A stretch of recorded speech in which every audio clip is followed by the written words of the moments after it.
In the land encircled by snow mountains, you are the source of all happiness and good.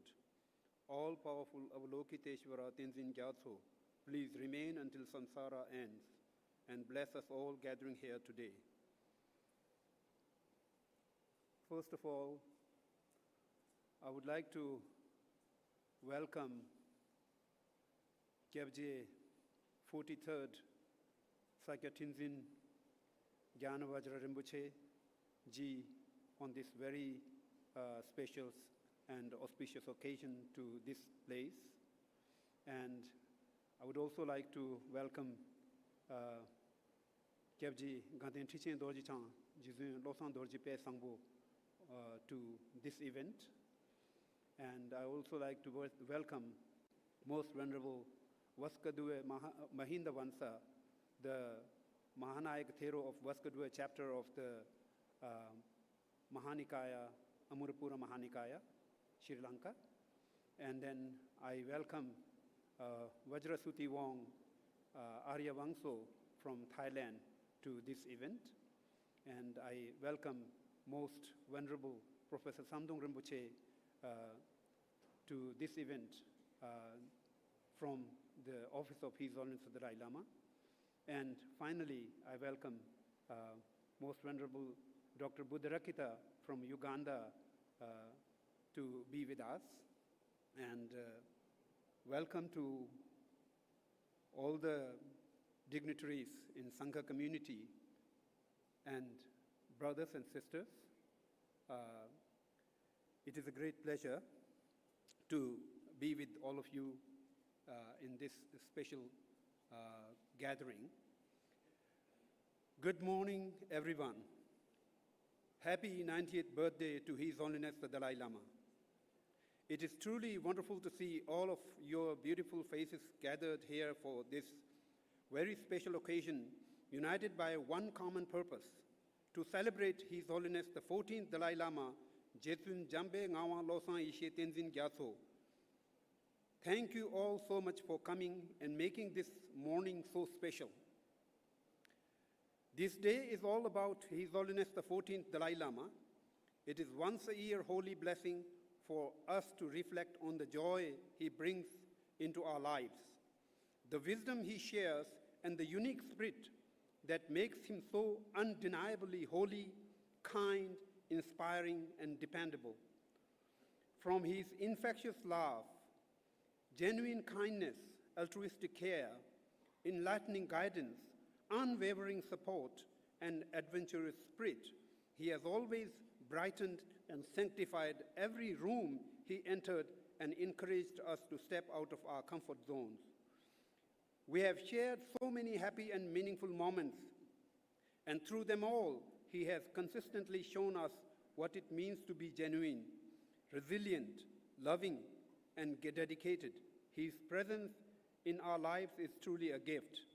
We are all so much richer and feel blessed infinitely for having His Holiness in our lives.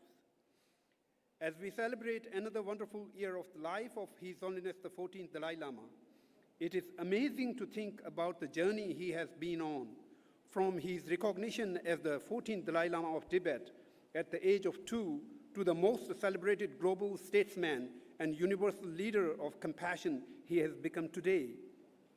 Due to his dedication to common causes like world peace, universal responsibility, protection of environment, and oneness of entire humanity, he has navigated life with grace and unwavering determination. Each year, he continues to motivate us in new ways. He has taught us the importance of perseverance, loving kindness, and embracing change while remaining dedicated to ancient wisdom and values. And we are so grateful for every lesson and every moment of his life.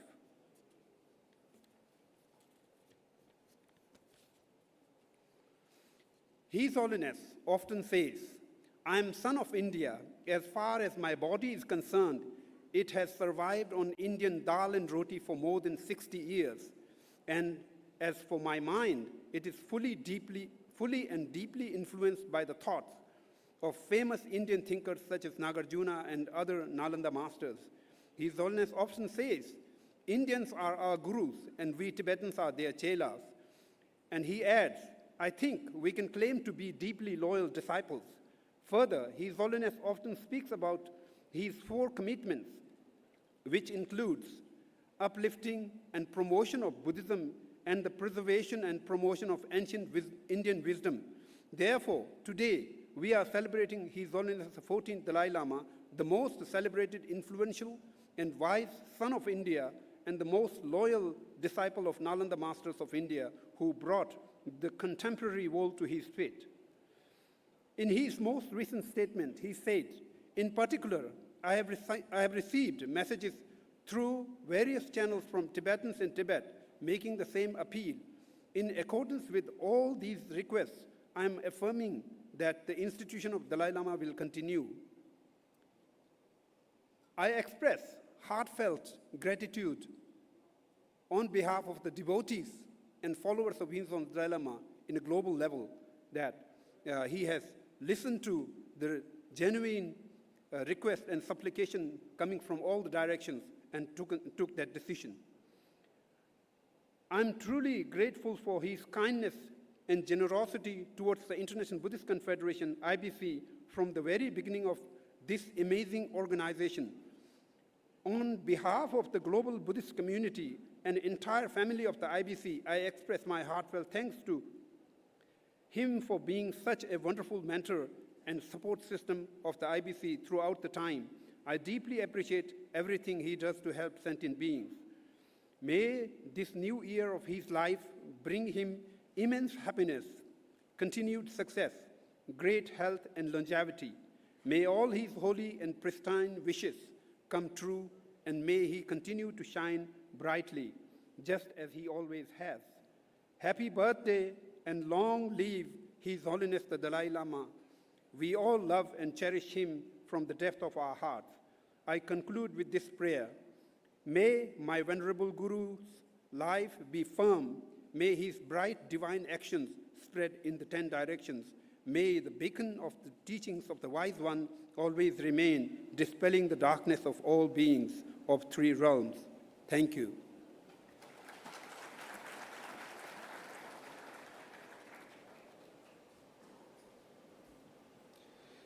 We are grateful to our Secretary General Shatsek Sur Jangchok Choyden Rinpoche for his welcome address and for introducing the event. Ladies and gentlemen, for this special occasion, when we are celebrating the 90 glorious years of His Holiness, the 14th Dalai Lama, we are also celebrating the rich legacy of His Holiness. To preserve the legacy of His Holiness, International Buddhist Confederation has compiled and produced in-house a film which presents the journey of His Holiness as a spiritual leader. Let's watch this inspiring journey of peace and of compassion. The title of the film is Celebrating the Legacy of His Holiness, the 14th Dalai Lama. Let's watch the film.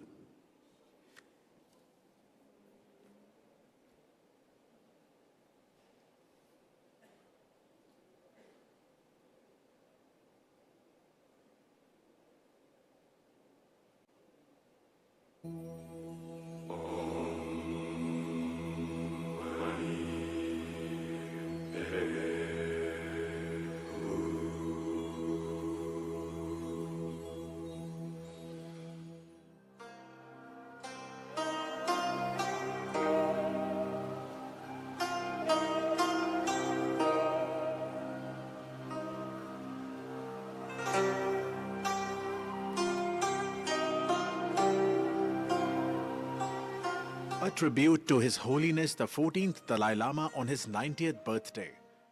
90 years ago, a light was born into this world, a beacon of wisdom, compassion, and resilience.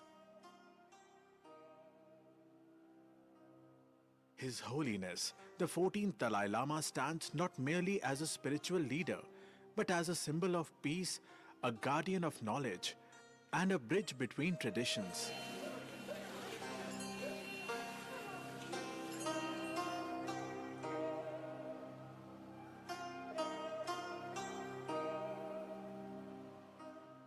Born as Lhamo Dondup in Amdo, northeastern Tibet, he was recognized at just 2 years old as the reincarnation of the 13th Dalai Lama, a sacred responsibility that would shape the destiny of millions.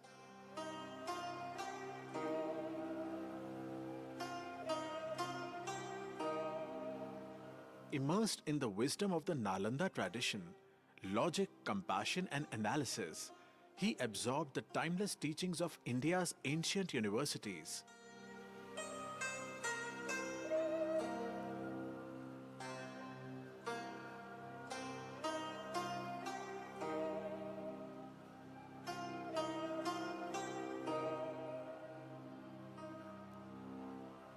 From the moment he embarked on his perilous journey to India in 1959, his path was one of courage and devotion.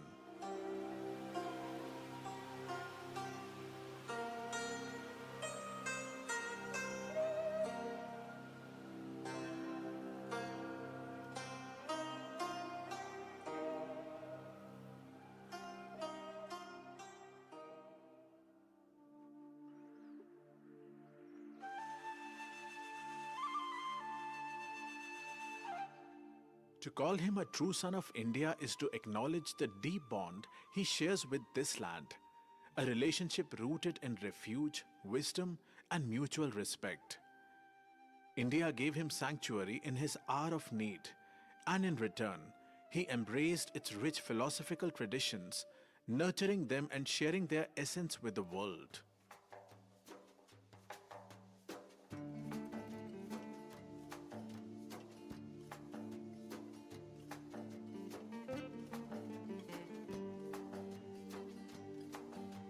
From meeting with Mahatma Gandhi's followers to standing beside world leaders and the Pope,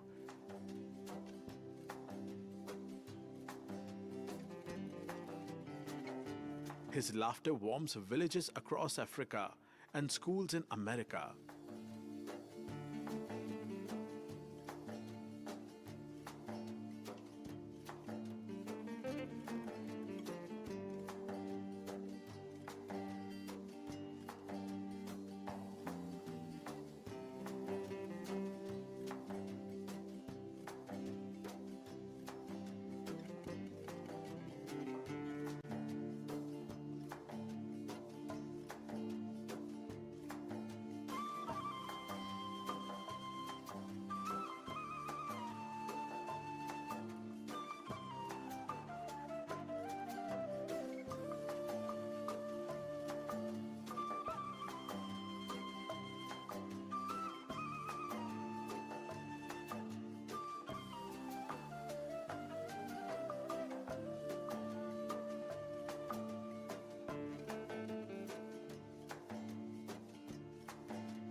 Here, in the serene hills of Dharamshala, he shaped a government in exile and became the voice of the voiceless, longing for justice and dignity.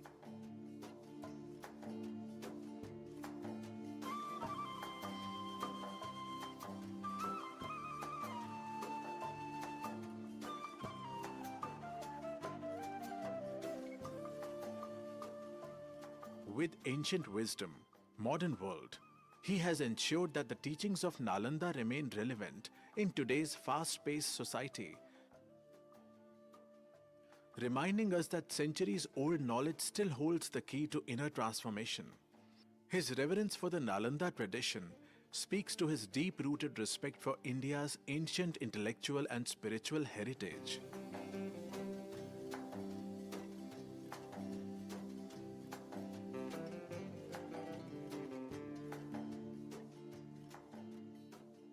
And accordingly, I now call upon Your Holiness, the 14th Dalai Lama.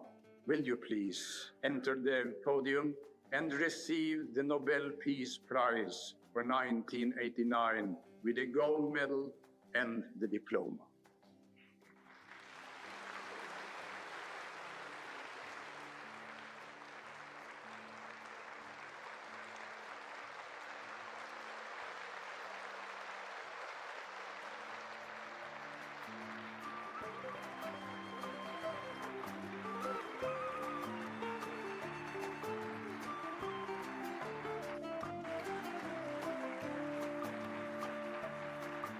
In honoring him with the Nobel Peace Prize, the world recognized a humble monk who had become a statesman of compassion and non-violence.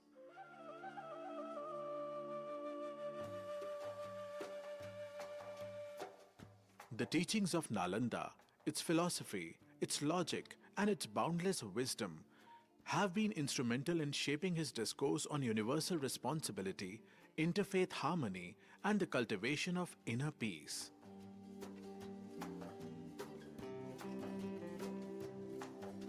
I love children daily. Since I'm Buddhist monk, I have known my own child.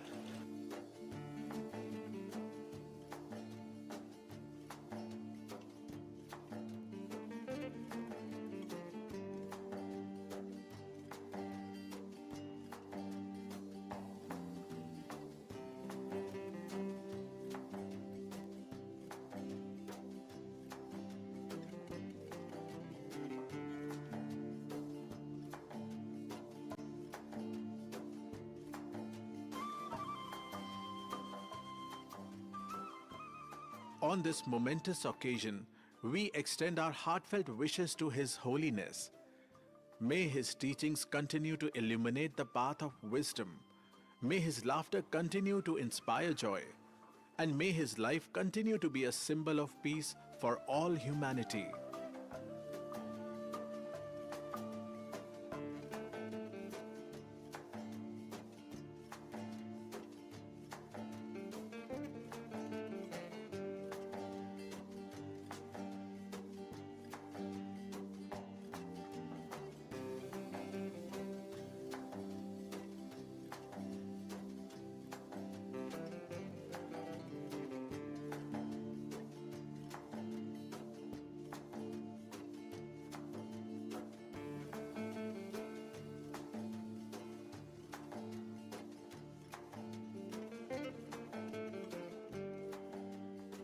I do my practice of bodhicitta well, I would not have to regret at the time of my death. So rather, I would be able to die very peacefully. So when I reflect on my life, in retrospect, I see that I have not wasted my life at all. So on this 90th birthday celebration of me, with a deep sense of reverence and deep sense of respect to me and joy, you have come here. So I would like to thank you all. I had been associated with His Holiness the Dalai Lama since my childhood. I do believe very strongly he is the greatest global statesman, particularly of our era.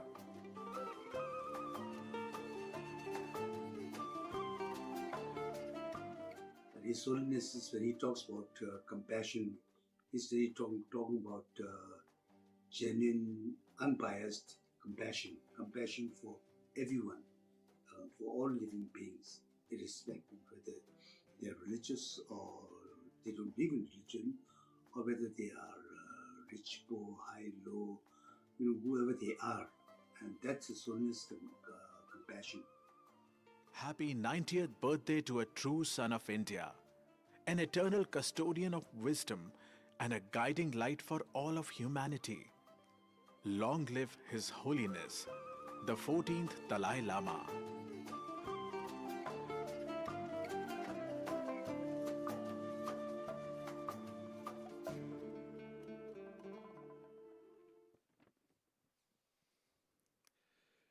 Celebrating the legacy of His Holiness, the 14th Dalai Lama. Ladies and gentlemen, this was the film produced in-house by International Buddhist Confederation, depicting the spiritual journey of His Holiness the 14th Dalai Lama.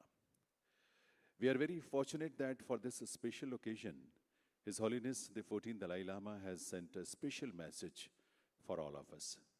May I now request the Most Venerable Professor Samdong Rinpoche to share and read out this message in front of this august gathering. The Most Venerable Professor Samdong Rinpoche.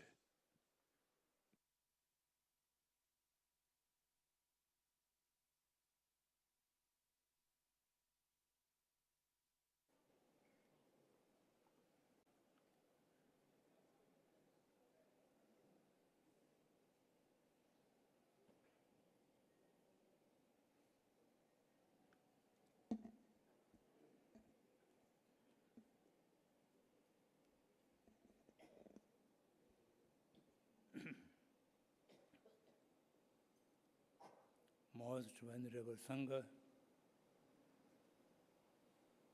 distinguished guests and friends, I have the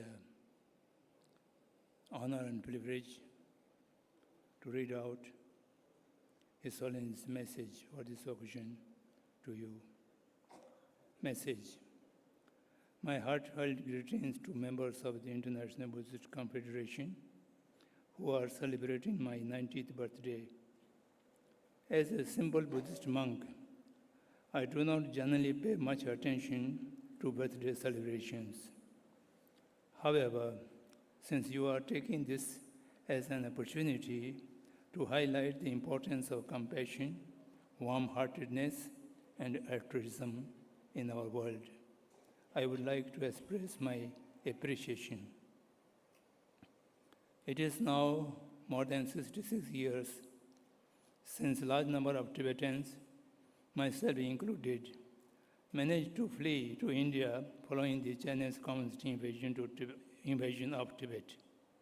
Since then, I have spent the major part of my life in this land that we Tibetans refer to as Arya Bhumi.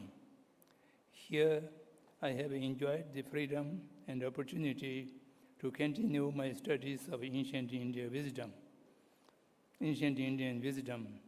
At the same time, I have also sought ways to contribute in whatever way I could to encouraging greater general awareness of the importance of working to achieve peace of mind and relating to others with loving kindness. I feel a special closeness to this country. Over and above, it's been the most populous country in the world and the largest democracy. India is also the land of Buddha. It is where he attained the enlightenment and where he taught. I believe that if aspects of India's ancient wisdom, of which the Buddha's teachings are a part, are combined with the modern education, they can make beneficial contribution to greater peace and happiness in the world. The Buddha's teaching can be classified into three categories: science, philosophy, and religion. While the religion is for the Buddhists, the scientific and philosophical contents can be studied in an objective academic context by anyone who is interested. Raja Ramana, one of the Indians' top nuclear physicists, once told me that although the quantum theory is relatively new in the scientific world, corresponding ideas can be found in the writings of Nagarjuna. Buddhist science largely examines the mind, how it works and how it can be trained. Buddhist philosophy focuses on how people and phenomena arise in dependence on other factors. This sense of interdependence can be the basis for understanding our need to work together towards developing peace and stability in the world. I believe such a sense of responsibility and interconnectedness is crucial if we are to address global challenges such as climate change, poverty, and violence. Soon after we Tibetans come to an exile in India, with the active encouragement and generous support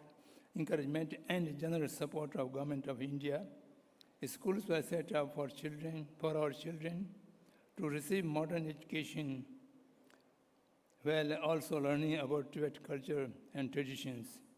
We also re-established many monastic institutions, traditional center of learning. I am pleased to see that many scholars from Himalayan region have risen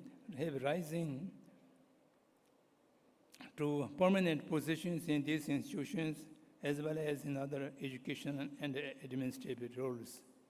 Today, at the Central Institute of Higher Tibetan Studies at Sarnath, Varanasi, that was founded in 1967 with Government of India's assistance, scholars from Himalayan regions and Tibetans are engaged in a major project to restore in Indian languages several texts that have been preserved in their Tibetan translation but are lost in the original Sanskrit. At the present time, there is growing interest in Buddhism among the Chinese people, including those from mainland China, which is a part of their cultural inheritance. Scientists, too, are interested to know more about Buddhist philosophy and the Buddhist explanation of working of the mind and emotions. We Tibetans are deeply indebted to the government and people of India for their warm hospitality they have shown us since 1959. We are also most grateful for the generous support we have received in our endeavors to protect and preserve the Buddhist culture and thus founded in India's age-old values of karuna and ahimsa. I pray fervently for the greater peace and understanding in our world. It is saddened me to see many people are suffering as a result of war. If we are to accept our shared humanity, recognizing that even those we think of as so-called enemies are also human beings, I truly believe we could find a peaceful resolution to even most intricate conflicts. But to do so require a willingness to enter into dialogue and negotiation. Therefore, I pray the concerted efforts will be made to create a peaceful, more compassionate world free from violence. In conclusion, I feel my life has been some benefit to people across the world, and I dedicate the rest of my time to the service of others. With my prayers and good wishes, the Dalai Lama. Thank you.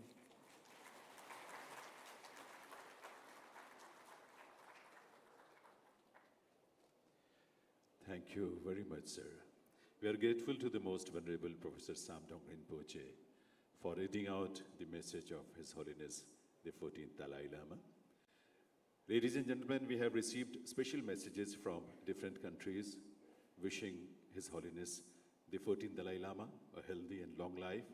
These messages have been brought by the representatives of these countries, and they will hand it over to the Most Venerable Professor Samdong Rinpoche, who is here representing His Holiness the 14th Dalai Lama. I will invite the representatives one by one on the stage to hand it over to the Most Venerable. And first of all, I'm going to invite the representative from Russia, Geshe Yonten Lama. I will request him to please come on the stage to present the message to Most Venerable Professor Samdong Rinpoche. Geshe Yonten Lama from Russia, please come. Please come, and he has brought the message from Russia, and it will be handed over to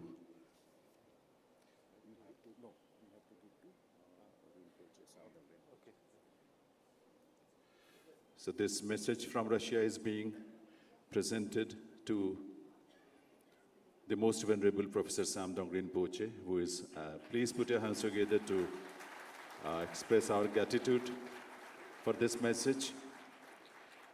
Now, I will invite Mr. Dhamendra Porage from Sri Lanka. I will request him to please come on stage to present the message to the Most Venerable Professor Samdang Rinpoche. This message is from Sri Lanka, ladies and gentlemen, and it is being presented to Most Venerable Professor Samdang Rinpoche, who is receiving it as a representative of His Holiness.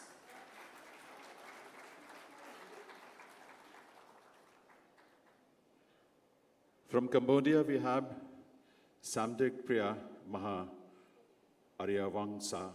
I will request to come on stage. This message is from Cambodia, and it will also be presented to the Most Venerable Professor Samdang Rinpoche. From Cambodia, we have Samdek Priya Maha Aryavangsa. He will be presenting this message to the Most Venerable, and we are thankful.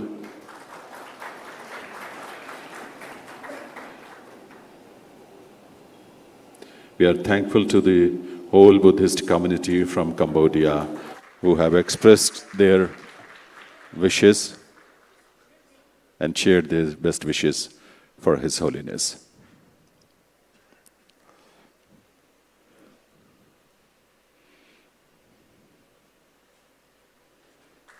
Thank you so much. From Korea, we have Buddhapala Bhikshu.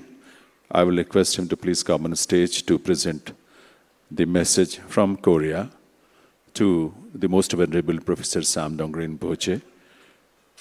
This message is also wishing His Holiness a long life, healthy life. From Korea, Buddhapala Bhikshu, who is going to present this message.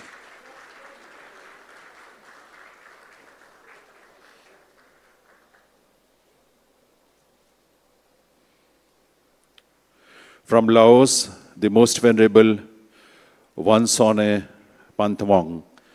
I will request him to please come on a stage from Laos. Please come. The Most Venerable Wansone Pantawong, who has brought this message from Laos, and it is being presented to Most Venerable Professor Samdang Rinpoche. And please put your hands together to express our gratitude for this message from Laos.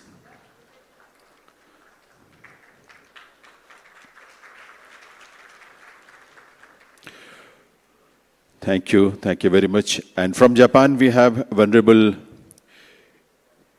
Ichihashi.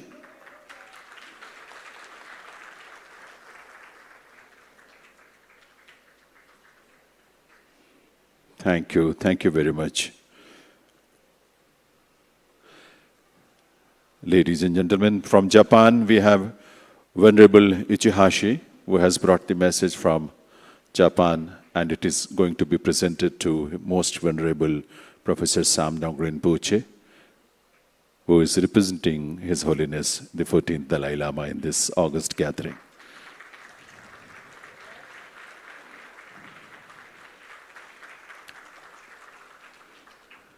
Thank you very much.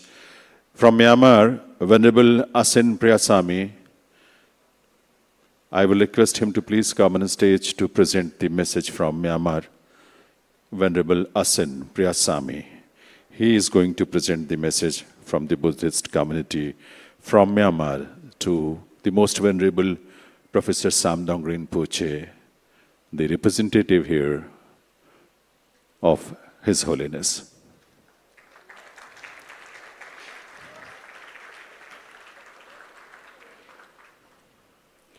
Thank you very much for all these best wishes and messages.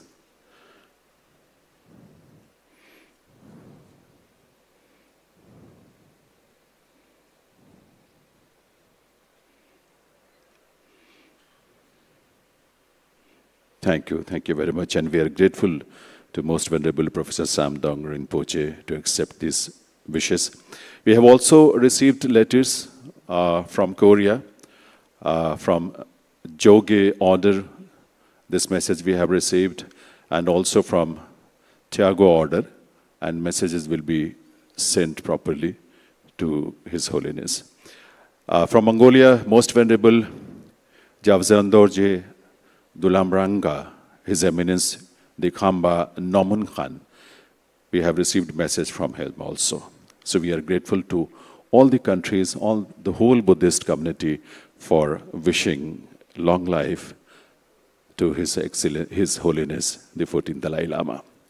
Ladies and gentlemen, for this special occasion, we are honored to have on dais as our special guest, the Most Venerable Arya Wangso from Thailand. He is an internationally renowned Thai Buddhist monk and a senior member of Thailand's Supreme Sangha Council. A scholar monk of great distinction, he was conferred the prestigious ecclesiastical title of Fra Ratvajara Suttivanga in the royal chapter of Raja rank by His Majesty King Rama X. May I now have the privilege to invite the Most Venerable Arya Wangso for his address as our special guest on this occasion, please.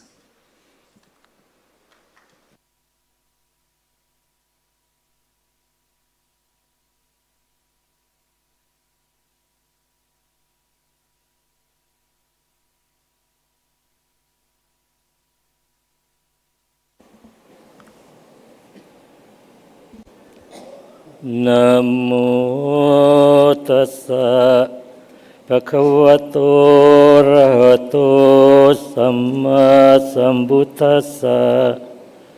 Namo tassa bhagavato arahato samma sambuddhassa.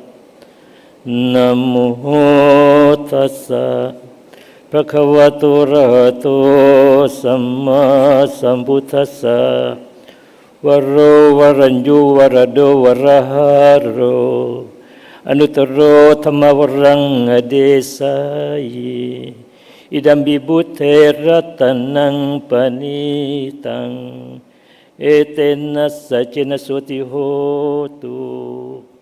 Pay homage to Lord Buddha, the peerless Excellent One, knower of Nibbana, giver of Nibbana, bringer the divine truth to Nibbana, thus the excellent Dhamma.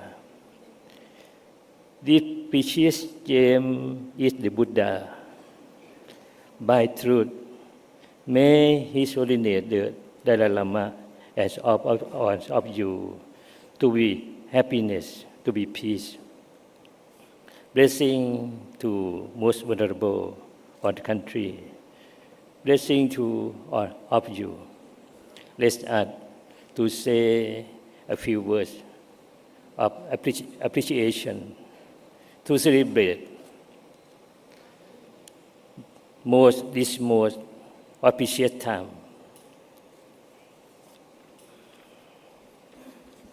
Yes. His Holiness the Dalai Lama is a noble statesman who has devoted his entire life to peaceful method and to peace. He undertook the duty of propagating Buddhism so the global community can have access to and understand Dhamma teaching of Lord Buddha, and be able to use that knowledge and understanding for life development towards peace and happiness, and be truly delivered from sufferings at the present moment. People all over the world have heard the proclamation of the virtue of Lord Buddha, His Dhamma and Sangha from His Holiness the Dalai Lama, who has continually dedicated his life as homage of Buddhism. People know more about Buddhism because of His Holiness the Dalai Lama a long life of work since his enthronement until the present time. As we observe leading world figures traveling to join Tibetan Buddhists for the annual celebration at the end of February every year at Dharamsala, India.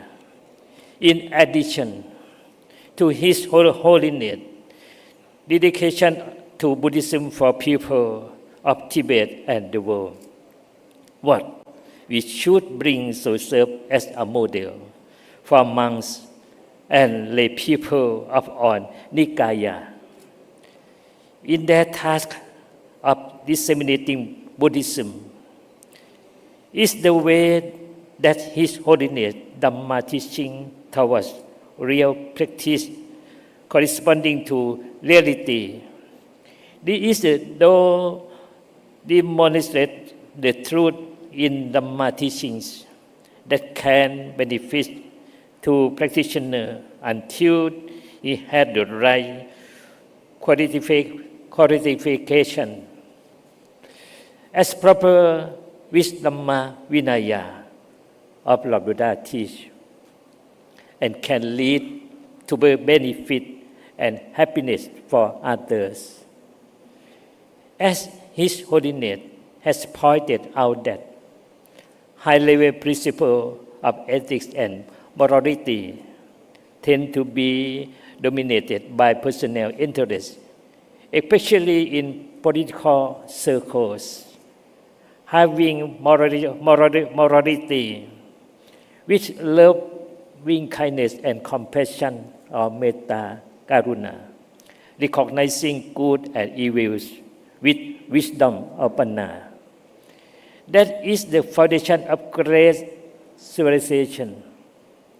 Buddhist ideology clearly define peaceful method and solving Tibetan problem would then be possible. Be conducting negotiation through friendship and goodwill with love and compassion, aiming and bringing peace and happiness to the hearts of everyone equally.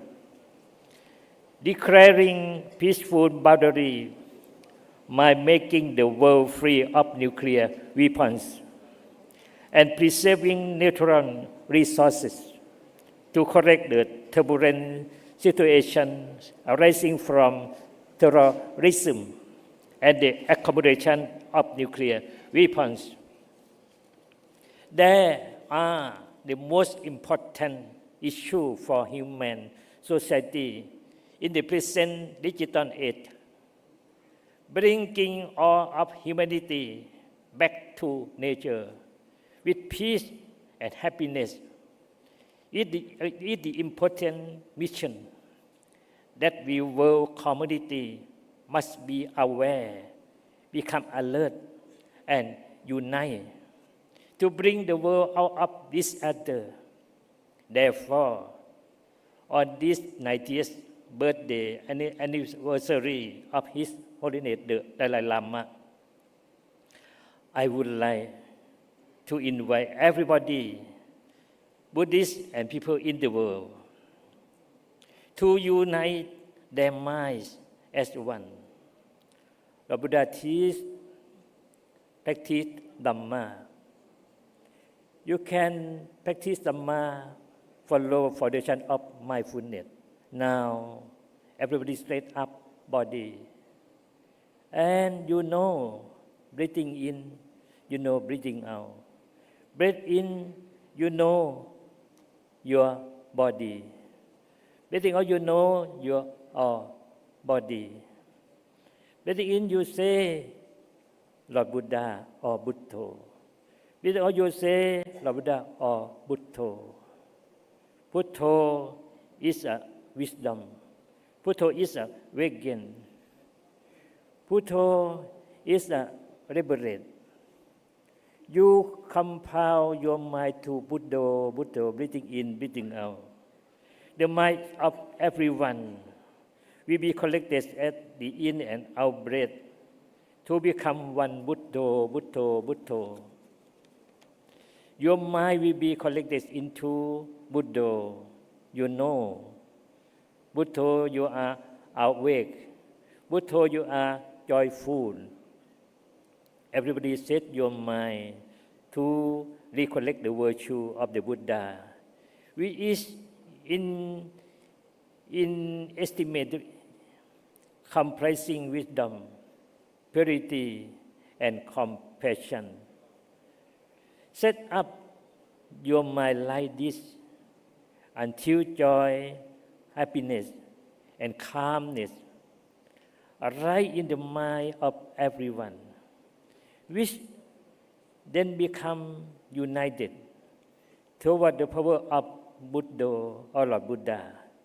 The lights up create the brightness of Dhamma peace to truly arise in the world. Recollect in your mind that peace can only come about with the power of Buddha. Buddha is the right wisdom, leading to the true extinction of all sufferings, to realize the Four Noble Truths or Arya Satya, Dukkha Arya Satya, Dukkha Samudaya Arya Satya, Dukkha Nirotha Arya Satya, Dukkha Nirothakamani Arya Satya. And now, for the final moment of paying homage to Lord Buddha or to Buddha, that unite the virtue of Buddha, Dhamma, and Sangha.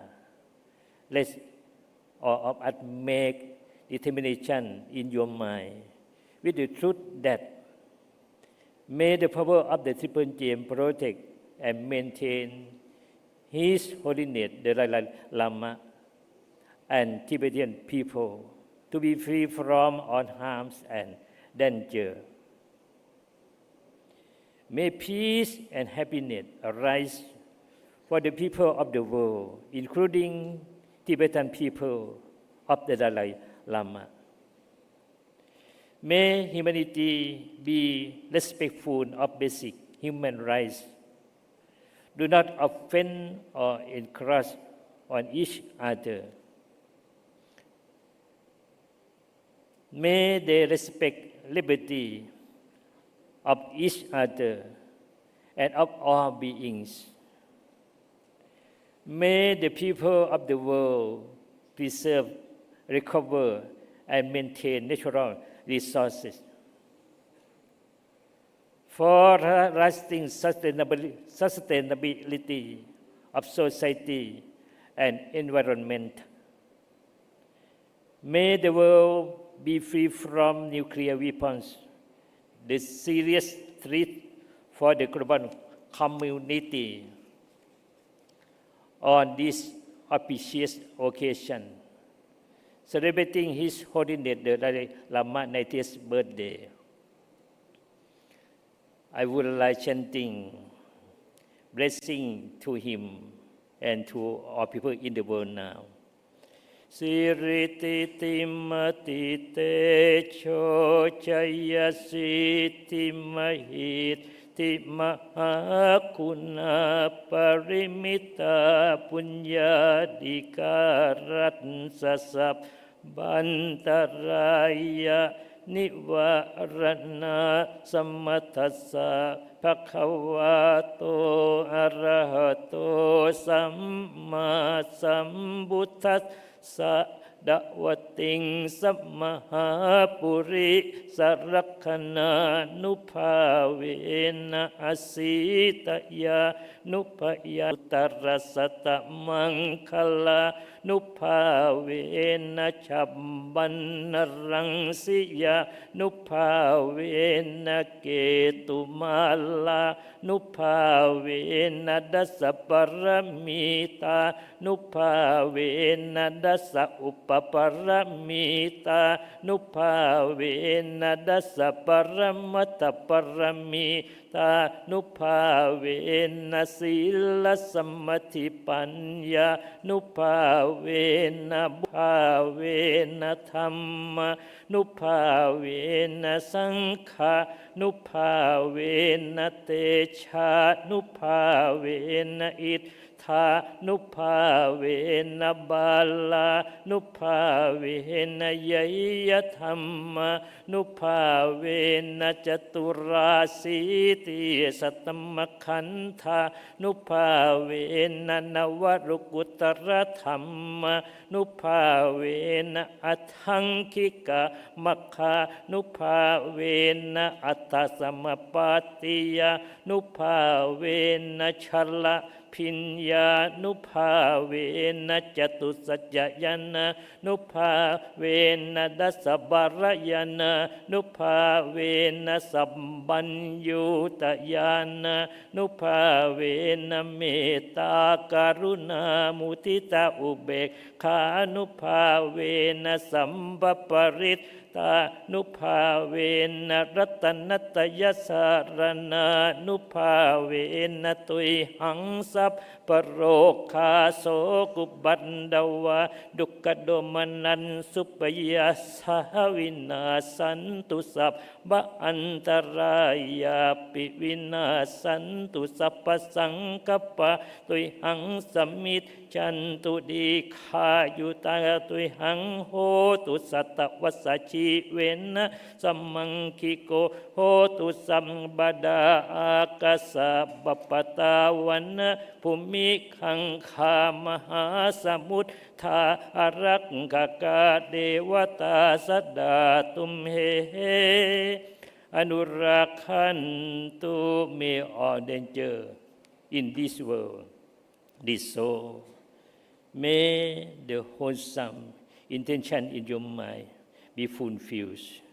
May natural resources, precious civilization, and religion along with peace and harmony from the global community be abandoned and protected. May the global community unite their minds as one through the power of Buddha Ratana, Dhamma Ratana, Sangha Ratana. The perfect wisdom through metta, karuna, and through the sacred power of parita, and by the power of remembering the Tibetan gem, protect His Holiness the Dalai Lama, protects all of you out of suffering, of disease and harm, by power of Tibetan gem, by Buddha Dhamma Sangha, by Metta, Karuna, Mudita, Ubekha, blessing all of you.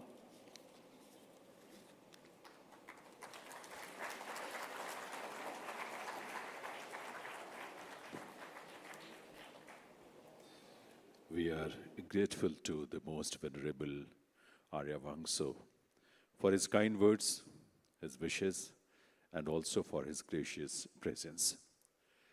Ladies and gentlemen, we are deeply honored to have the Most Venerable Professor Samdong Rinpoche from Dharamshala as our guest of honor in this inaugural session.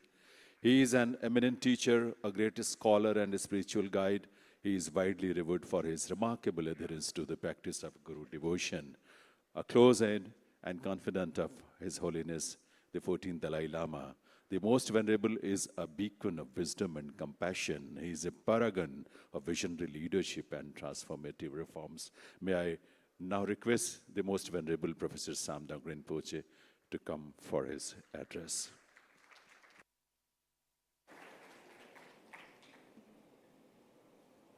Namo Ratnatraya, Namo Avalokiteshwaraya. Most Venerable Sangha, the great Dhammadvaj holders on the desk, friends in Dharma.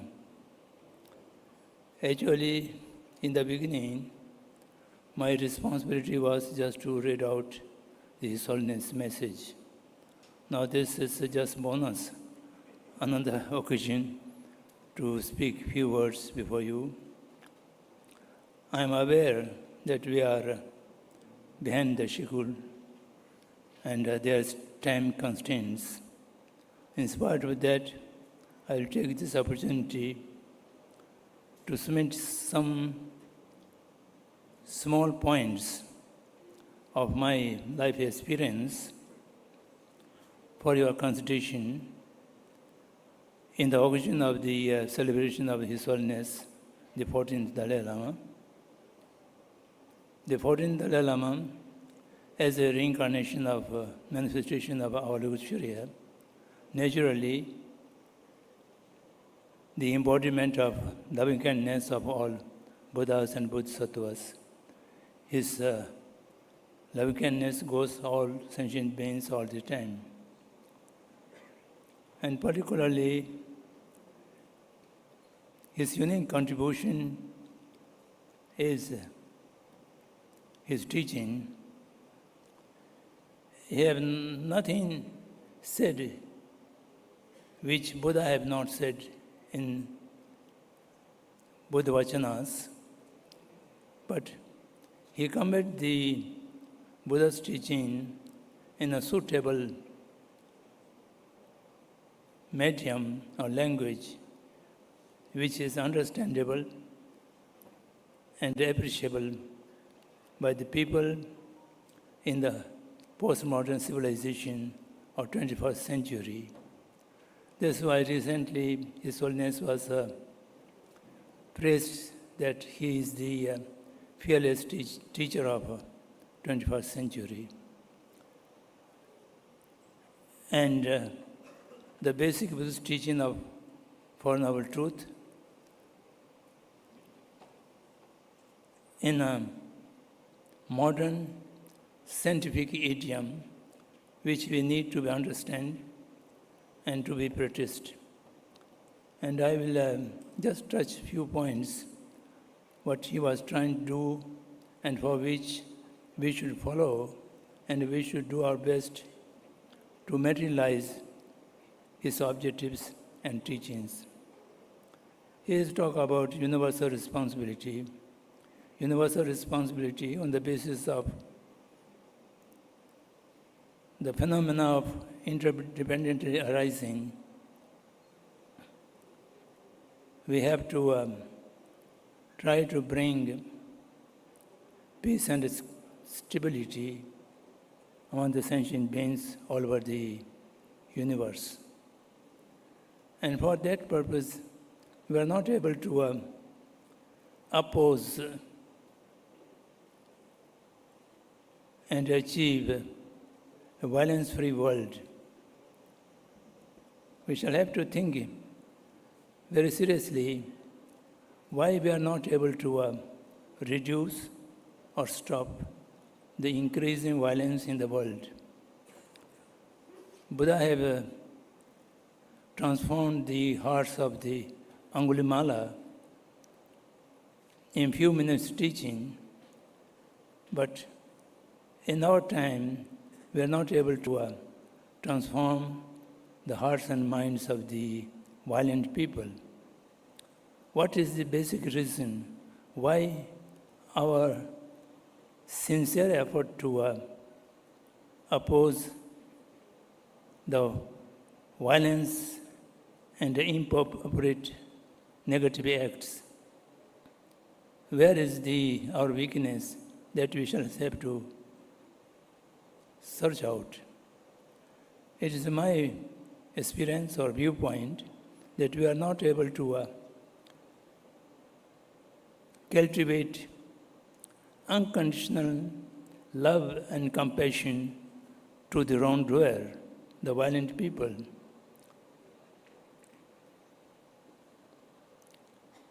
Buddha have repeatedly said that the negative emotions are to be considered as opponents or the enemy, but those people who are influenced by the negative emotions should be loved and compassionate, object of compassionate. Similarly, as repeated by Gandhi, we should hate the sin but love the sinner. And we are not able to cultivate in our mind unconditional and sufficient loving kindness to the violence doer. That's why our opposition to violent act become forceless, and therefore some of the Buddhist friends in the West, they are now working on love force. Better me, better we, and better world. This kind of new approach, it appears to be appropriate. Equanimity to all sentient beings is the basic ground to attain the loving kindness without any discrimination. Whenever we see the violent people, we just do not like the violent act, and at the same time, some kind of disliking to the violent people, the doer, that is not able to remove in our mind. The violent people, they also have their own justifications in the name of self-defense, in the name of nationalism, in the name of retaliation, so on and so forth. They are completely misleading by their own insufficient and wrong logics, and we are not able to encounter with love and compassionate as a mother look to their children. So we shall have to cultivate our mind equal love and compassion to the right doers and wrong doers without any discrimination. This is, I think, one of the hindrance which weakens our effort. And the second point, His Holiness is very much committed to religious harmony. Religious harmony is also not a difficult task to achieve. But our problem is we have mixed up all the three things, the religiousness, the religiosity, and religionism. And particularly, the religiousness is completely lost. And only religiosity is a little bit alive. And the basic, in the name of religion, what operates today is the religionism. Religionism is entirely irreligious mental attitude, and which cannot benefit neither the individual itself and nor the other people. So we shall have to live out the religionism and go back to the religiousness. If people live in the religiousness, and I don't think there's any problem to bring religious harmonies, because all the basic teaching about religions are only different of language. The contents are all same. We shall have to bring back to the religiousness instead of religionism. And similarly, for the secular ethics, what His Holiness talk about, the secularism, which is interpreted in many ways, here the ethics or moral conduct is necessary for believers and non-believers equally. And if we do not have a teaching of ethics which is suitable to every religion as well as non-believers, so for that, what Gandhi have said is Saradama Sambhava, a feeling of equality of all religious traditions as well as non-religious people's mindset as well. So unless equilibrium is not able to bring out, we may not able to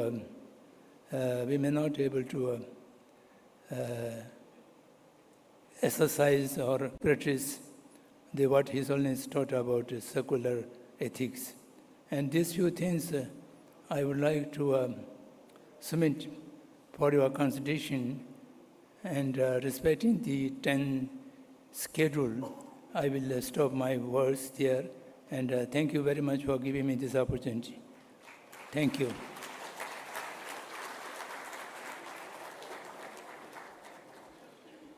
We express our deep gratitude to the Most Venerable Professor Samdang Rinpoche for his kind words and his continuous support to IBC.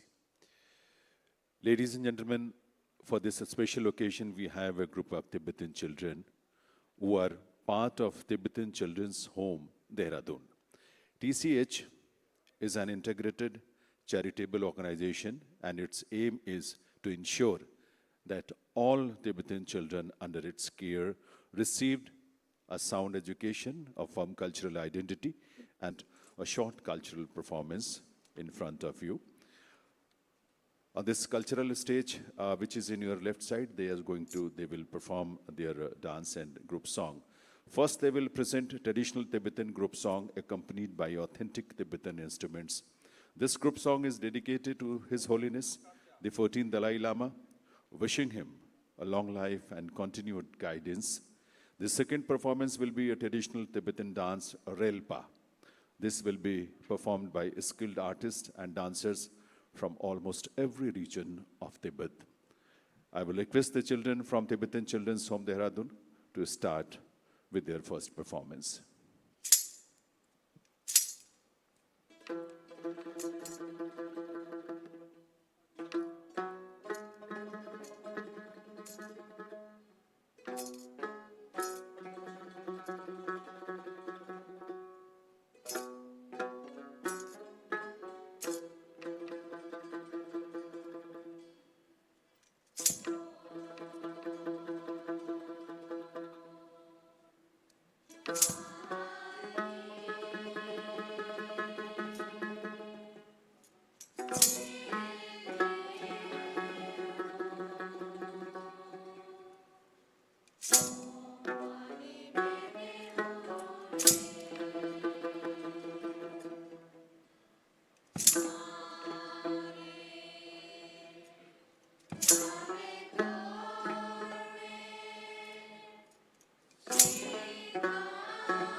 Thari wo che doga chokba onye ne longo nga chu nga ku ko we ka shi wo tien de la ya nga zo do me chong mon ngo ne chai ya mo chi che na marika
So this was a special cultural performance by the children of Tibetan Children's Home, Dehradun, wishing His Holiness the 14th Dalai Lama a long life. Thank you very much to the whole group. We are thankful to all the children and artists from this, for this wonderful performance depicting the rich and deep cultural heritage of Tibet, ladies and gentlemen. It is a great honor for IBC to host His Holiness the 43rd Sakya Trasin Gyana Vajra Rinpoche. He is the second son of His Holiness Gongma Trechen Rinpoche, the 41st Sakya Trasin, and Her Eminence Gyalum Chenmo Tashi Leke.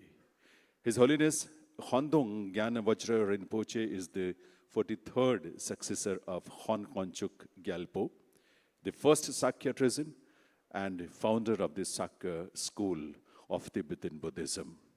I will humbly request His Holiness the 43rd Sakya Trajan Gyanavajra Rinpoche to deliver his keynote address on this occasion.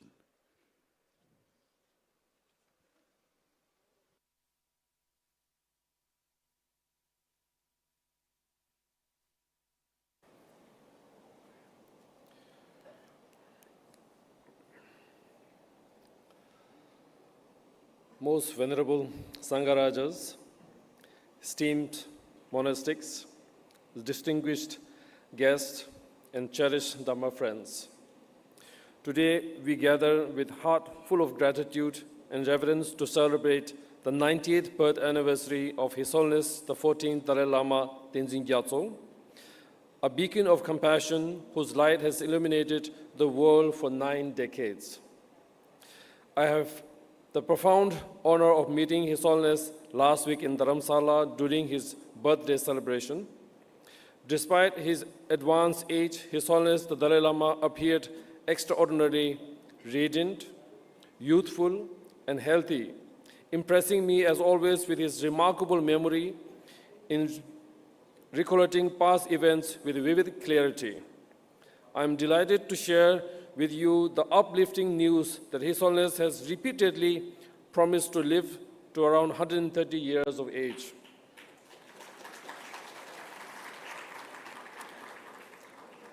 From a Tibetan Buddhist perspective, there are outer, inner, and secret biographies of the lives of Master. Today, we shall dwell primarily in the realms with which we are most cognizant, the outer activities of His Holiness that have been visible to the world and have shaped our contemporary understanding of compassion and wisdom in action. As we honor this extraordinary milestone of 90 years of wisdom and compassion, I reflect upon the 4 great commitments that have defined His Holiness' remarkable life and continue to guide his tireless service to humanity. His Holiness' first commitment to promoting basic human value has touched countless lives across all boundaries of religion, culture, and nationality. His Holiness has always identified himself as simply one among the 7 billion human beings on this planet. He has constantly thought that compassion, forgiveness, tolerance, and contentment are not merely a Buddhist concept, but universal human value essential for genuine happiness and peace. Through his teachings and personal example, His Holiness has shown us that true strength lies not in the power over others, but in the cultivation of inner peace and loving kindness. His Holiness' profound message that my religion is kindness has resonated in the hearts of millions, inspiring people of all faith and background to embrace their shared humanity. In a world often divided by differences, His Holiness has been a unifying voice, reminding us that beneath our various traditions and beliefs, we all share the same fundamental desire for happiness and freedom from suffering. His Holiness' second commitment to fostering harmony among the world's religious traditions has been a source of a profound inspiration.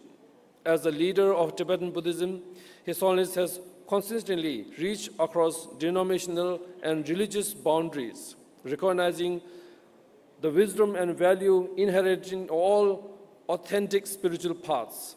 His Holiness' dialogue with the leaders of Christianity, Judaism, Islam, Hinduism, and other traditions have been demonstrated that different religions can learn from one another while maintaining their unique identity.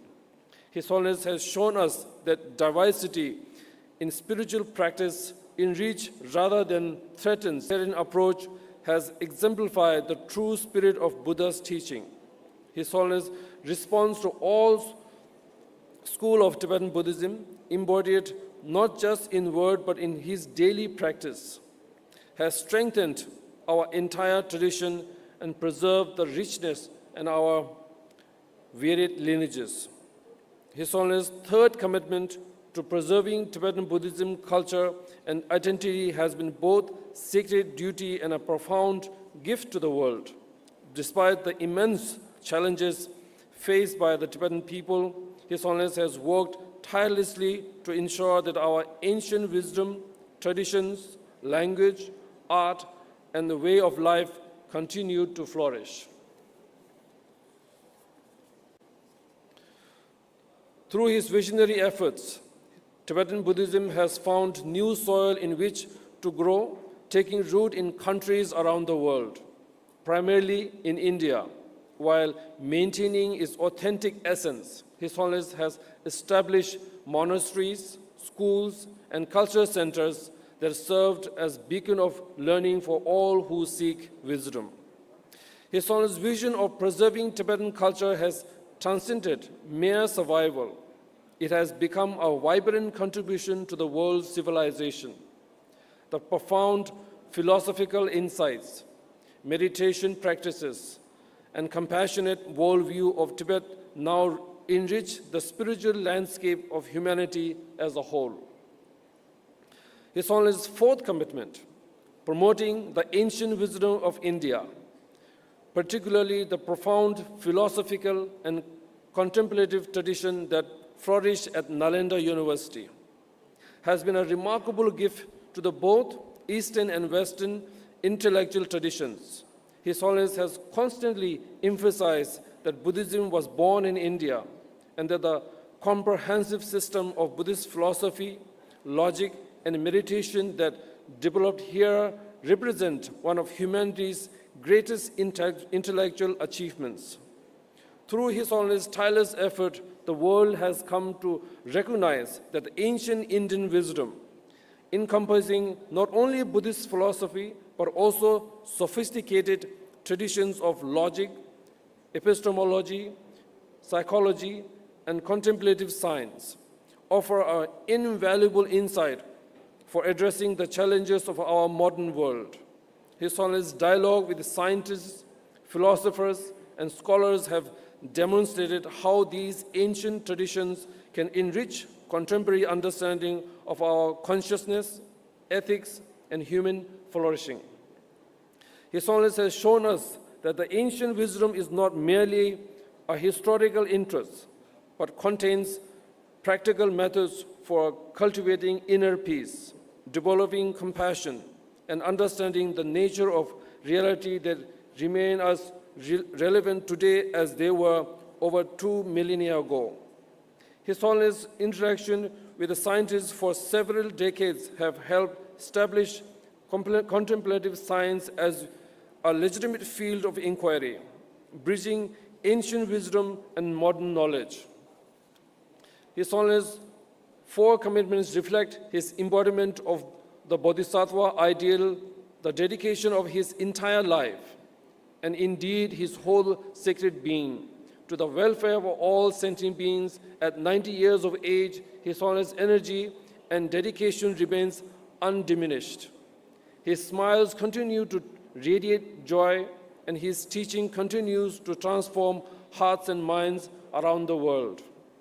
I extend my heartfelt gratitude to the IBC for organizing this grand celebration for one of the most deserving brand ambassador of this great nation of India, one of the greatest sons, as His Holiness has often validated by stating that he is physically nurtured by Indian dal chawal and intellectually enriched by the ancient wisdom of Nalanda tradition.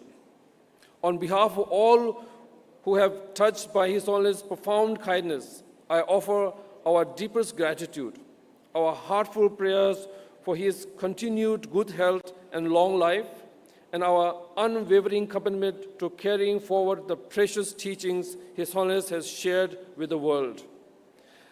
May His Holiness' light continue to shine brightly, illuminating the path of the compassion and wisdom for generations to come.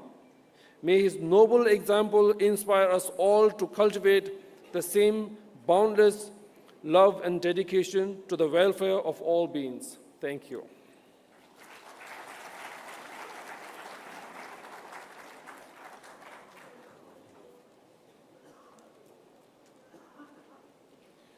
We express our deep gratitude to His Holiness the 43rd Sakya Trajan Gyanavajra Rinpoche, for his keynote address and for his gracious presence. We are honored, sir. Ladies and gentlemen, now the eminent monks from various countries are going to perform a prayer in the honor of His Holiness the 14th Dalai Lama, wishing him a long life.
Brahman Visuddha Jyoti Me Divaka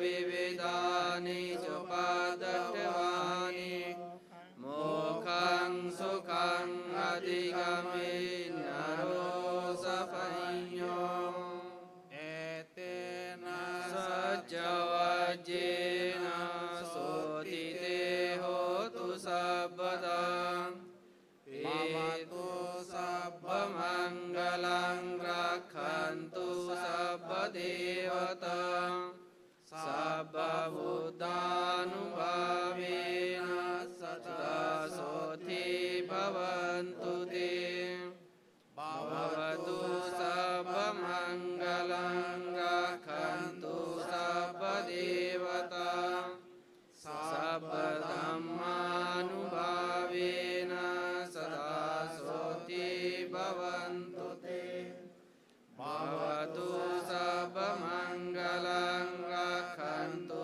sabbadevata Sabbadhammanubhavena sadasoti bhavantu te Sadhu, sadhu, sadhu.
câu bấn tịnh bấn tăng bấn giảm thị cố công trung vô sáng vô thọ thượng hạnh thượng vô nhà nhị thị địa thân hỷ vô sáng thanh hương vị xung pháp vô nhãn giới lại chi vô ý tướng giới vô vô minh diệu vô vô minh tâm đại chi vô lạc tự vô lạc tự tâm vô vô tam diện đạo vô trí diệu vô đăng diệu vô sở đăng cô bồ đề tam bảo y ma nhã ba la mật đa cô tâm vô quái ngã cô vô cùng cô biện biện lý điện trọng tượng cư cánh điện bạc tam thế dư phật y ban nhã ba la mật đa cô đăng a đầu đa la tam biểu tam bồ đề cô trí ban nhã ba la mật đa thị đại thượng chu thị đại minh chu thị vô thượng chu thị vô đẳng đẳng chu na trời nhớ thiên cô chân thiên bấn hư cô thiên ban nhã ba la mật đa du tướng thiên chu viên yên đế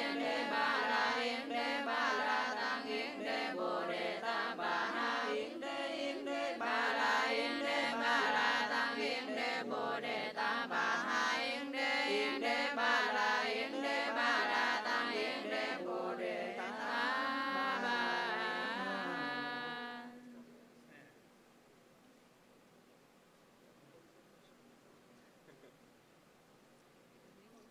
Nguyện đem công đức này hướng về khắp tất cả đệ tử và chúng sanh đều trọn thành vâng đạo.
보살 행신 반야바라 밀다시 주견온 계공도 일체고익 사리자 색구리 공고리 색색 즉시 공공즉시 색수상행식 역부여지 사리자 시제법 공상 불생 불멸불고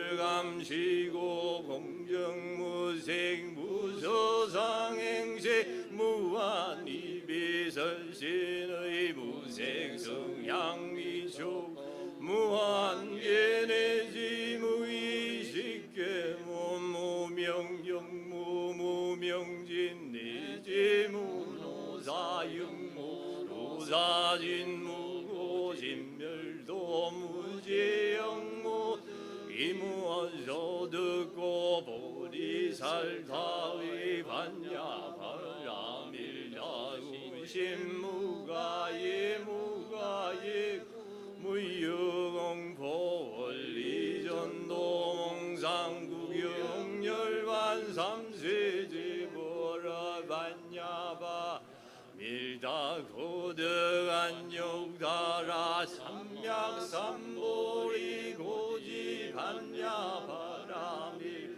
시대신주 시대명주 시무의 성주 시무의 등등주 능제일세고 진실구로고 보설 반야 바라밀다주 즉설주아지 아지 바라지 바라 승아지 무지 사바 아지 아지 바라 바라 승아지 무지 사바 아지 아지 바라 아지 바라 승아지 무지 사바 원이 차공덕 부구보일체 아등여중생 당생극락국 풍견무량수 개공성불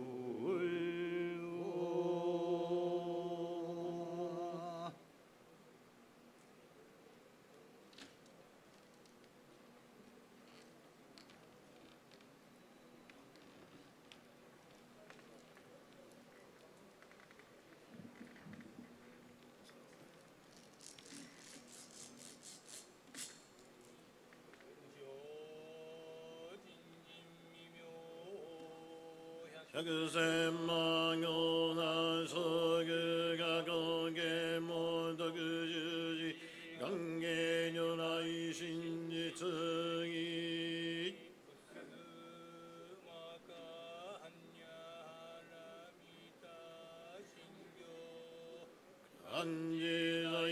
안지사이보사교지 안야라미다 지쇼갱고 은가이그도 이사이그야그 시기의 그그 이시기시기 소그세 그그 소그세 시기주 소교 시기야그분요세 샤리시대 쇼그소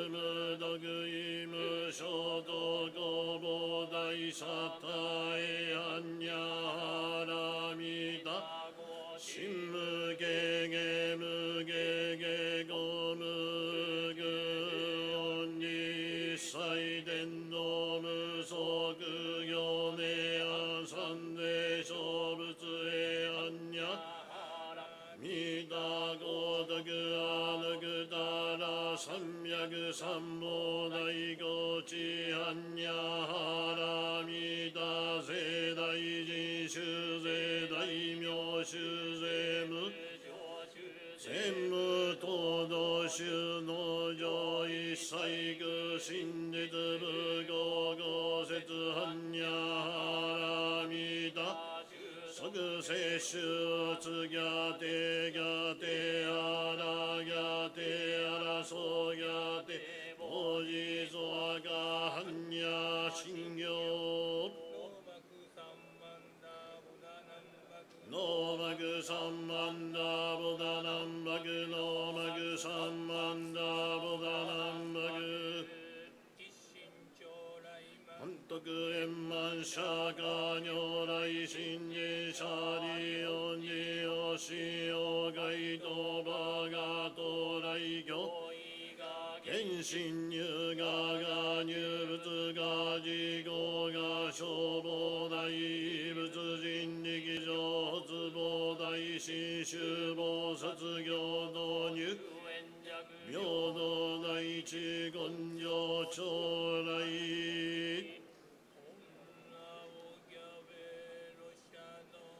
마카보다라마니 한노마짐마라하라바리다야 온나보갸베로샤노 마카보다라마니 짐마라하라바리다야 온나보갸베로샤노 마카보다라마니 한노마짐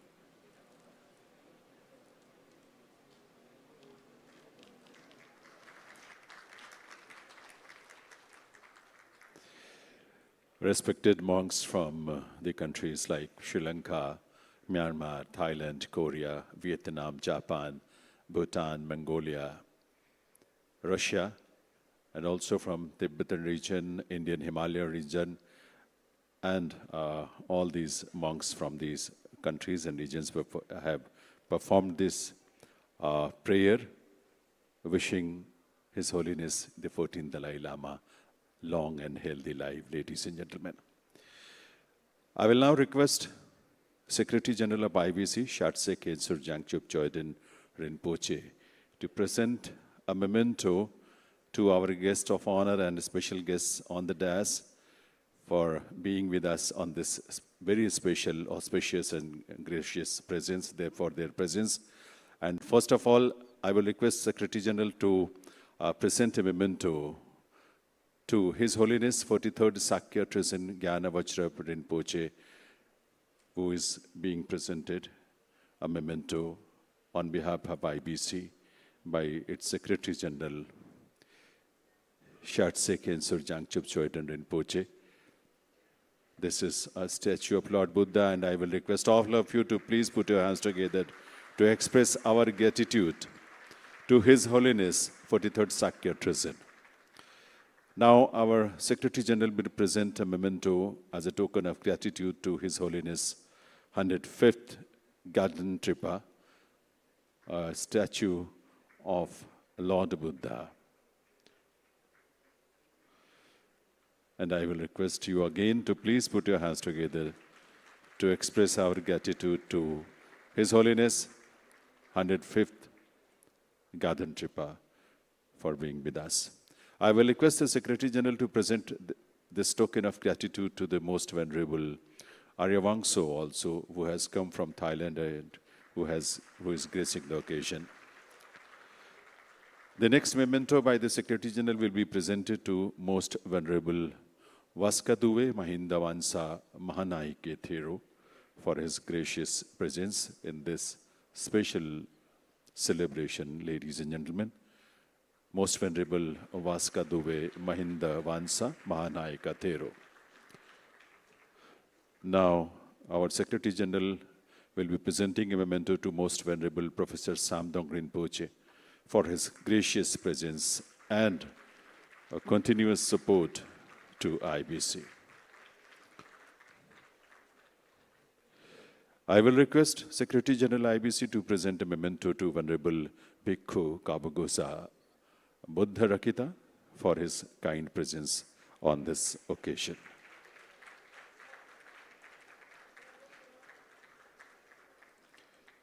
We are grateful to all the dignitaries, eminent scholars, guests for gracing the occasion. Ladies and gentlemen, we have received a special message, and before that I would like to inform you that we have received a message also from His Holiness 24th Pandito Khambo Lamba Damba Ayushiv, head of Buddhist Tradition Sangha of Russia, wishing His Holiness 14th Dalai Lama a healthy and long life. And also we have received a special message from Mr. Richard Gere for this occasion. As you know, Mr. Richard Gere is an ardent follower of and admirer of His Holiness the 14th Dalai Lama, and he is also a global envoy of International Buddhist Confederation. I will request our technical team to play this message from Richard Gere.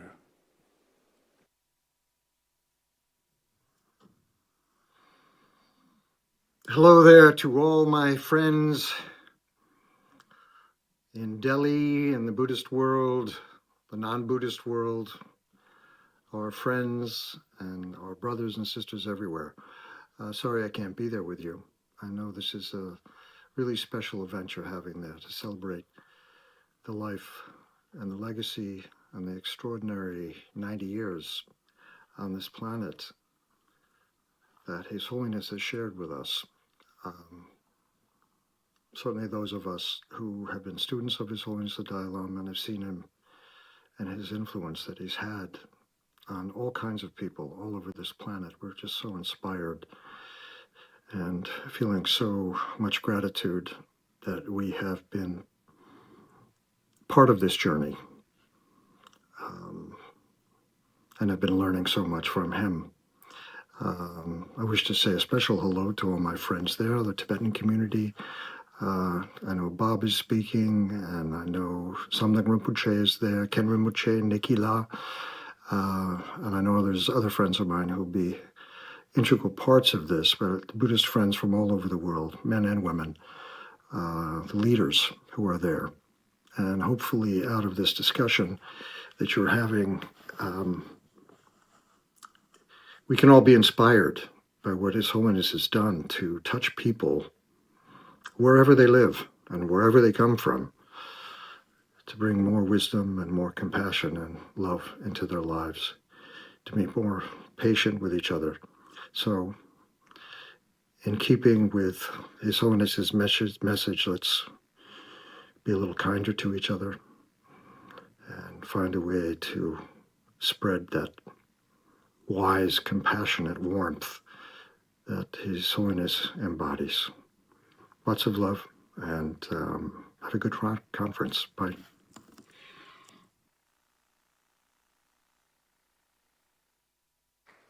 So this was the message from Richard Gere. Now I will invite the Most Venerable Nicholas Vreeland from USA to present his concluding remarks. Most Venerable Nicholas Vreeland.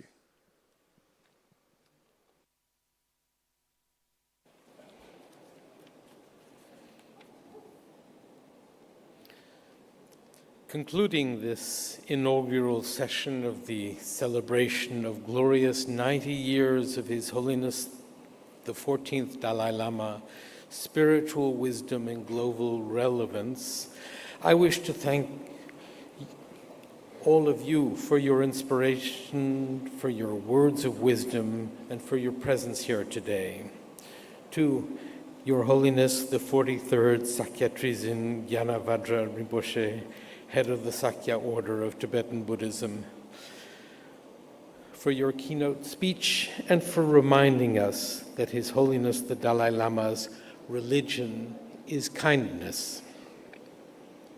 Your Holiness, the 105th Ganden Tri Rinpoche, Jetsung Lobsang Doje Pelsangpo, Supreme Head of the Geluk Order and President of the Geluk International Foundation, I thank you for your presence here today.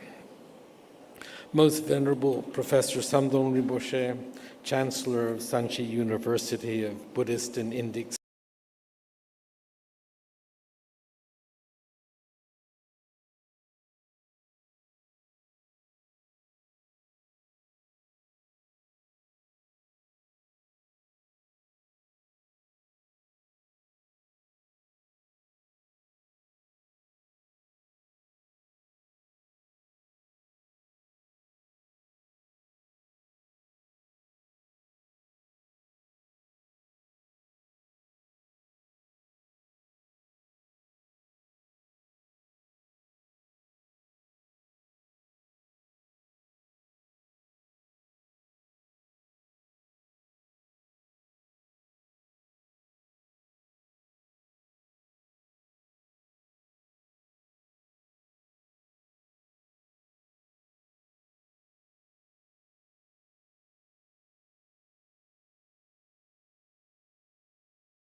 Sri Vijaya State Buddhist College, Tangerang, Banten from Indonesia.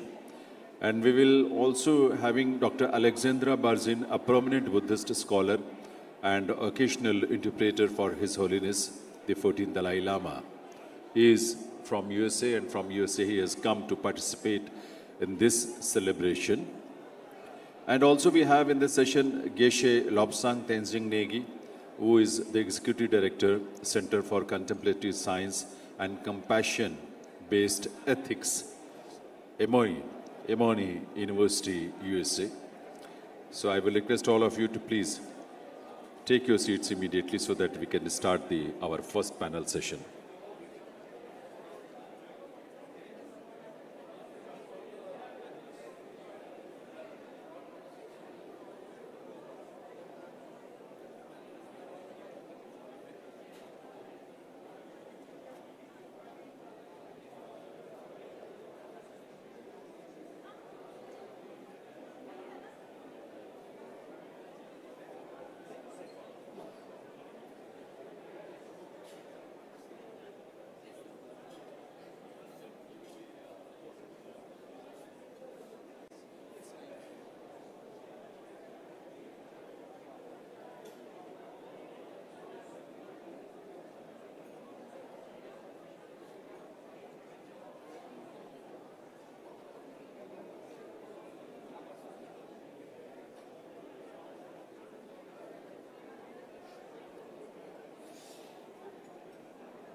So ladies and gentlemen, once again on behalf of International Buddhist Confederation, we welcome all of you in the celebration of glorious 90 years of His Holiness, the 14th Dalai Lama.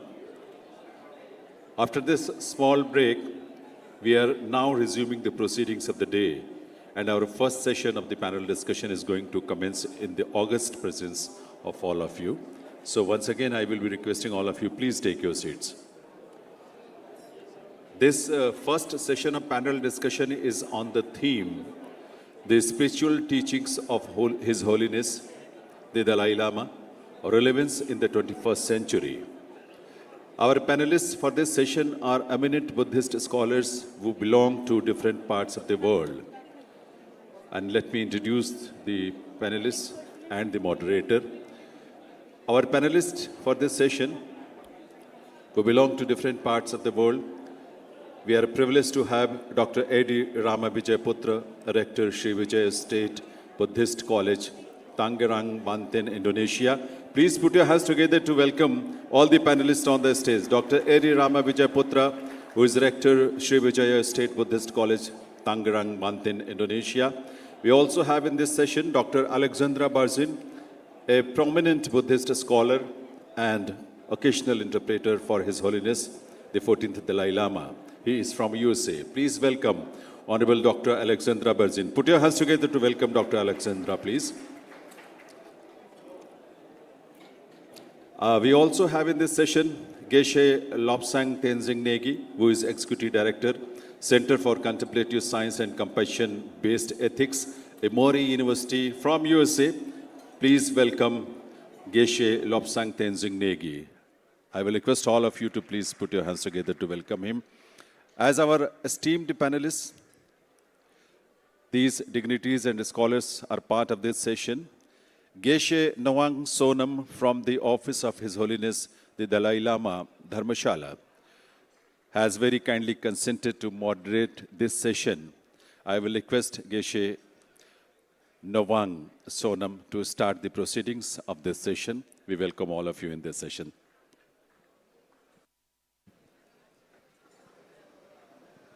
Please take your seats because the discussion is going to start, deliberations will be on. So before that, I will request all of you to please take your seats immediately, without any delay. Good afternoon, everyone. And first of all, let me wholeheartedly thank IBC for having me here, and particularly hosting this grand celebration of His Holiness' birthday. So today, since I'm chairing the session, first, as a chairperson, I need to speak briefly for 10 minutes. And we are already running late quite, so I want to keep things brief and particularly request that the panelists to be strict with you on time. And I would also would like to remind you if you are about to finish, because you have 15 minutes, I think. So when you are around 13 minutes, then I'll remind you that you have to wind up things.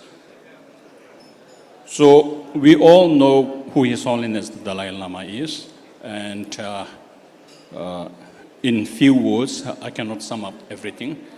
But basically, as a Buddhist monk, I grew up revering His Holiness as an emanation of Avalokiteshvara, which to this day I firmly believe. But then it's another story associating closely with His Holiness.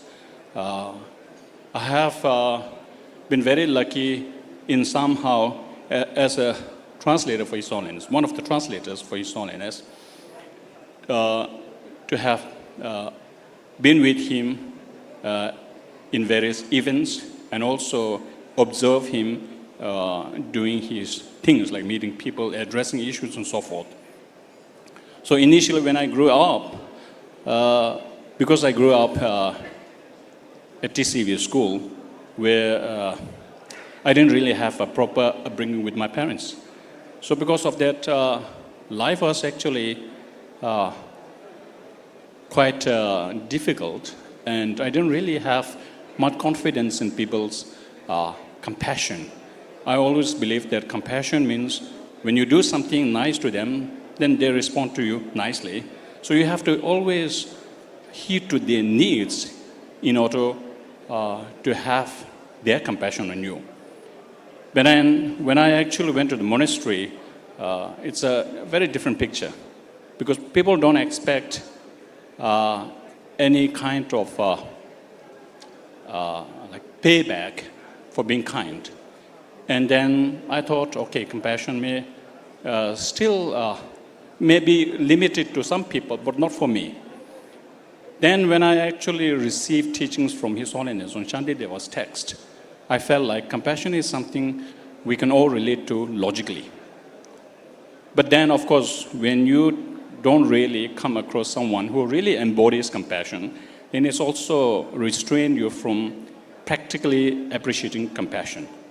So when I actually saw His Holiness as a close range, His Holiness didn't display any air of arrogance, which was in a way quite kind of a shock for me, because somebody of His Holiness' stature, prestige, respect, even very high allowance that I have associated with, I can somehow feel some form of like being a little superior, but I have never seen that in His Holiness.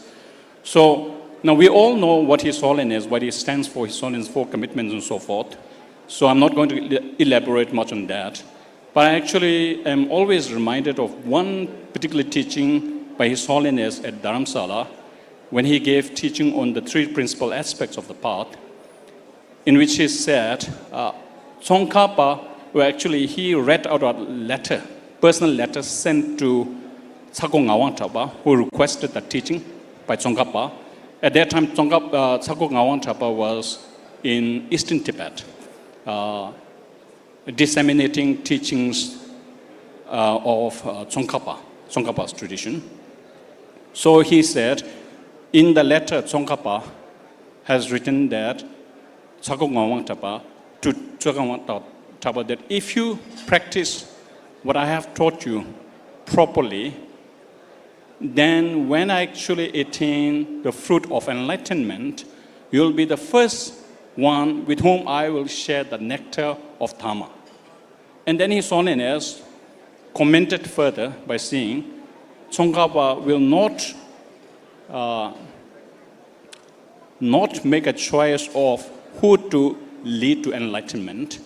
If only you make your own effort, so for Tsongkhapa will not put you away, will not reject you unless you limit yourself from accessing his teachings. So, although Tsakung Ngawang Thapa is not physically close to Tsongkhapa, but being able to live, embody the teachings of Tsongkhapa, he actually, I would say, was one of the hard students of Tsongkhapa. So now I can say the same thing for His Holiness. Not everyone has the fortune to be physically very close to His Holiness, but we all know what His Holiness teaches, what His Holiness stands for, His 4 commitments. So if we live His teachings properly, then we all will experience the essence, the nectar of His Holiness Dharma, and we all have the great privilege to be led by His Holiness in our successive lifetimes. So on that note, I would like to welcome our panelists here. And the first speaker here is Geshe Lobsang Tenzin Negi. I'm not going to read from here because this is all there for to see.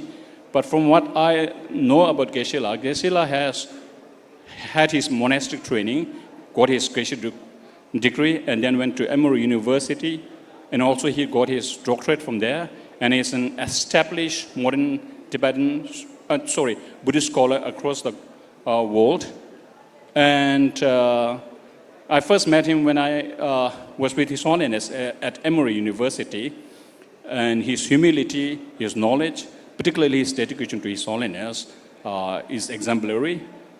And so Geshe-la, I would say, has been instrumental in realizing many of His Holiness initiatives, one of which is one of the remarkable contributions is sea learning, social, emotional, ethical learning, which actually entails teaching compassion without touching religion.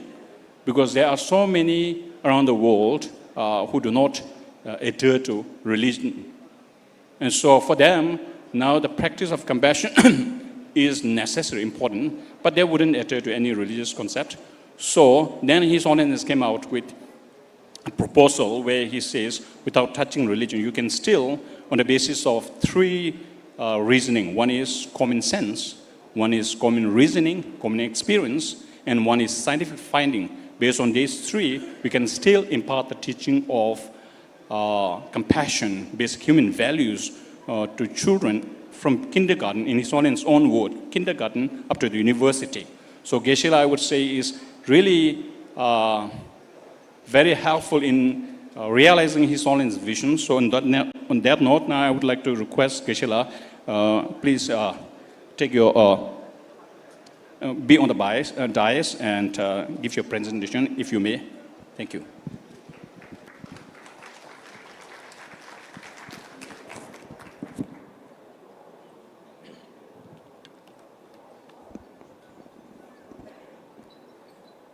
Thank you, Geshe-la, and good afternoon to everyone. With deepest reverence, I begin by paying my humble prostrations to the lotus feet of His Holiness the 14th Dalai Lama and extend my heartfelt greetings on this momentous occasion of the 90th birthday of His Holiness the Dalai Lama.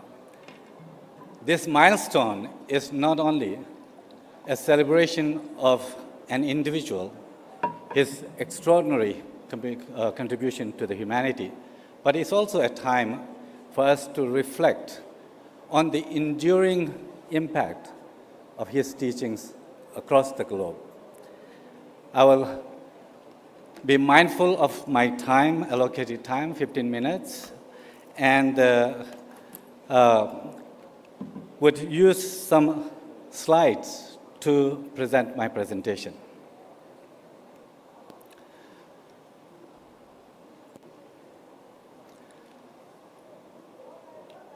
One of the focuses of His Holiness in fact, the first of his 4 commitments in life has been, as you have heard from many presenters this morning, to promote the basic human values as a way to ensure that humanity continues to survive.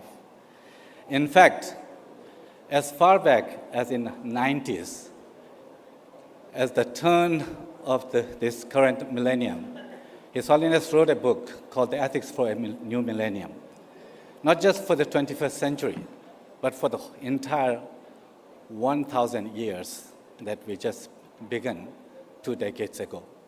In that, His Holiness says that a revolution is called for, certainly, but not a political, an economic, or even a technical revolution. We have had enough experience of these during the past century to know that the purely external approach, and I've emphasized purely external approach, will not suffice. What I propose is a spiritual revolution. His Holiness proposed a spiritual revolution, not religious, but the spiritual. For His Holiness, spiritual or the spiritual values have to do with the basic human values like kindness, compassion, love, forgiveness, a sense of oneness of humanity.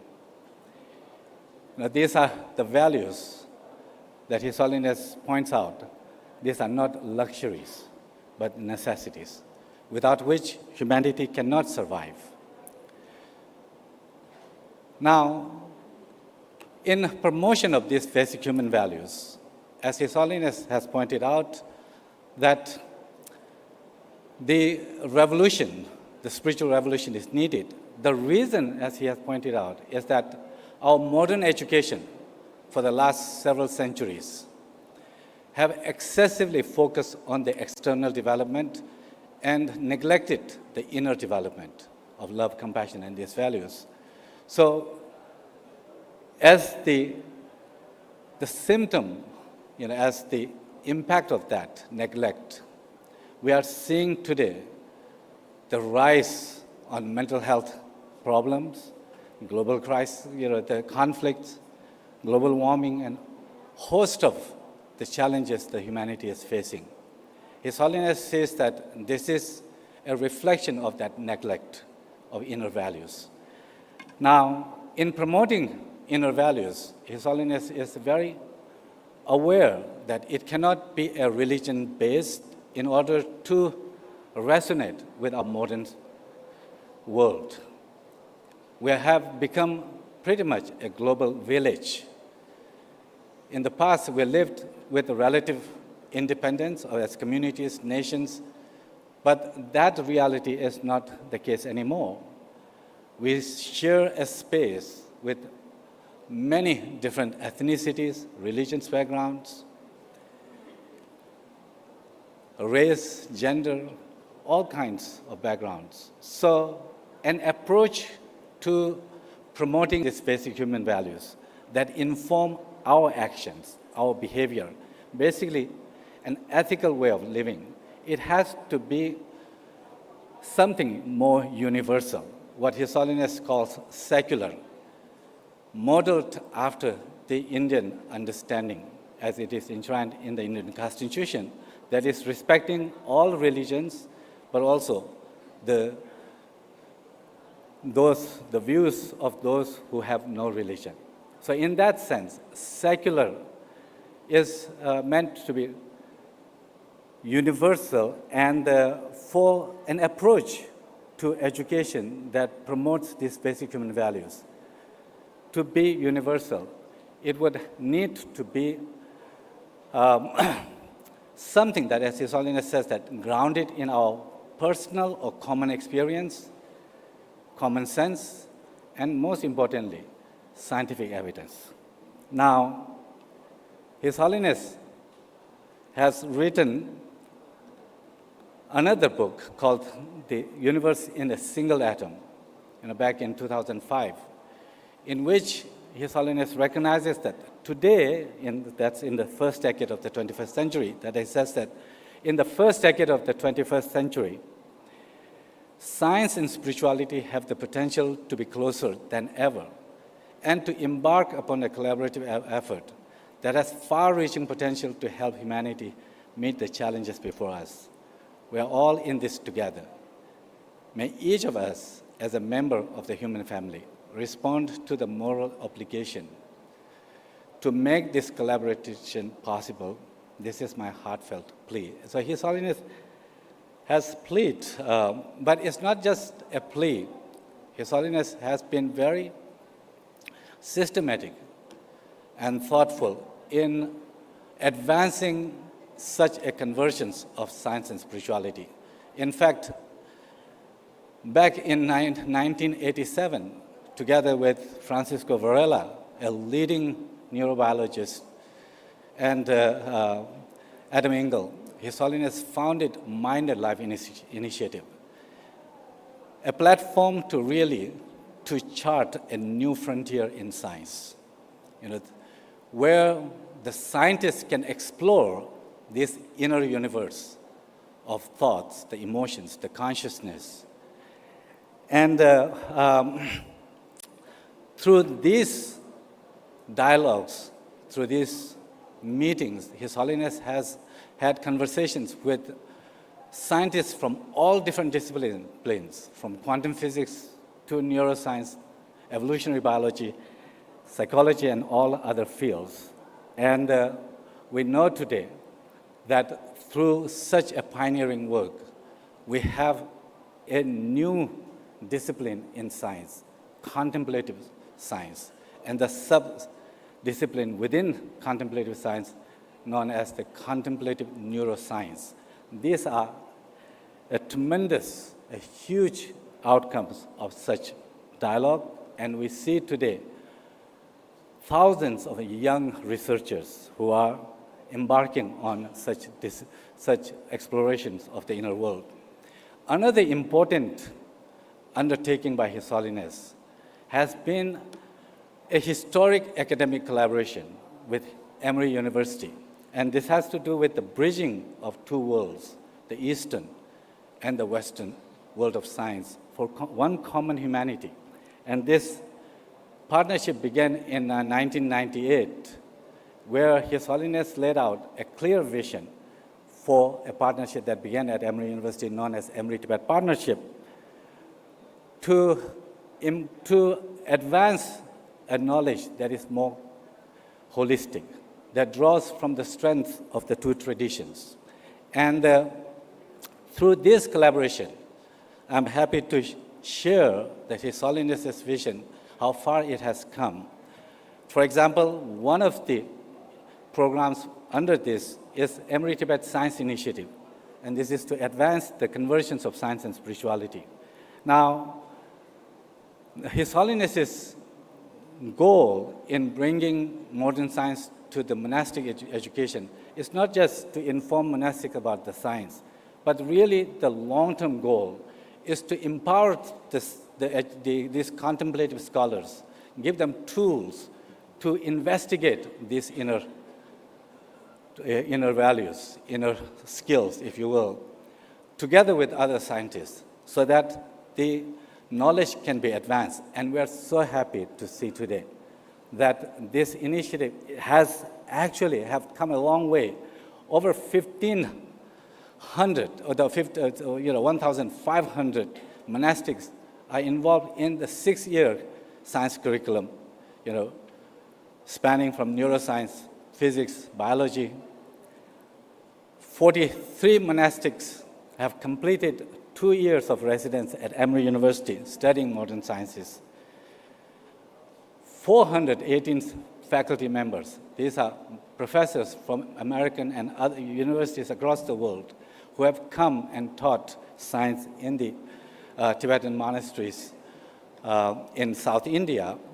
And then you can see that now there are real monastic scientists have emerged who are doing research in the topics like the lucid dreaming, impact of compassion on our well-being, what the experience and understanding of reality, the emptiness, has on our well-being. How do they impact our thinking, the cognition, and so forth.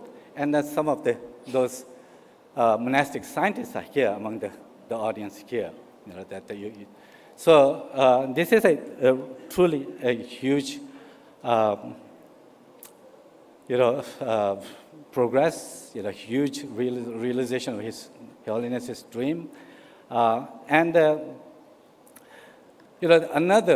part of His Holiness is his effort in advancing this knowledge is to really advance the science and practice, not just to emphasize the importance of compassion and these values, but also to show how to cultivate it, have the program that can teach how to build these skills, and then assess, see if that really has an impact on our well-being. Emory University's cognitively based compassion training is one such that is leading in terms of the research with most randomized studies. It has now tailored this program to different fields in the human society. For example, healthcare, education, business and leadership, and as well as the mental health. One of the outcomes of this with Indian fellow friends I like to share is this program was implemented in Bihar in 2021-22. And as you can see from this publication, Power of Compassion, Revolutionizing Healthcare in India. What they have found is that a hospital, public hospital in Bihar, in Sitamarhi, that ranked at the bottom in the Bihar, within a year and few months, through the introduction of compassion training, that became recognized as one of the best hospitals in Bihar, and also received the recognition that actually ranks this among the top 5% hospitals in India. Now, as our moderator pointed out, really the main focus of this collaboration that His Holiness has had with Emory University is C-learning, social, emotional, and ethical learning. We know today that how mental health is impacting globally, and that you can see how teenagers are impacted by the mental health. There are children committing suicide because of the mental health as young as 7 years of age. It's unheard of. So in such a climate, C-learning, social, emotional, and ethical learning is received with a huge welcome around the world. Social, emotional, and ethical learning was launched in 2019 here in Delhi by His Holiness the Dalai Lama. It is a worldwide initiative for educating the heart and mind. Now, it is offered now in 79 countries implemented today. There are 25 languages this curriculum has been translated. More than 20 million students are engaged, and over 100,000 schools. It's just a very conservative number, but its actual numbers probably are much more. You have 2 minutes. This program, I will conclude by pointing out that how the social, emotional, ethical learning, it's one of these SEL programs. Many countries are recommending schools to bring social, emotional learning in schools. And C-learning, as Dr. Daniel Goleman, the pioneer in this movement, he says that a next generation SEL program, C-learning adds SEL several crucial skills that are largely missing from most of these existing programs. These include attention training. You can see that how it's drawn from the Nalanda tradition, compassion, systems learning, and interdependence, lens of interdependence, and development of ethical outlook. He sees that this is what he calls the SEL 2.0, and it's through these programs that we can see the world leaders are recognizing, like whether it's our Prime Minister, India's Prime Minister Modi ji, that he acknowledges that how His Holiness has met he's an enduring symbol of compassion and so forth. Or the President Clinton, same thing, that how grateful for his effort for this inner encounter and compassionate world. I want to just conclude with this, just take a moment with me. Pico Iyer, an author, in this recent article in Time magazine, where he concludes the article. The title is Why Dalai Lama Continues to Be a Counselor to Us All. It concludes by saying that 90 years from now, and in the centuries to come, he will be remembered as one of the first global spiritual leaders and one of the most enduring. I invite you to join His Holiness in his message yesterday on the 11th, when he has mentioned that he has spent his life promoting these basic human values, and he will continue to do that. And he asks us to join us in this effort. He says that this will be the best birthday present to His Holiness. Please join us, join His Holiness in this effort of compassion revolution to ensure that humanity survives and flourishes. Thank you so much. Thank you very much, Geshe-la. I wish we had more time, but the constraint of time doesn't allow us more. Otherwise, it's wonderful to see that this learning is spreading so wide. In Geshe-la's own presentation, he says it's being taught in 25 languages, 79 countries, 20 million students are taking part in it, 110,000 schools have adopted it. And I also encourage our friends around India to see if there's a possibility of collaborating with Geshe-la. In fact, actually, yesterday I met a friend of mine at dinner whose husband is running 3 private schools. So I didn't get to tell this to Geshe-la, but I hope to introduce them too, so that sea learning could also be initiated. Geshe-la spoke widely, particularly on the convergence of science and spiritualism. So without going further, I would like to now invite our second speaker, Dr. Alexander Berzin. I think it's a very familiar name. Personally, I have not really seen him until yesterday, but I reserve my own comment on him for this. I have heard a lot about him, and I have actually read some of his translations, which are actually very precise, and he is somebody who's, I would say, traditionally in his style of translation. He has translated many books, written innumerable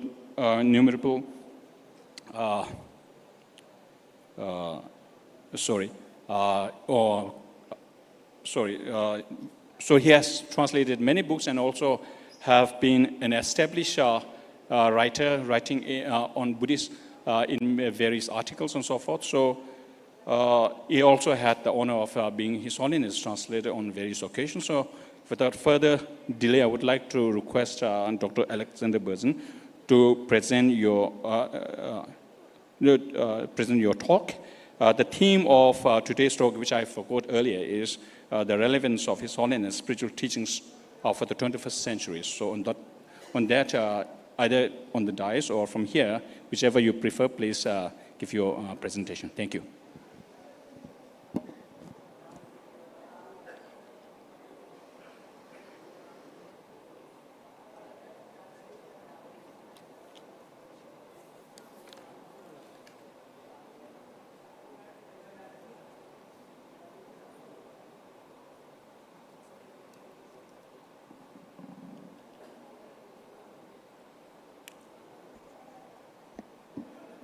It's a great honor to be part of this celebration of His Holiness the Dalai Lama's 90th birthday and to speak with you today about the relevance of his spiritual teachings for the 21st century. We can get a sense of what His Holiness considers the most crucial from the 3 themes he returns to again and again. These are the oneness of humanity, the 2 focuses of his daily meditation, and his 4 great commitments. There are many other facets that could be cited, such as his discussions with scientists, but I'd like to focus on just these 3 themes. I can't presume to know what His Holiness' thoughts are about their relevance, but based on what he's shared publicly, we can infer a few points. The first is the oneness of humanity, and more broadly, the oneness of all sentient life across time and space. This oneness is based on the fact that everyone wants to be happy and nobody wants to suffer. Since the difficulties the world will be facing, such as global warming, will affect everyone, any measures taken to tackle them will likewise affect everyone. To choose wisely will depend on understanding the oneness and interconnectedness of all sentient life. The second point His Holiness often makes is that his daily practice centers on bodhicitta, the compassionate wish to achieve enlightenment for the sake of all beings, and the view of emptiness or voidness. Bodhicitta gives people the courage and purpose to work on overcoming their shortcomings and realizing their potentials so as to be of best help to all living beings. This is especially important in the face of an uncertain future. With a correct view of voidness, people will dispel the misconceptions they have about how they, others, and the challenges they'll encounter actually exist. As a result, they'll be able to respond with clarity, insight, and effective action grounded in cause and effect. Then we come to His Holiness's 4 great commitments, which have defined much of his activity in the world. First is the promotion of secular ethics, namely universal values like kindness, honesty, and forgiveness, by introducing them into the modern education system. It's today's children who will face the brunt of tomorrow's challenges. They need inner values, not just material ones, to guide their decisions and to make a more compassionate world. Second is his commitment to religious harmony, both within the Buddhist traditions and among the world religions. His Holiness often says that conflict rooted in religion is outmoded. Real solutions in this century will only come from dialogue, mutual respect, and compromise. Third, His Holiness is committed to preserving Tibetan culture, its language, medicine, environment, and the Nalanda Tradition. Tibetan culture is based on Buddhism, and Tibetan Buddhism is unique in preserving the full development of Buddhism in India, encapsulated in the Nalanda Tradition. This tradition, with its rigorous training in logic and debate, is especially important today as a tool to counter disinformation and distortion. The Tibetan language holds the most complete translations of Indian Buddhist texts. Tibetan medicine provides options where other systems fall short. And preserving Tibet's fragile environment matters for all of Asia, since its rivers supply water to much of the continent. Fourth, His Holiness's effort to reintegrate India's ancient teachings on the mind, both Buddhist and non-Buddhist, into India's modern education system. These teachings offer a deep understanding of the mind and emotions and how to work with them. Teaching this to students gives them the tools to face life's challenges with awareness and responsibility. Reviving these teachings in India is also a gesture of gratitude, for it was India that gave Tibet this wisdom centuries ago. His Holiness not only tirelessly pursues these commitments himself, but he also inspires and empowers many of us, including myself, to join him in his efforts. His Holiness's spiritual teachings are timeless, but his global commitments are especially relevant for our present century. The best present, I think, that we can offer to His Holiness on this auspicious occasion of his 90th birthday is to dedicate ourselves to doing whatever we can to support him in his efforts. His Holiness has shown us the way. Now it's up to us to repay his kindness and follow his lead. His Holiness's vision for the future has been guiding his actions since decades ago. To illustrate this, let me share with you some examples that I either have witnessed, organized, or translated for. Concerning the oneness of humanity, no matter where natural disasters have occurred, His Holiness has made generous donations to the relief efforts. He has also helped at times of social upheaval. For example, he was deeply concerned about the difficulties the leaders and people of Eastern Europe and the Soviet Union faced in making the transition after the fall of communism. He traveled to Czechoslovakia at extremely short notice when President Václav Havel invited him to come just a few weeks after he took office and to teach him and his team meditation methods to overcome the stress they had at their new responsibilities. Similarly, at the request of Boris Yeltsin's first deputy, His Holiness sent Tibetan doctors to help the Russian parliamentarians who are also suffering from stress when Russia was starting to assert its independence from the Soviet Union. In 1990, the Soviet Ministry of Health requested Tibetan doctors to treat victims of the Chernobyl disaster. His Holiness compassionately agreed and sent his personal physician, Dr. Tenzing Chodak.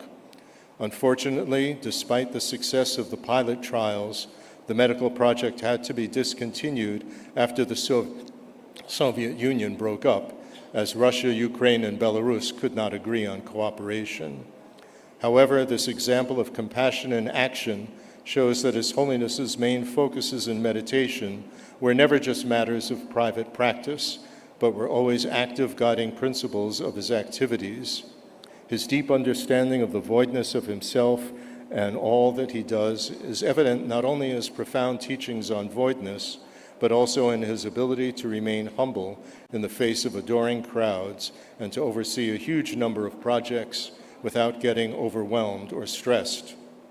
Regarding His Holiness's commitment to expanding school curricula to include the teaching of secular ethics to children, His Holiness has initiated the development of the Social, Emotional, and Ethical C-Learning program at Emory University. Translated into 24 languages, it has been incorporated into school curricula in more than 41 countries. His Holiness has always placed strong emphasis on fostering interreligious harmony, his second great commitment. His very first international visits after coming to India were to meet Buddhist leaders in Japan and Thailand in 1967. Over the ensuing years, he participated in interfaith events with many Christian and Jewish leaders, always preferring private discussions of their teachings and meditation methods for developing love rather than public prayer meetings. In this regard, he invited a group of Jewish spiritual leaders to Dharamsala in 1990. He invited Muslim leaders as well for similar discussions, such as Dr. Tirmizio Diallo in 1994, the hereditary Sufi leader of Guinea in Africa. The audience was very emotional and moving for both sides. His Holiness has met with many Muslim leaders since then and has requested us at Berzin Archives to make the material of our Study Buddhism website available in all major Islamic languages, which we have done. Since misunderstandings often arise from a lack of information, we have expanded on His Holiness's request and have had our content translated as well into Hebrew and the languages of all the Asian Buddhist countries. His Holiness's efforts to preserve Tibetan culture, his third great commitment, also began shortly after coming to India. In 1961, he wrote My Land and My People and had it translated into English the next year. As a next step, in 1962, he sent the teenagers Sharpa and Kamlang Rinpoches, as well as Geshe Sopa and Lama Kunga, to New Jersey to learn English and become Dharma translators under the guidance of the Kalmyk Mongol Geshe Wangyal. In 1965, in New Delhi, His Holiness arranged for the first Tibet House to be opened as a Tibetan cultural center, and starting in 1966, for the main monasteries of Lhasa to be reestablished in South India. As far as I know, His Holiness began commissioning Buddhist text translations in 1969, when he gave me one to translate with Sharpa and Kamlang Rinpoches during my first audience with him when I had come to India to do the research for my PhD thesis at Harvard. The two Rinpoches had returned to India the previous year, and I had the connection with them through Geshe Wangyal. We translated the text under the guidance of Rinpoche's teacher, Geshe Ngawan Targye. Our work together eventually evolved into the translation division at the Library of Tibetan Works and Archives. To preserve Tibetan culture and house the scriptures brought to him from Tibet, His Holiness laid the foundation stone for the library in June 1970. Shortly before its opening in November 1971, seeing the benefit of offering Buddhist philosophy and meditation classes for Westerners, he appointed Geshe Ngawan Targye as teacher and the two Rinpoches as translators. He also made it possible for me to join them there in 1972 after completing my degree back at Harvard and to dedicate my life to serving him. That same year, seeing the importance of preserving and translating the texts of the Nalanda Tradition, His Holiness founded with Geshe Wangyal the American Institute of Buddhist Studies at Columbia University and commissioned it to translate the Tengyur, which contained those texts. Similarly, His Holiness took early steps to make accessible the Kala Chakra initiation, which he regards as particularly beneficial for the future. One of his Kala Chakra teachers, Senchop Serkon Rinpoche, trained me to translate it for him. His Holiness soon saw the strong interest that Westerners had in the Kala Chakra practice, and so he chose 3 sadhanas of graded length to translate for their practice. Then, to help people prepare for these initiations, His Holiness personally gave guidelines on what to explain and how to respond to the most frequently asked questions. His Holiness has been very supportive of making the Dharma available to the world in many other ways. In 1989, he sent me to the monasteries in South India to help prepare the geishas and monks who plan to teach and translate in the West. This led to a workshop Dobum Rinpoche organized in Delhi in 1994 to help train young Tibetans in the skills needed for making written translations. For the preservation of the Buddhist teachings among the Tibetans, His Holiness saw that harmony among the 4 Tibetan schools, as well as with the native Bon tradition, was utterly essential. Therefore, His Holiness convened a conference of reincarnate lamas and abbots from all 5 traditions in 1988 to discuss ways in which they could cooperate. To ensure that the teachings would continue to be preserved in Tibet itself, His Holiness felt that the support of Chinese academics would be of great help.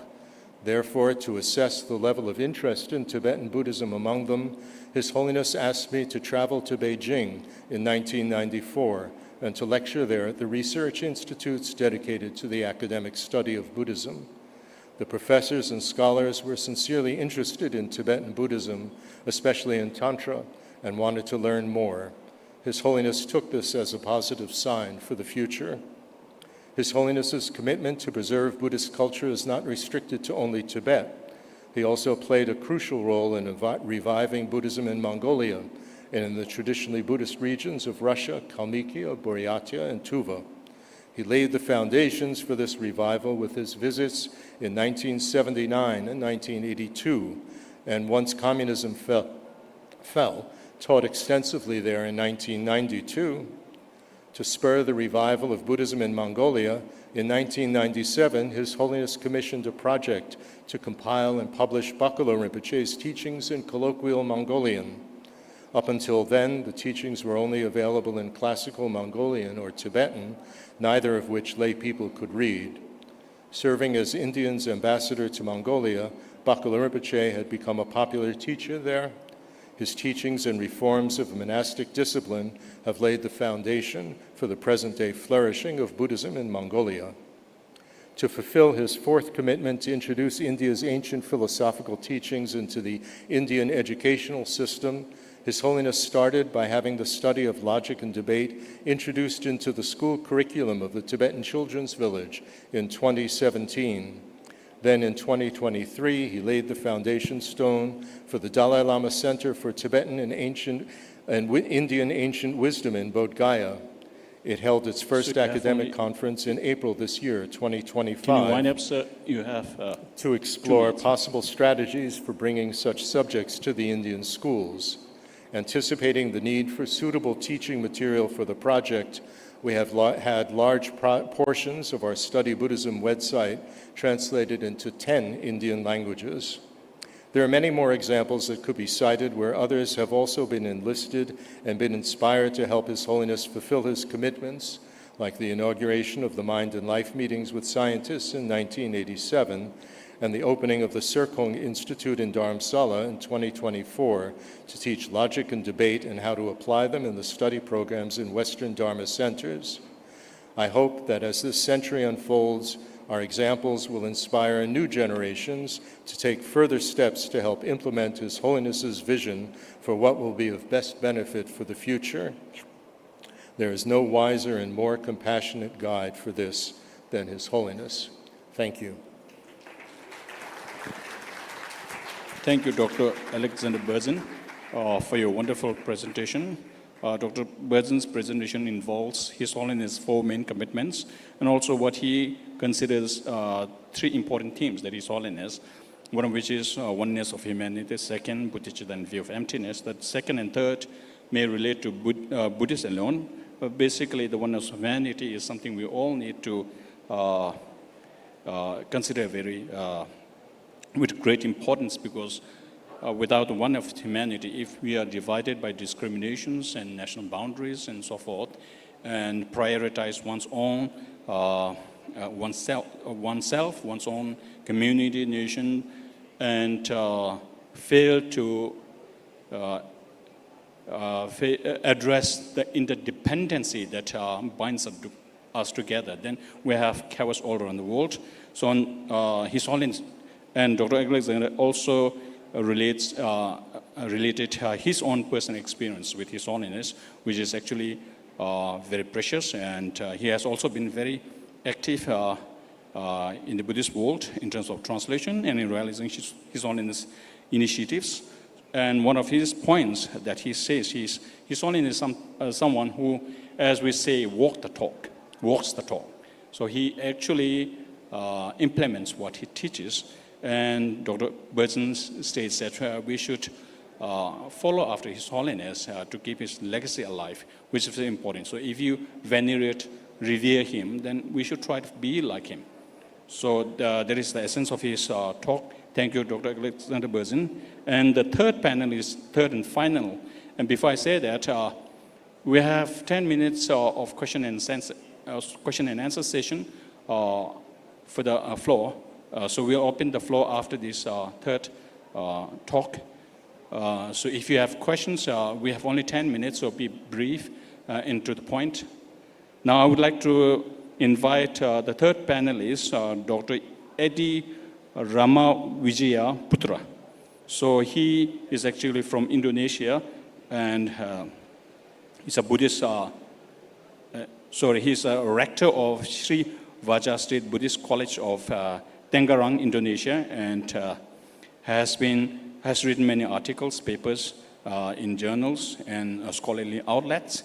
He's the chairman of Indonesian Higher Education Institution and has taken part in many distinguished conferences, seminars, and talks, and has also taken part in many interfaith and interreligious forums. So please welcome Dr. Edith Ramaji Wijaya. Please take the dais and give your presentation.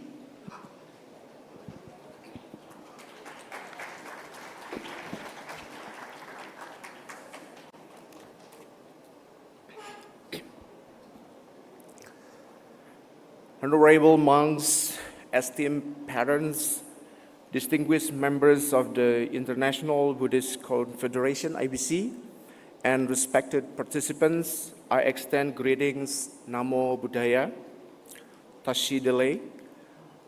My name is Eddie Rama Wijaya Putra. Although my name contains Indian elements such as Rama and Putra, but I am Indonesian origin, a proud Buddhism from Indonesia.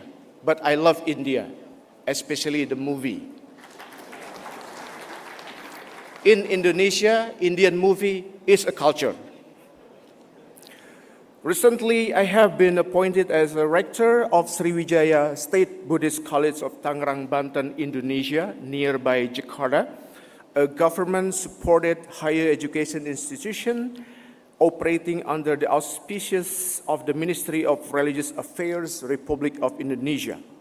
So today, as a lecturer and as a professor in the university, I speak merely as a practitioner, and it is a great honor for me to be here in India, celebrating the 90th birthday of His Holiness the 14th Dalai Lama.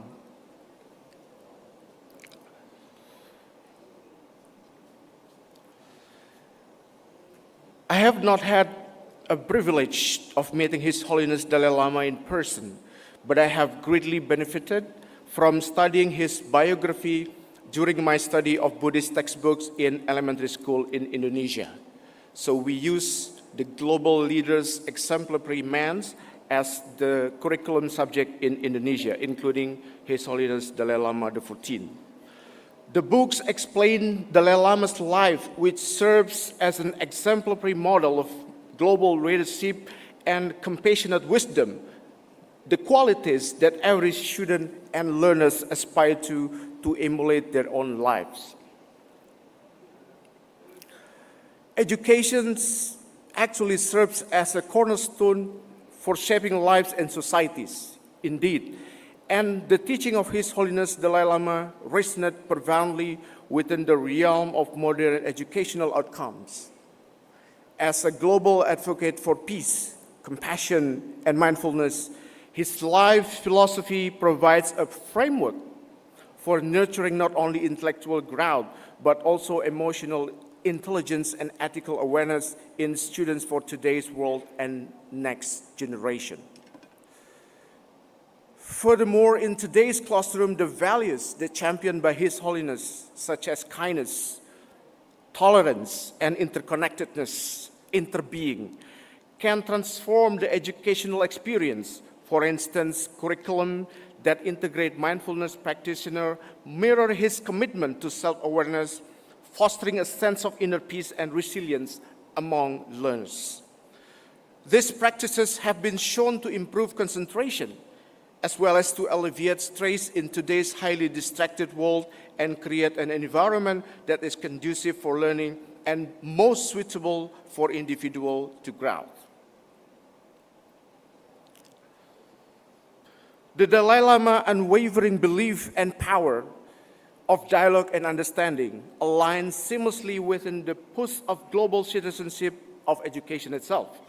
By encouraging students to appreciate and respect diverse perspectives, educators can prepare for them for a world that demands more cooperation, empathy over divisions. These lessons are very vital in cultivating individuals who are not only academically equipped, but also socially conscious and morally grounded.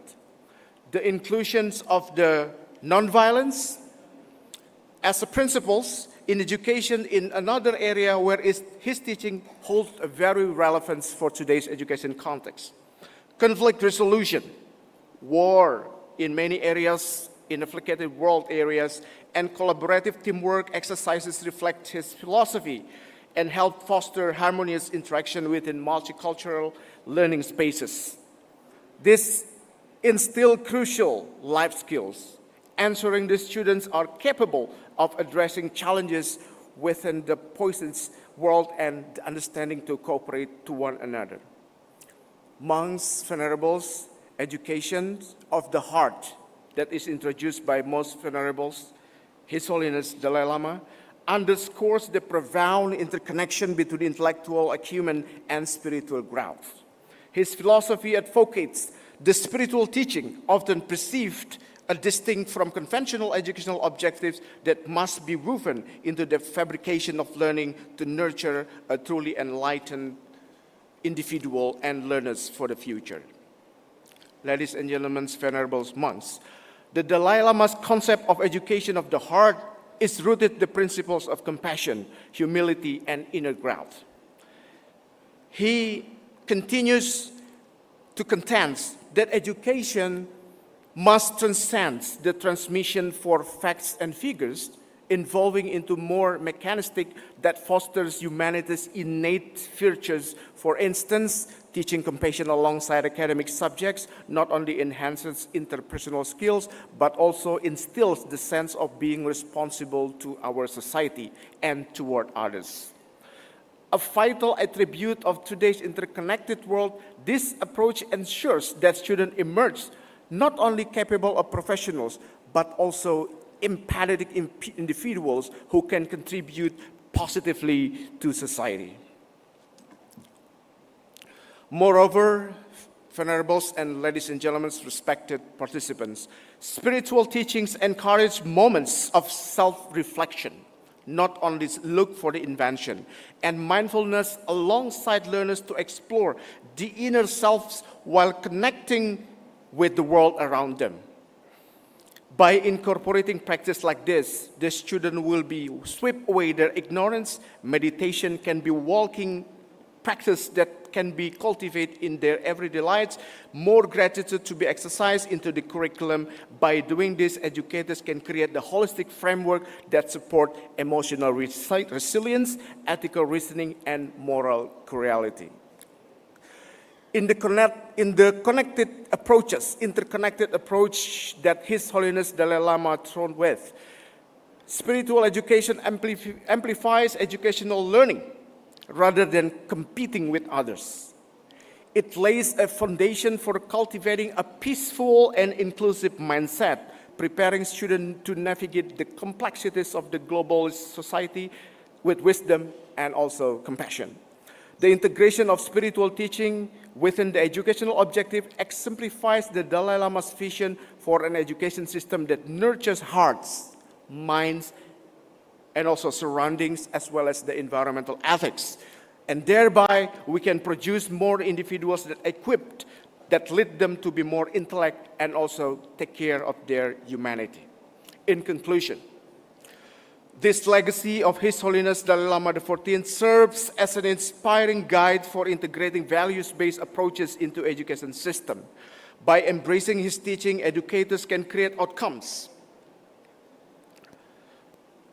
and also knowledge and also wisdom to the two purposes of education, which is not merely about the subject matters, but also to cultivate humanity, fostering global harmony as a spiritual guide of millions and billions of people. So his life's work transcends boundaries, leaving the indelible mark of our today's humanity. His Holiness Dalai Lama the 14th teaching transcends cultures and religious boundaries and offering universal principles that resonate us with the global connection. The values of compassion, such as mindfulness and interconnectedness, makes us aware that the life should be enriched with the irrespective of culture and ideological backgrounds. By emphasizing this to all beings, his philosophy encourages global communities to embrace shared humanity, whether addressing environmental challenge or maybe climate change, to advocate human rights, promoting mental well-being, and this teaching offer practical solutions that are equally relevant to all school systems all over the world.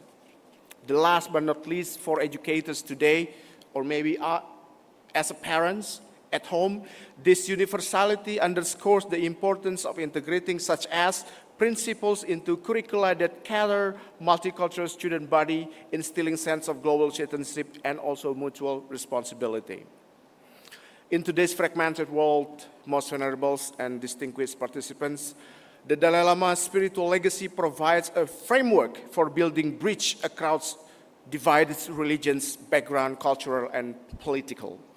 His teaching inspires individuals to cultivate kindness, empathy, and dialogue, like today we are doing that hosted by the IBC. Creating societies that prioritize collectively harmony or individual that gain universal application to this philosophy. The Dalai Lama's teaching on kindness, tolerance, and interconnectedness offer transformative insights for our education, emphasizing mindfulness and offer transformative insights for education that emphasize on mindfulness, dialogue, and nonviolence. These values, however, directly connect to the key of the Sustainable Development Goals as offered by the United Nations. Quality of education, good health and well-being, justice, partnership, and collaborative movement are the goals that can only be achieved if the school system embeds practice of compassion, love all, not hate all. This can further serve as a platform to reimagine systems that nurture well-rounded individuals that are equipped to navigate global complexities with strong empathy.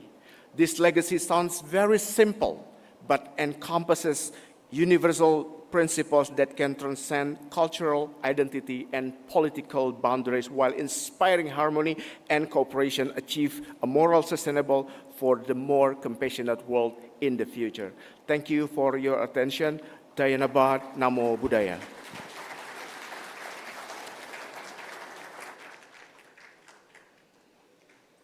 Thank you, Dr. Eddie Rama Vijayaputra, for your comprehensive talk about His Holiness' contributions. You begin with secular ethics and then touch how transformative pedagogy, the phrase educating the heart, has been taken seriously by others, and His Holiness really encourages us to educate our heart, not just the intellect, because if you are very intelligent and in absence of compassion, your intelligence could be devastating in many cases. And then I also would like to point out that he says His Holiness was spiritually driven for intellectual growth, and he said this intellectual growth should nurture oneself properly, and this nurturing of oneself properly, intellectually, should then be able to extend to others for the benefit of others. And he's also touched His Holiness talk about social awareness, appreciation of others. We often do not appreciate what we have, and as a result, we are materially driven by material thirst for more materialistic gain.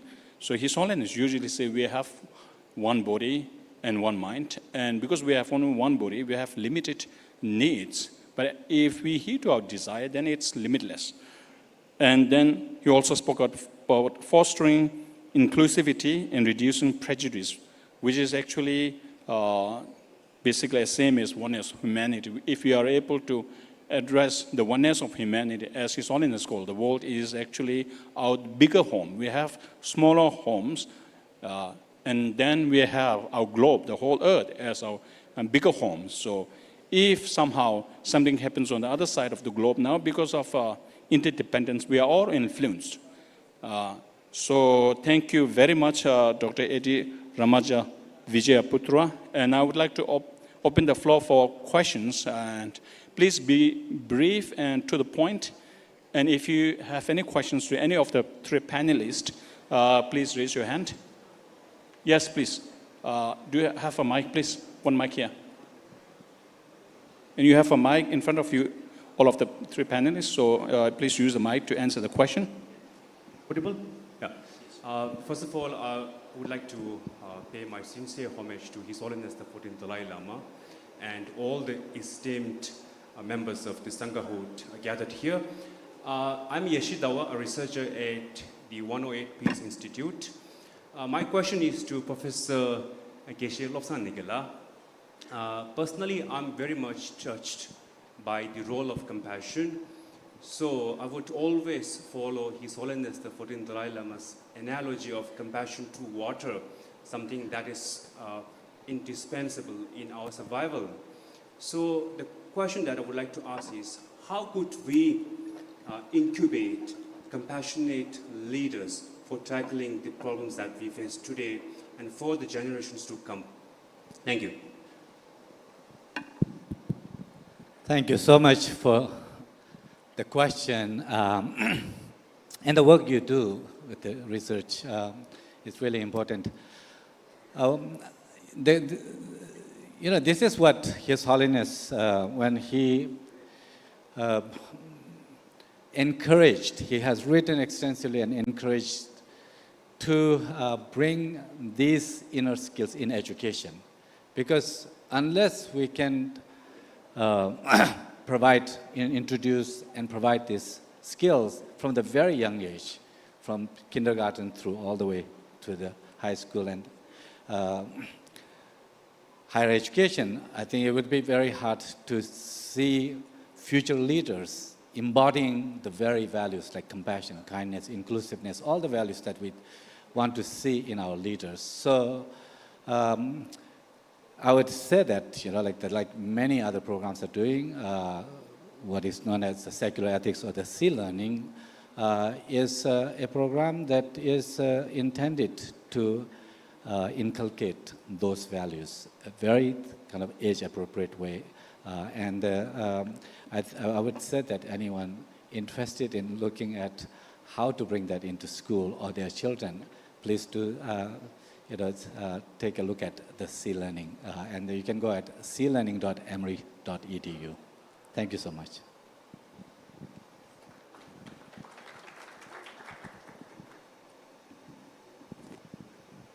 Yes, please, sir, on this side. Can you please bring the mic here?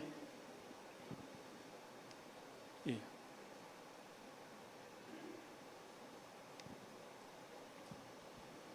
Thank you. First of all, I'd like to commend IBC for organizing such a wonderful celebration of the 90th birthday of His Holiness. Of course, we need his compassion, his philosophy. But, you know, my question as an ordinary human being, in today's world, we are heavily influenced by technology. We are overpowered by artificial intelligence. Most of our actions, despite being aware of the futility, tend to resort to violence, conflict for resolution. And the constant conflict between heart and mind. Mind says something else, heart says something else. And the Buddhist philosophy, of course, ably propounded by His Holiness, works for the human ethos of compassion, peace. Where do you see Buddhist teachings and those of His Holiness 10 years from now? He hasn't mentioned any particular panelists, so all of you are open to answer to this. What do you see the role of Buddhism in this conflicting world? But in 10 or 20 years from now? Because I don't think the world will change so much in the coming, with the leaders in North America, with the leaders in Europe resorting to their own. Predicting the future basically is quite difficult, but given that now we have huge followers of His Holiness all around the world. For example, Gandhiji's ahimsa is still active even when Gandhiji is no longer there. So even if physically His Holiness is not so active as he used to be, still I hope that his students, his followers, people who appreciate him all around the world, and people who are involved in this C-Learning initiatives and so forth, they will be able to contribute to world peace in some way. But as His Holiness says, the first school for compassion is your home. Your parents are the one who teaches you compassion first. So each of you, except the monastic, I am sure many of you are parents and you have your children. So the responsibility for educating the hearts of your children rests equally on you, and not on just, His Holiness says, I'm just one individual. So His Holiness actually during one of his talks with in Bihar, he says, just by praying, we cannot realize things. So if you really want to solve problems, it comes through the able hand of the Chief Minister. His Holiness said that. So it comes through the able hand of people who follow to realize His Holiness initiative, global peace. We all have equal responsibilities. This is my own thought, and if you want to add something, please.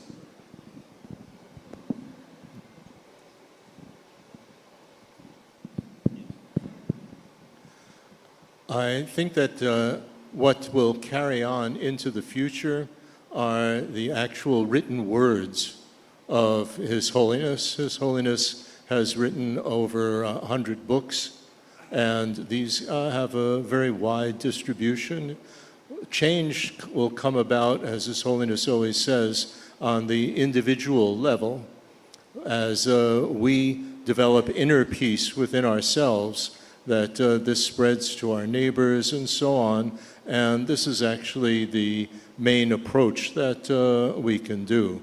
I can see from our Study Buddhism website, we have a growing and growing audience. Last year, over 3 million people read this, articles on Buddhism through this website, and it grows more and more and more. So as the message of Buddhism spreads around to more people, more languages, we have 37 languages, that message will go from the grassroots up to larger scale.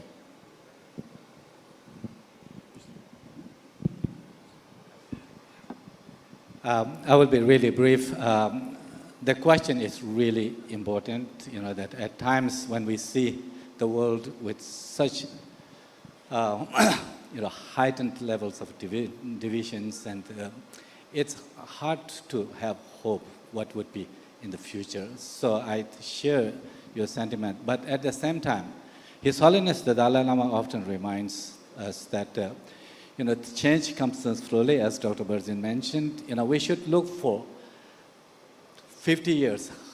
His Holiness has several times, I remember saying that the work we are doing, it's a real measurable impact we could expect 80, 90 years down. But that's not to say that changes are not happening now. For example, I just give you a quick example. This social, emotional, and ethical learning, that's providing children the tools to manage their emotions, manage their relationship with other children and teachers and parents, bring this discernment to have the decisions or the responses that are more constructive. It's making an impact. For example, I was in Junjunu, in Rajasthan a couple of years ago, where C-learning, social emotional learning program has been implemented. I visited a school, and the principal, the teachers, the students, even the parents, they said that having introduced C-learning in the school, they see a day and night difference. So much so that there was one student, 14 years old, they said that this student was so explosive, so angry, so disruptive, and no one liked in his class. No one liked him in his class. Having introduced C-learning to this student, now he says that he has tools to manage those emotions, and he is liked by the students. He's one of the star students now. Parents told us that two parents, they had their children sent to private schools because in India, as usual perception, the public schools don't have the good education. But in Junjunu, when the C-learning was brought, these parents were hearing that these public school children are really doing well. And so they waited for a while, but then they kept hearing, and so much so that they can actually see the change. So they took their children out from the private school and put in the private to the public school. These are the changes I think that we can see the small on individual level, maybe the individual organization level, but I think that 10 years from now, I think we can really see this some, not just little ripples, maybe some form of waves. And then for that to really become a big revolution, it will take time. Thank you for your question. Well, I'd just like to add some more comments. Well, in my opinion, we should start to transform the presence of His Holiness Dalai Lama not as a merely individual being identity, but as a symbolized of interconnectedness, tolerance, stability, and resilience.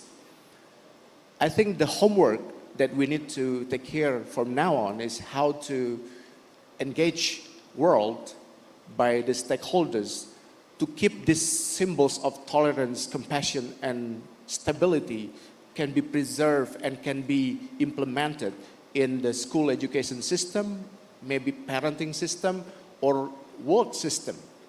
By doing this, we might consider that 10 years later, well, if the world doesn't care, no problem, but we should start care that this legacy should be sustained and should be preserved. By digital areas, we can do this spread of things very easily, and we should start it now. And in my opinion, the most things that we have to tackle right now is this symbol should be preserved as an universal movements or identities rather than just legacies, for example, for Tibetan people or merely Buddhist people, but for all over the planets and the sentient beings that want to live in stable and more compassionate life and living. Thank you. So one last question. Yes, please.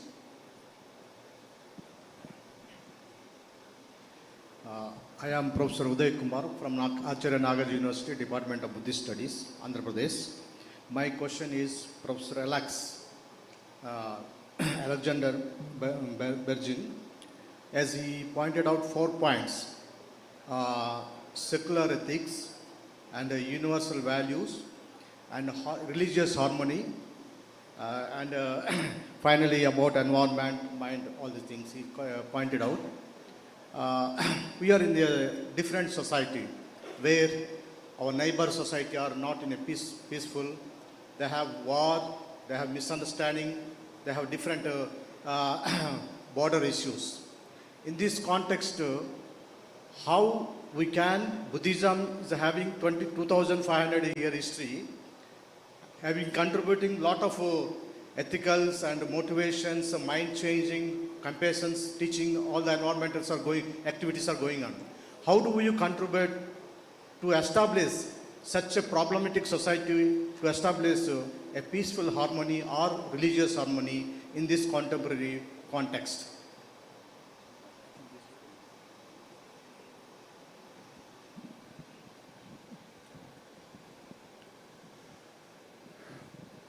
His Holiness has said that a great deal of disharmony that you find among the various religions is because of lack of information, that the different traditions don't really, the followers of them don't really have a clear idea at all about what are the teachings of the other religions. As His Holiness says, the common basis of all religions is love, compassion, forgiveness, patience, all the basic universal values that we all share. The only thing that one can do to bring about harmony is to try to bring more education, whether it's in the schools, whether it is in social media, whatever media can be used. This is the only way, but it's very difficult to change people.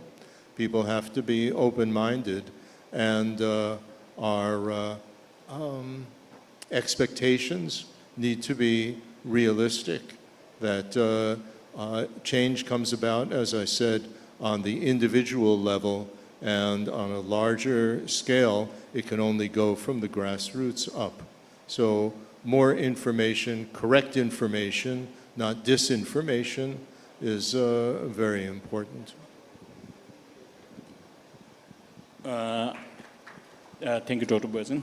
And now I just want to briefly give a feedback and an answer to your question. And then after that, I think everyone is now hungry. We are already at 1:30, so we'll break for lunch, and then we'll have the second session after that. Now, resolving the issue of water distribution and others between two communities, this is how, from a Buddhist perspective, this can be done. So now when we have the practice of compassion, meditative practice of compassion, the first practice entails practicing equanimity, which means others' interest is as important as your interest is. So accepting that others are as important and their concern is as important as your concern. So if both sides have this kind of understanding that we need to survive side by side, and taking into account the interests of both, if there is a way to engage in dialogue with one another, I'm sure definitely you'll come to a solution. So on that note, now we'll disperse for lunch. So yes, please. I just would like to add, as a word of optimism about this, that His Holiness, for example, asked us personally to make information about Buddhism available to the Islamic world, and to have all our material translated into the major Islamic languages. That's 7 different languages, and also to make information about the Islamic teachings on love and compassion, make that available in the Buddhist languages of the Buddhist countries, and we've done that. And these materials actually have quite a wide audience. And as a very interesting, wonderful example for that is that just about 1 week before America and Israel bombed Tehran, I was asked by a group at Tehran University to give a Zoom lecture, which I did, about Buddhism, that there was a group in Iran that had a great interest in learning more about Buddhism and how it was differed in the different countries. So it does have an effect by making information available. So ladies and gentlemen, this was our first session of panel discussion, the spiritual teachings of His Holiness the Dalai Lama, relevance in the 21st century. We are grateful to all the panelists, eminent scholars, Dr. Eddie Rama Vijaya Putra, Rector Sri Vijaya State Buddhist College, Tangerang, Banten, Indonesia. We are thankful to you. Dr. Alexandra Barzin, a prominent Buddhist scholar and occasional interpreter for His Holiness the 14th Dalai Lama from USA. He was here with us. We also had Geshe Lapsang Tenzing Negi, Executive Director, Center for Contemplative Science and Compassion-Based Ethics, Emory University, USA. And this session was moderated by Geshe Novang Sonam from the Office of His Holiness. So please put your hands together to express our gratitude to all the panelists and the moderator. Thank you very much for being part of this session, and we are thankful to you also. I will request all of you who have not taken the lunch, please join us for lunch. This is a break for 45 minutes because we have already exceeded the time. So we will try to squeeze the in between where we can. So please be back in 45 minutes. I'm requesting all of you to please join for the lunch. Thank you very much.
Sangha members, ladies and gentlemen, please take your seat. We are about to start the second session.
He has been received. I know he's brought inside 5 minutes back.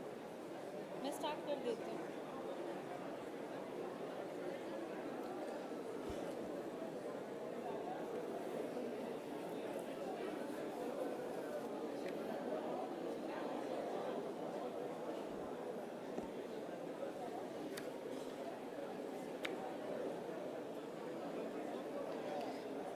Good afternoon, everyone.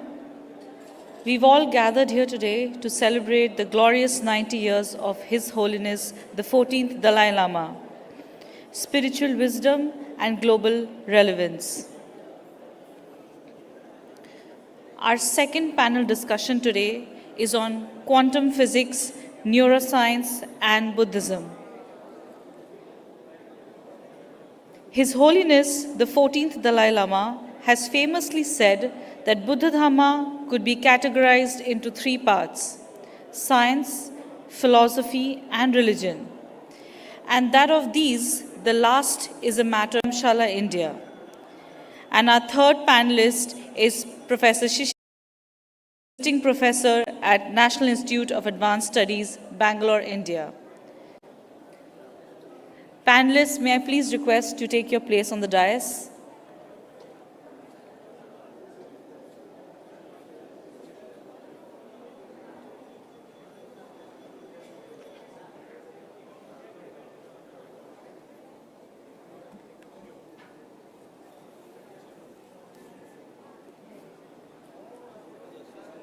Everybody standing at the back, please sit down.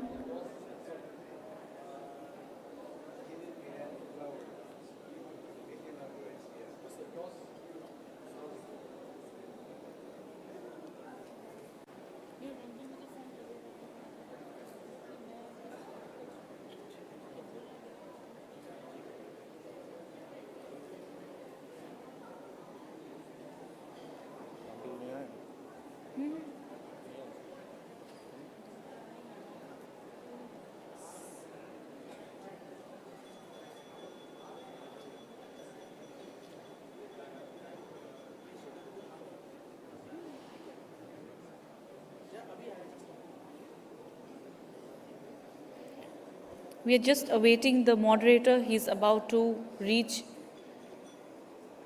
and we'll start the proceedings.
This is our second panel discussion on quantum physics, neuroscience, and Buddhism. Our moderator for this session is Venerable Geshe Dorje Damdullah. Panelist 1 is Professor Sion Rimon. The second panelist is Geshe Lagdor, and the third panelist is Professor Shishi Roy. Over to you, Geshe-la.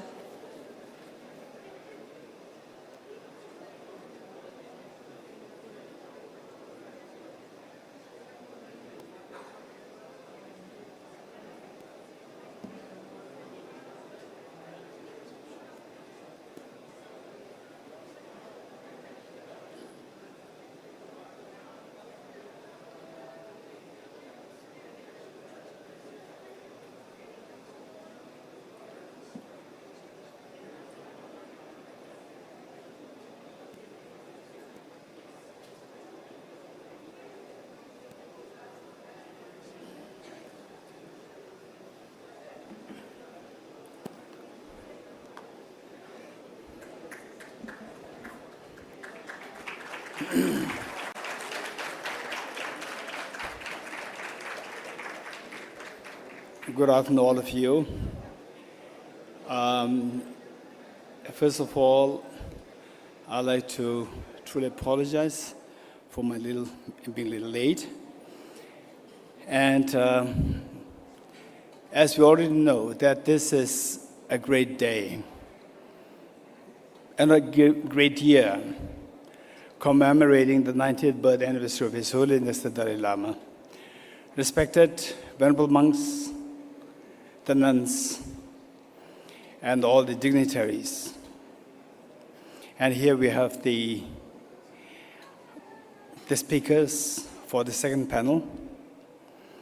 And I'd like to begin with my little bit of intro of what this panel is all about. So here we see that of the several panels that we have, this is a very important panel with respect to the vision of His Holiness the Dalai Lama, the need for the modern science and Buddhist philosophy, and to make it even more broader, the philosophy in general, the human knowledge and modern science to come together. So having said this, as stipulated by UNO, SDG 17 SDGs, Sustainable Development, growth of the civilization is marked by the growth in the cognitive sophistication of the human beings. So today, 21st century AD, we see that the cognitive development, this has reached to such a height of advancement that the human, if we speak about the human civilization, this is thus far incredible great success story for the humanity. At the same time, we see that the world is not perfect. At the same time, we see that the world is going downturn with respect to the crisis, the problems, the wars, the conflicts, domestic violence, and so forth. So His Holiness the Dalai Lama, I remember 2008, when His Holiness was addressing a public gathering in USA. A question was asked at the end of the discourse as to where are we going wrong? While the modern education has climbed to such a height of development, but we see that there's a decline in the world peace, decline in the moral values of the humanity. Where are we going wrong? This was a question asked to His Holiness. So with this, His Holiness, without second thought, responded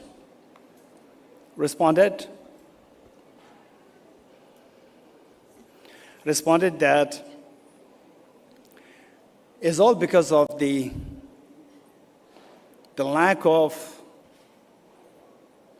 development, lack of emphasis on the development of the heart.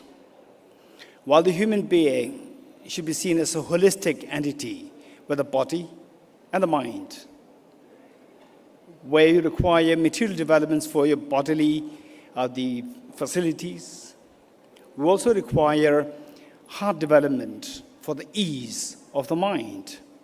So His Holiness, since that long, since many years ago, His Holiness has been emphasizing on the need for us to include within the modern education the curriculum on developing the heart.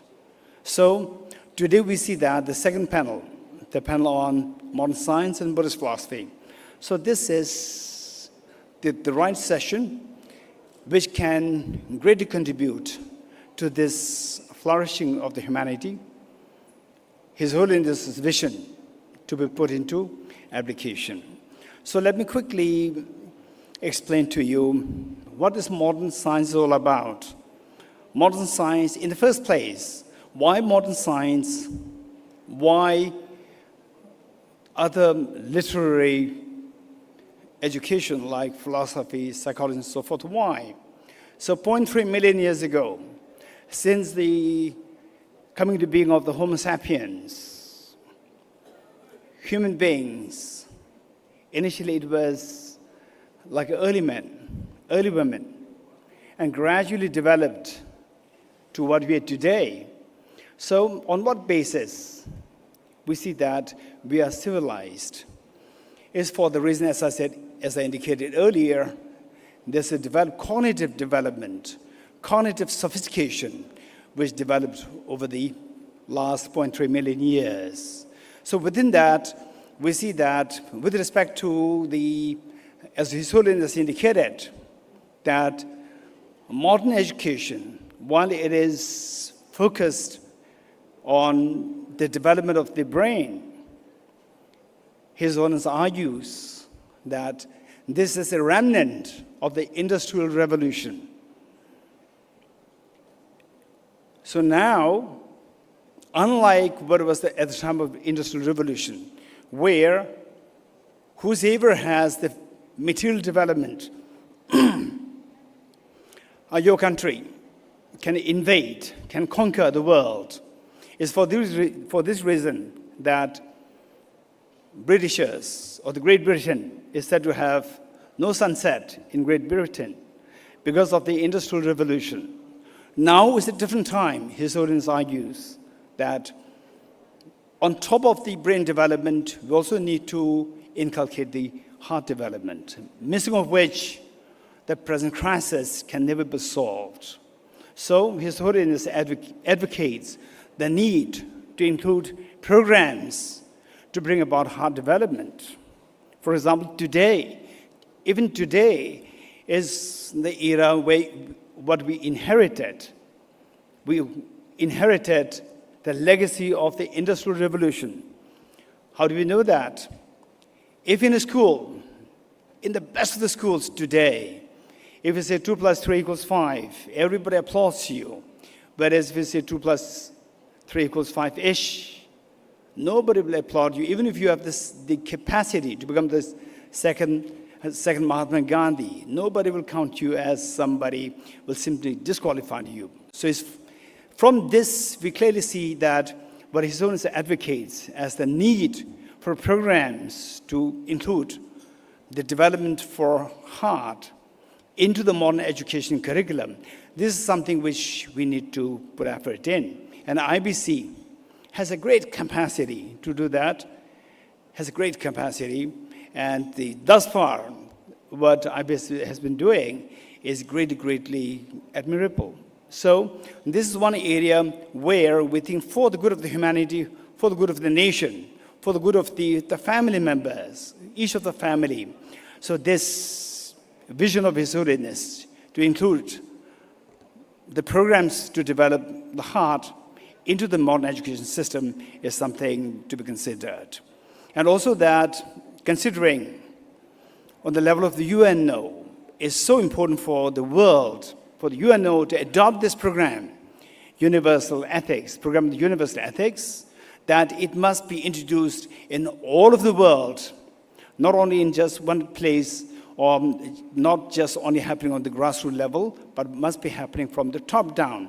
So this is something which I'm sure that many other institutions, for example, like Emory University, and likewise the IBC, I'm sure that we can put effort to pressure the UNO to adopt this, to be included as a program, in a modern education program, the program to develop the heart in the minds of the youngsters. So, to make it very quick, we see that the human, the participation in the world, so that is purely done by your mind, and the Buddha emphasized so much on the workings of the mind. So where modern science, parallel to what the Buddha taught, modern science, we see that there's one section of modern science which talks about the ontology, to explain what the ontological reality is. In this regard, physics developed. With the advent of modern physics, particularly quantum physics and relativity theory. So today we have Professor Cecil Roy, who is a brilliant quantum physicist and a brilliant physicist who I've been knowing for the last more than 20 years. He's speaking on that. Also we have Professor Sion Raman. He's also going to speak on this modern physics with respect to the measurement of the time from the point of view of the physics, comparing that with the Buddhist epistemological studies. So this is where modern science is trying to explore the ontological reality. And then Buddhist philosophy is discussing as to what constitutes ontological reality. Alongside, there's neuroscience, which talks about the workings of the brain to explain the emotions. And parallel to that, in Buddhist philosophy, in the Buddhist teachings, there's a tremendous emphasis on the study of psychology and epistemology. So we see that these are the two areas where we can look for ways and means to see the parallels. And of course, His Holiness's approach is that we should not be only looking for the parallels, we should also look at the points of divergence. Where you see the points of divergence, there should not be a reason for us to see the conflict, but should be seen as the areas to learn from each other. And so, with this in mind, so we see that in the human community, this is so important for, as I said earlier, the quality of the human community is marked by the development of the sophistication of the cognitive side of the brain, as well as the affective side of your compassion. So with this in mind, so today we have 3 panelists here, and earlier we're supposed to be having 4, including Professor Richard Davidson, and for some reasons he could not turn up for this. So first of all, we have Professor Sion Raman, and Professor Sion Raman, who I've been knowing for the last many years. And in fact, 2 of us, we had a same teacher. And just for information, this is where the modern science and the Buddhist philosophy, spirituality merge together. Just for information, we see that Professor Sion Raman, one time, there was many years ago, perhaps like 30, 40 years, if not 40 years, 35 years ago, that he was always with our teacher, Venerable Nalanda Tradition, and one time, given that he was constantly bothering Rinpoche by visiting him every day. One day he asked Rinpoche, if you don't feel too bothered by me visiting you every day. My teacher said that, yes, you are bothering me, but better it is that you bother me than not coming to me at all. So this is a compassion which His Holiness is talking about, the need to inculcate the education, to educate the heart as a program to be included in modern education. So with this in mind, Professor Sion Raman is an emeritus professor and is active in human cognition research. He was born in India and lives in Seattle, USA. He obtained his BSc honors from the Indian Institute of Science and Bangalore, and a PhD from the University of Utah in the fields of laser physics and quantum optics. He has held faculty positions at the University of Washington, Seattle, USA, and the Reykjavik University in Iceland. At present, he is an affiliate professor at the University of Washington. He is involved in the development of EEG-based neuroback feed and brain stimulation techniques to treat brain disorders such as epilepsy, anxiety, and memory disorders. His interests also include Buddhist philosophy, and he has been studying primary root texts for nearly 40 years. And the topic that he's going to discuss on is very interesting. It may be a little technical with respect to measuring the time of the cognitive thought processes from the point of view of the Buddhist philosophy and Buddhist psychology, or epistemology, and from the point of view of the physics. So we all welcome Professor Siranamon. 15 minutes. Thank you.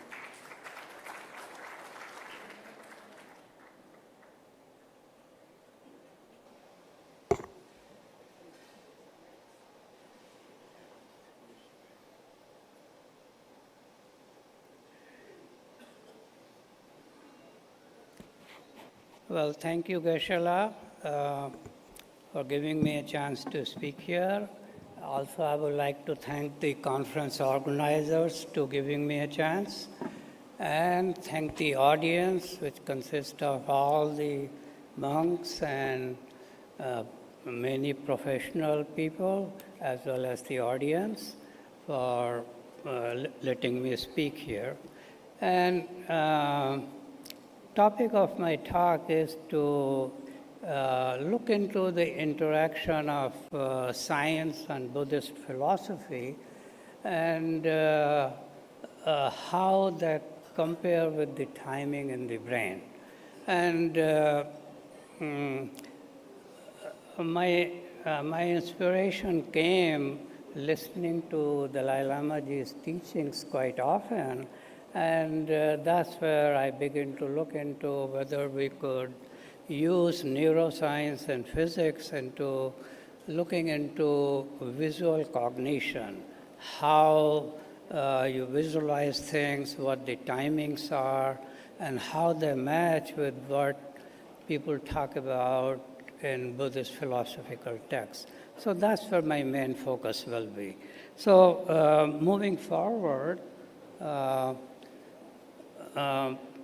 these two books, which are well known, I went to some of the talks of Mind Life conferences, and also listening to Dalai Lamaji. Whenever he gives teachings, he always mentions quantum physics and many applications of that into formation of matter and cognition.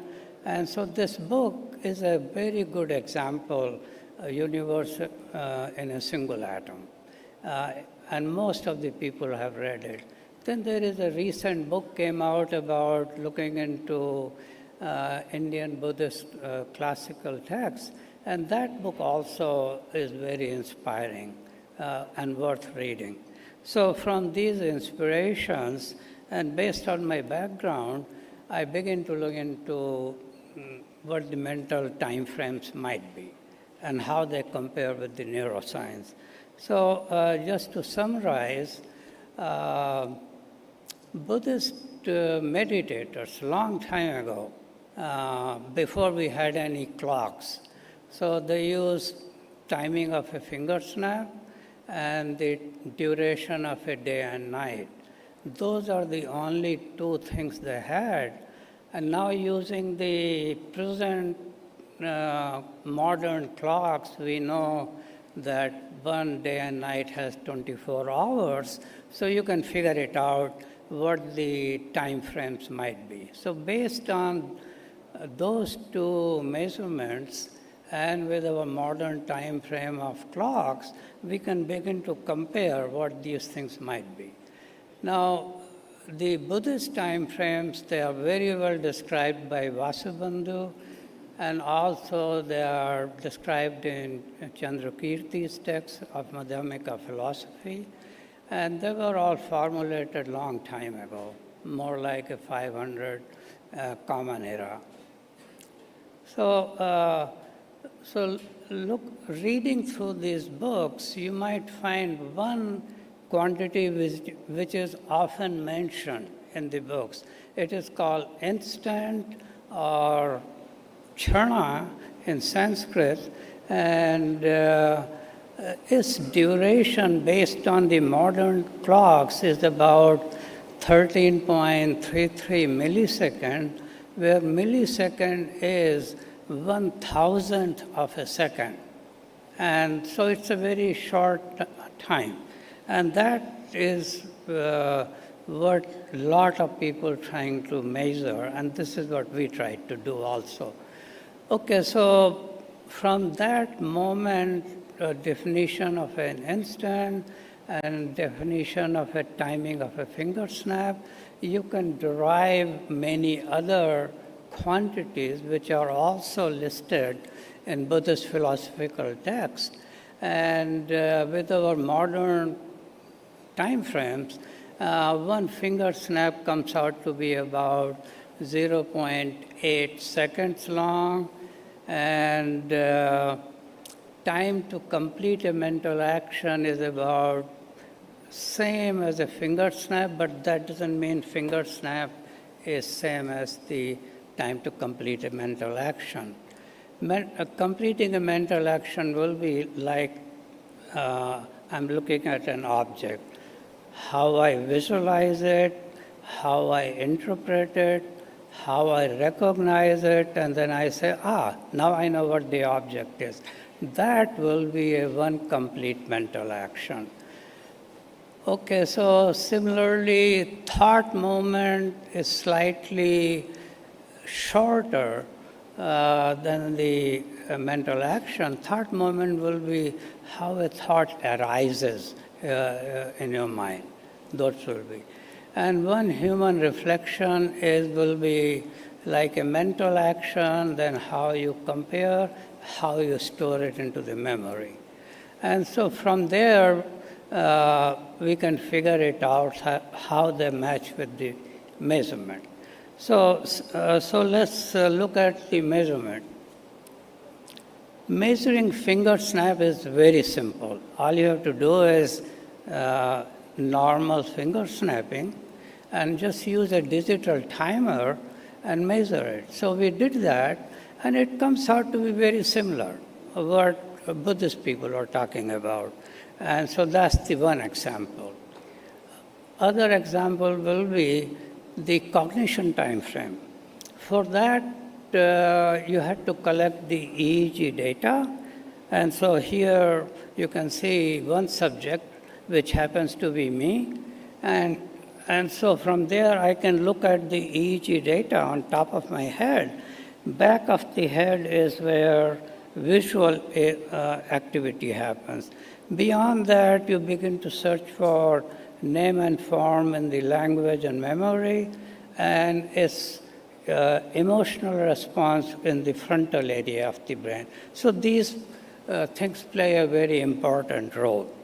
So looking at the data, the classical way to look at the data is to look at EEG alone, like how much EEG power is. But there are some newer ways to look at the data, which is known as a cortical phase transition.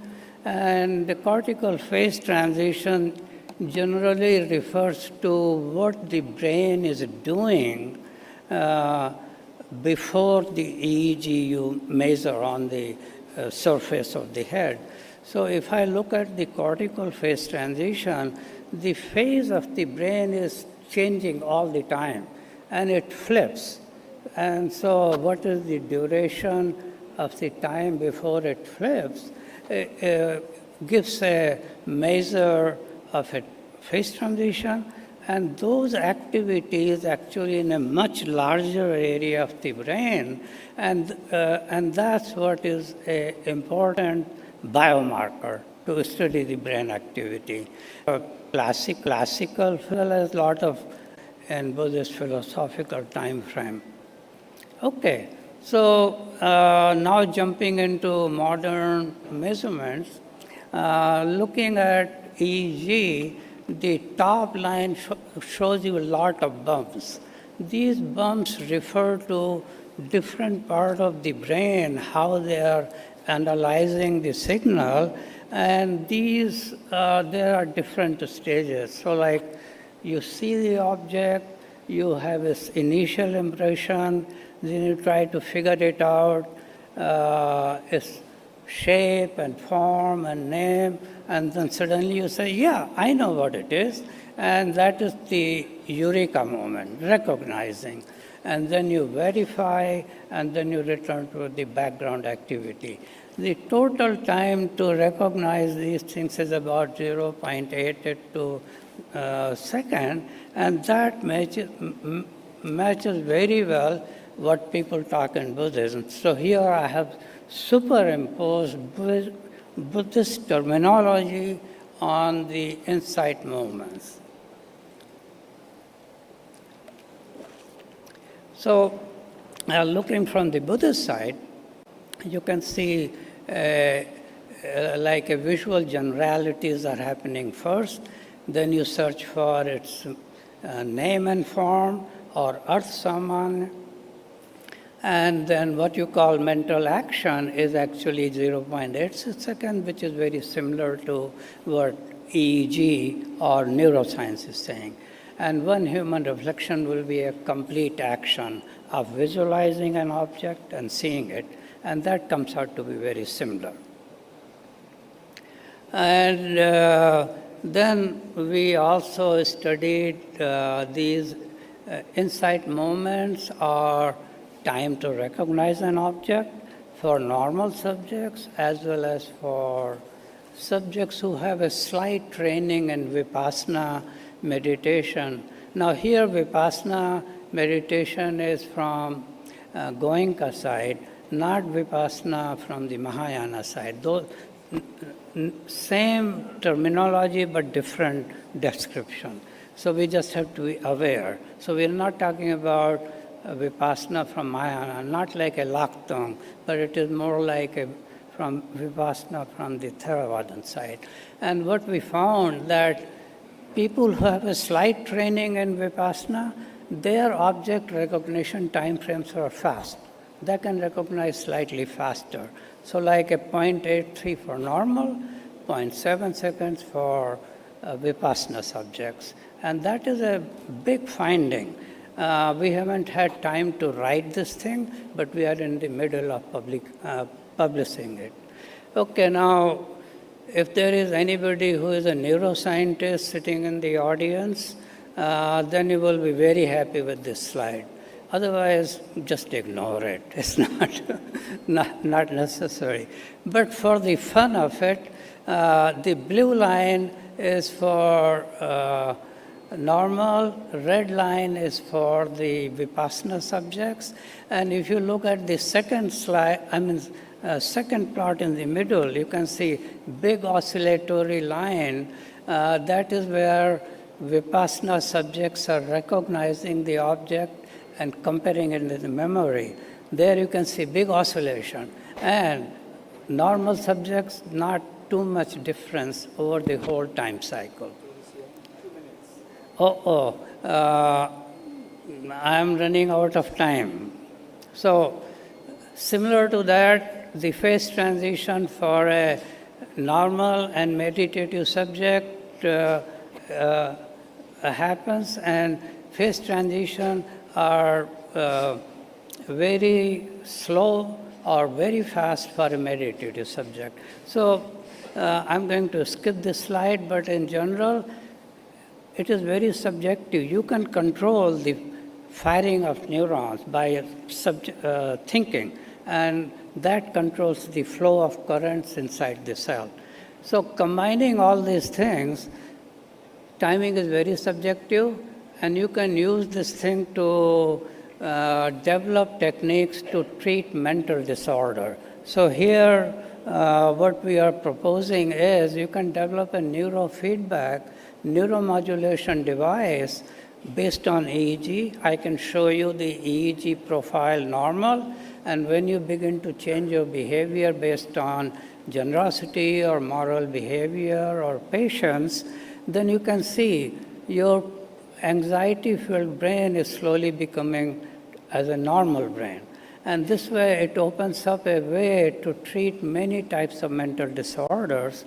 And if you don't mind my saying so, entire Buddhist teachings are neurofeedback. Like when Buddhist teachings will say, okay, change your behavior from negative to positive thinking, it is a neurofeedback. So Buddha was a great neurofeedback scientist.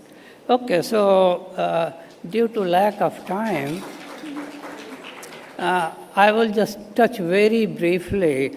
We talk about luminous nature of mind, where it is clairvoyant, where it can be at many places at the same time, and do these things.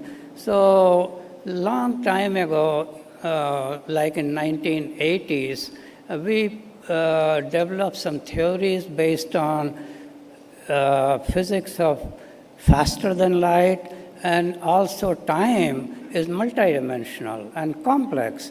Within that framework, concept of past, present, and future disappear. On one time axis, you have past, present, future.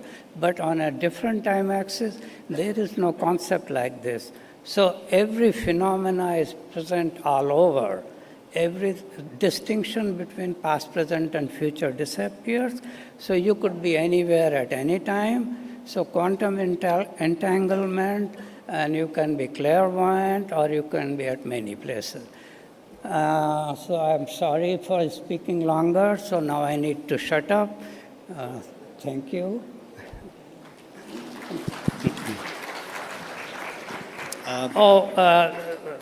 Okay, my slides are gone, but my last slide was to say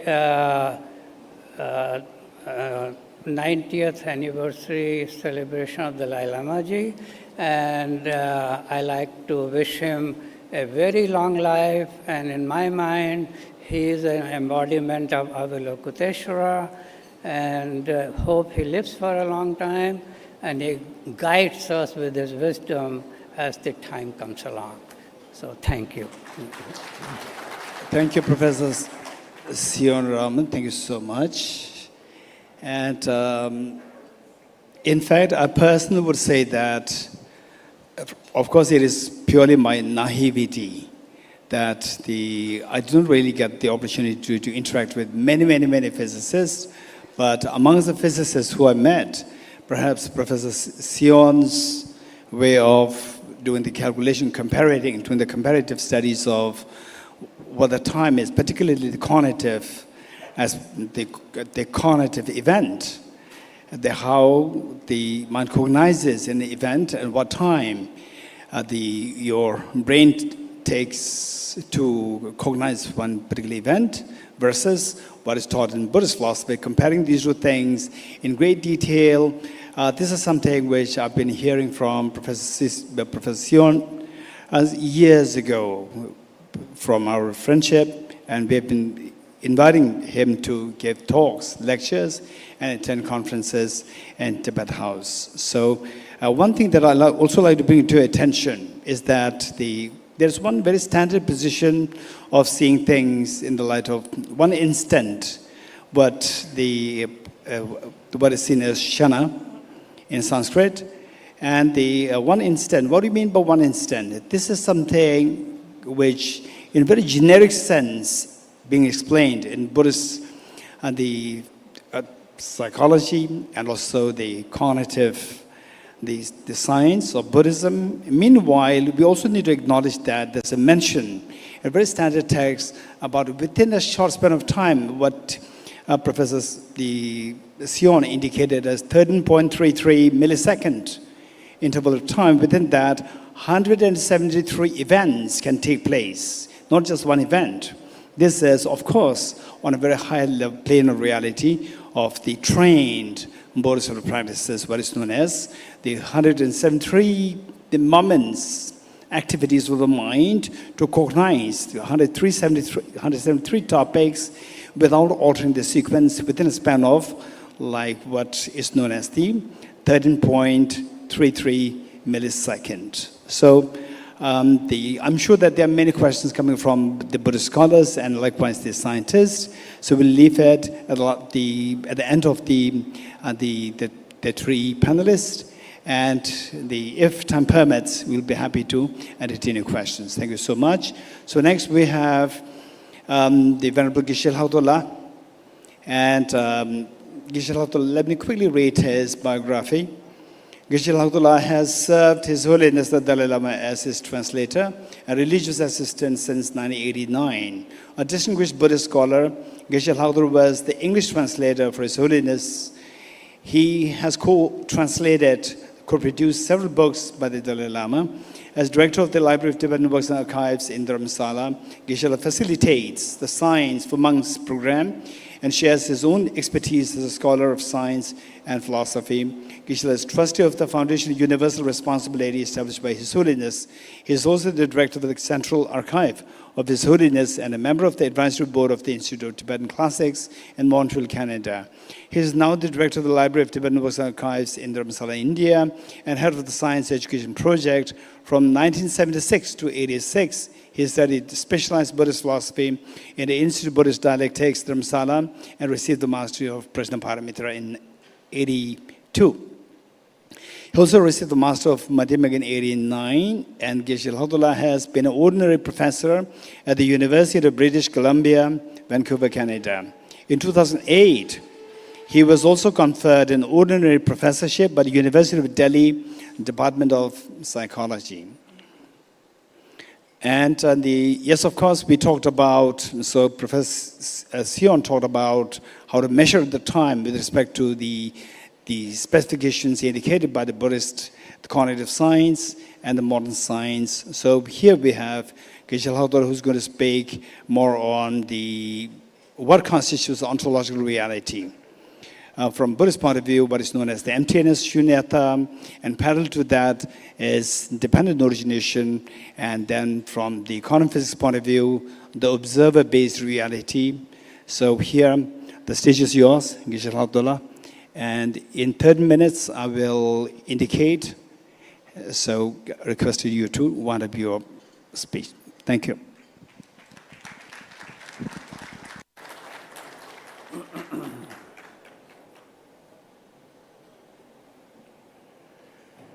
Dung nye nying je sung dun jokwe lam che che sen se kang chen ten nuen ko chang na pe mo ten ten jang so lo so wan dep so shen dun lun ru sho.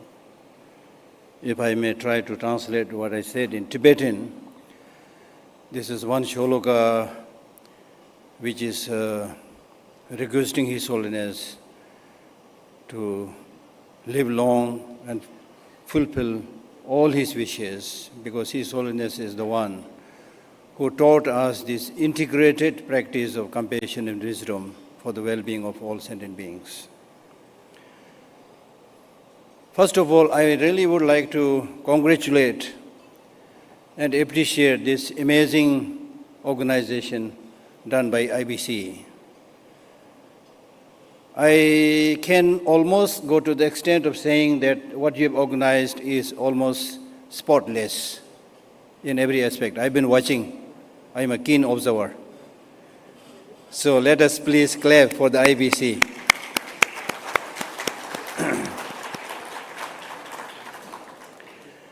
Second, I have some confessions to make.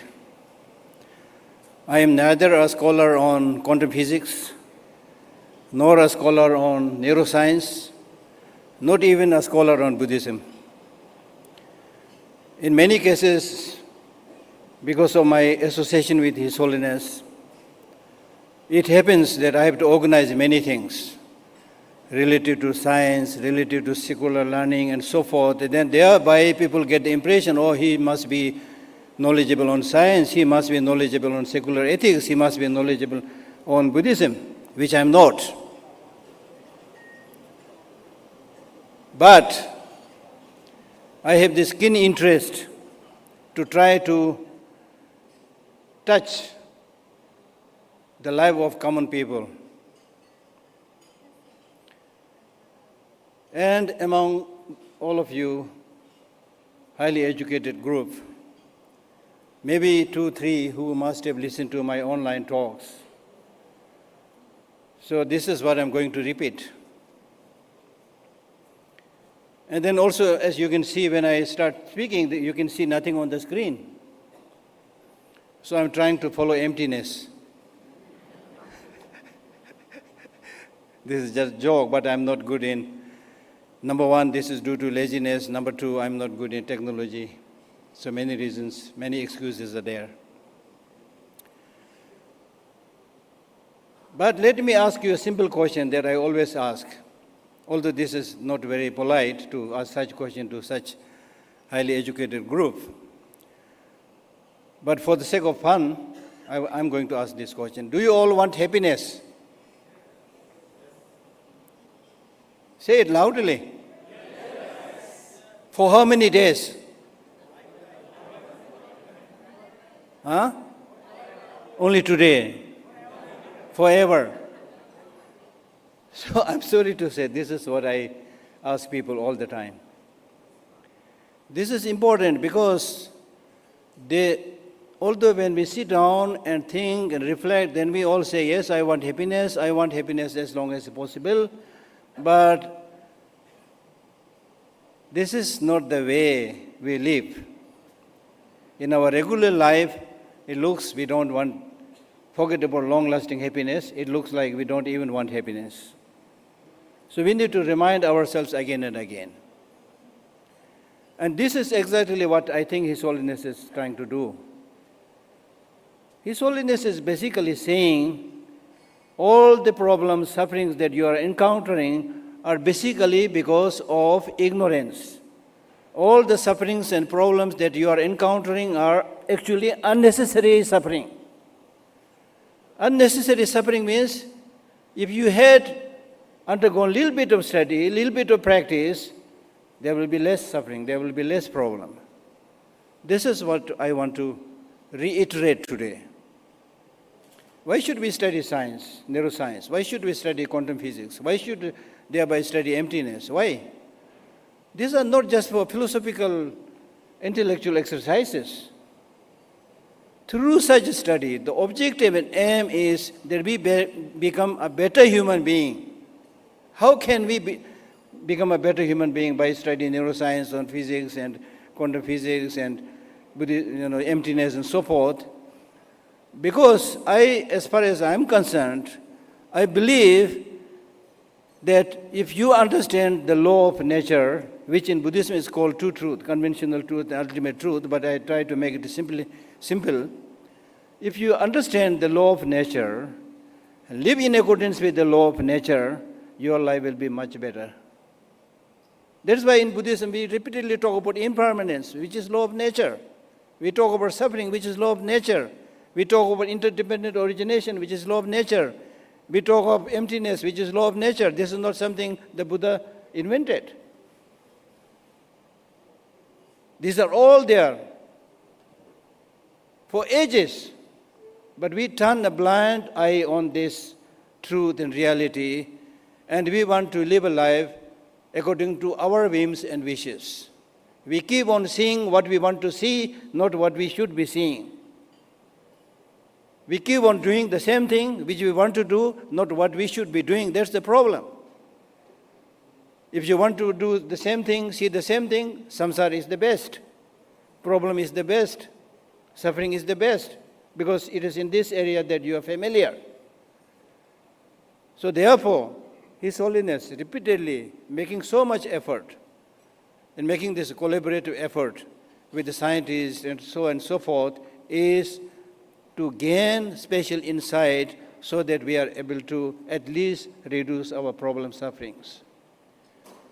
Now, I think most of you are quite familiar with his own thinking because all the preceding speakers have been talking about that. In order to support this, I would like to make some quotations here.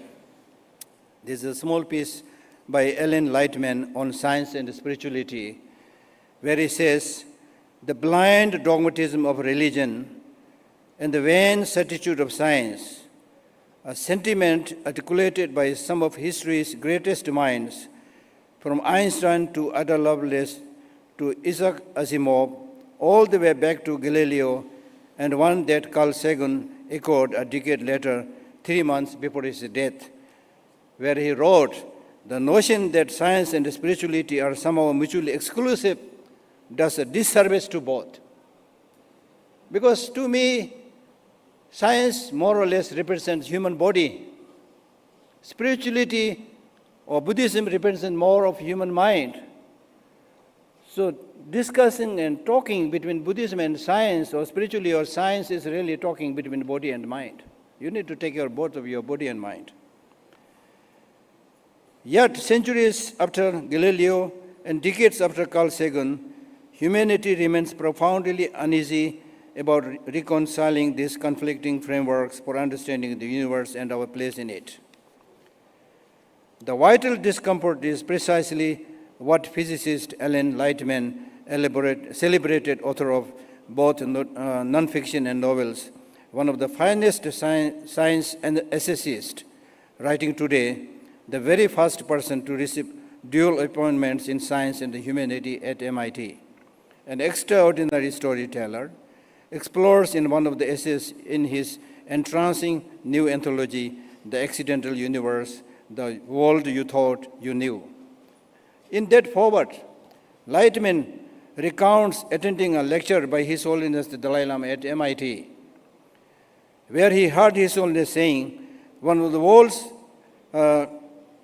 So Ellen goes on saying, one of the world's spiritual leaders sitting cross-legged in a modern temple of science and hearing about the Buddhist concept of shunyata, translated as emptiness, the notion that objects in the physical universe are vacant of inherent meaning and that we imbue them with meaning and value with the thoughts of our own minds. From this, Lightman argues, while adding to history's finest definition of science, arises a central challenge of the human condition. As a scientist, he says, as a scientist, I firmly believe that atoms and molecules are real, even if mostly empty space, and exist independently of our minds. On the other hand, I have witnessed firsthand how distressed I become when I experience anger or jealousy or insult, all emotional states manufactured by my own mind. So that's why we always say, whether you want happiness or suffering, the choice is yours. It is in your hand. That is what he also says. The mind is certainly its own cosmos.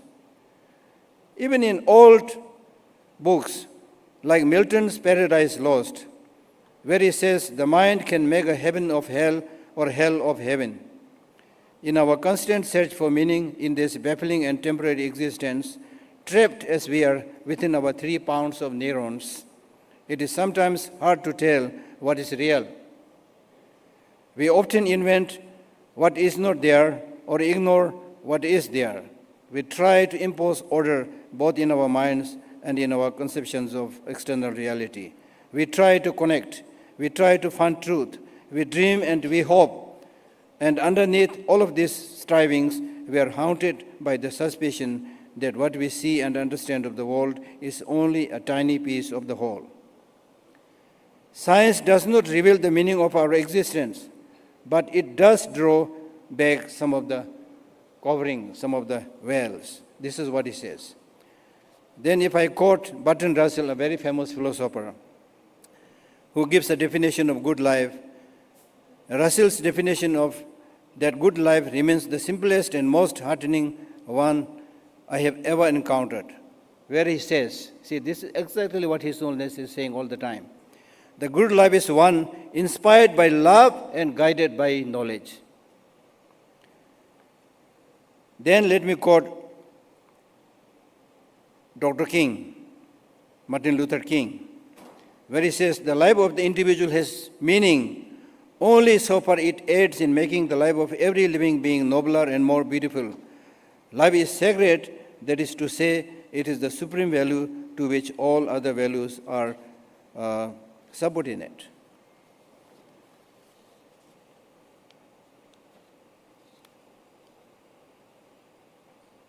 I understood that if I wish to understand life and its meaning, I must not live the life of a parasite, but must live a real life, and taking the meaning giving to live by real humanity and merging myself in that life. Verify it. Few more quotations regarding today's education. Our whole theory of education, Henry Muller famously lamented, our whole theory of education is based on the absurd notion that we must learn to swim on land before tackling the water. We are not taught how to tackle with your life's problems, right? With its factory schooling model, its biologically unsound schedules, and its failure to account for different types of intelligence, the modern education system leaves much to be denied in terms of encouraging creativity, critical thinking, and hands-on learning. And then Albert Einstein, the value of college education is not the learning of many facts, but the training of the mind to think. Now this last one is very, very powerful. A German high school principal sends the following letter to his teachers at the beginning of each school year. So this is saying that education, the so-called, actually not education, so kind of learning that you get is not enough to become a good human being. A German high school principal sends the following letter to his teacher at the beginning of each school year. I am one of the survivors of a concentration camp. My eyes have seen things that no man should see. And what are those? Gas chambers built by well-trained engineers. Engineers means supposed to be educated, and gas chambers are built by them. Children poisoned by well-trained doctors, supposed to be educated. Babies killed with needles by trained nurses. People shot and burned high school and university graduates. Is this what we want to continue? So therefore, I still have 2 minutes. I'll make full use of it. So I really wanted to say, as a parting kind of statement, this is what I have been saying repeatedly. Today, the world population is over 8 billion human population. All this over 8 billion human population are all dead after 100 years counting for today. I'm not saying they will be killed by nuclear bombs and ballistic missiles. Unfortunately, these are all there, but even otherwise. And this is exactly what the Buddha said. His first teaching was on impermanence. Why he said this? So now if you have only 100 years to live, not applicable to all of us because we've already 50, 60 years already lived. So that makes us think what we should be doing for the remaining of the year. Bullying each other, exploiting each other, making our life more miserable. So this is what His Holiness is concerned, that we are unfortunately bringing problem upon ourselves because of lack of knowledge of the truth and the reality. Thank you.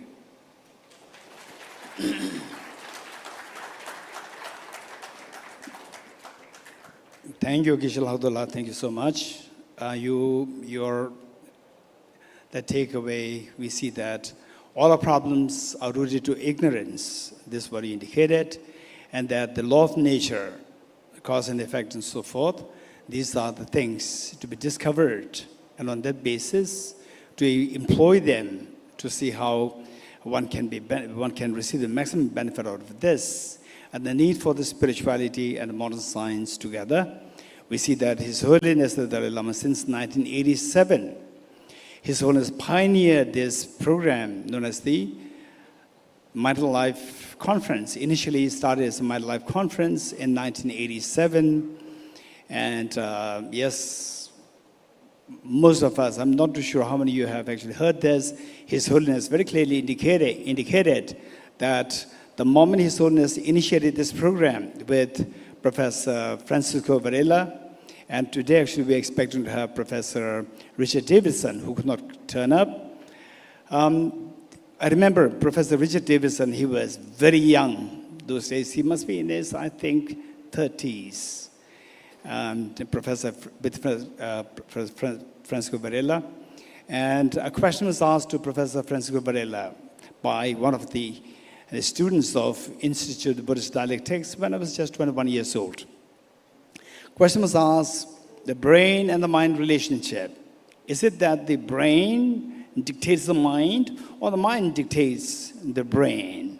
This was a very serious question put forth to Professor Francisco Varela, so who said that at the moment, according to neuroscience, at the moment, the current belief is that brain dictates the mind. Okay, so with this in mind, the next we have Professor C.C. Roy, and let me, before I read his biography, let me quickly share with you my personal interaction with him. It was like 20 years ago, perhaps like 22, 23 years ago, that the Professor C.C. Roy, he wrote an email to His Holiness the Dalai Lama's office, where he wrote, he had a question, scientific question, and he did not know that who's going to give the answer to this question. He himself is a physicist, a brilliant physicist. To his credit, there are many books. And he had a question on the continuum. And he, in a very naive way, he asked His Holiness, Your Holiness, I have this question. What is the answer to this? How do you account for the continuum of phenomena? Then the office of His Holiness the Dalai Lama, then the secretary, Mr. Tenzin Geshe, he forwarded his email to me, saying that, Geshe, I give answer to this question. So this is how I met him. And then I asked him that your question is not something that I can write, they can answer in 2-3 lines in email. You have to meet me. If you really want to know about this concept, well, as Geshe Lhagdol indicated, the two truths, the convention to the ultimate truth, you have to study these two things. If you're truly interested, come to Dibun Losena Monastery. So he and his wife, Dr. Malaji, is she here? Professor C.C. Roy? Dr. Malaji is here. Okay, so two of them jumped to Dibun Losena Monastery, and we spent about like 1 week together studying Buddhist philosophy and me studying physics with him. So it was a brilliant encounter. So we have Professor C.C. Roy, who is a theoretical physicist, and his main theoretical astrophysics and cosmology, brain function modeling, and high-order cognitive activities, as well as ancient Indian traditions. He's currently visiting professor at NIAS, National Institute of Advanced Studies, and has been awarded the prestigious senior Homi Baba Fellow by Homi Baba Fellowship Council, Mumbai. He worked as Raman Pai Chair, visiting professor at NIAS until May 2018. And his recent books include Decision Making and Modeling Cognitive Function, Demystifying the Akasha, Quantum Vacuum and Consciousness, and Journey with Professor Ralph Abraham, Understanding the Space-Time and Causality, Modern Physics and Ancient Indian Traditions. And his talk, as what I sense, is that he's going to discuss one very important concept, particularly on a cognitive level. That is, what constitutes the mind? What is consciousness? And how to explain this in the olden time, which is purely subjective, known as qualia, concept of qualia. So he's going to explain in great detail as to how you see the concept of consciousness from the traditional perspective versus the modern science perspective. So Professor C.C. Roy, the stage is yours. Thank you.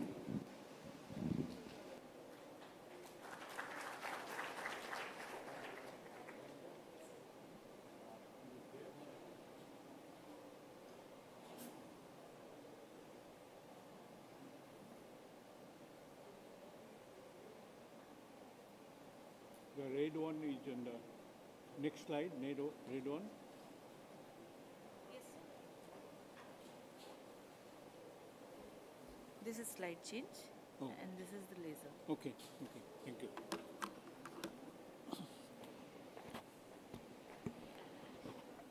I am deeply honored to be here on the occasion of 90th birthday celebration of His Holiness Dalai Lama. And of course, thanks to IBC, especially Geshe Yangchub Choiden for the invitation to be a panelist here.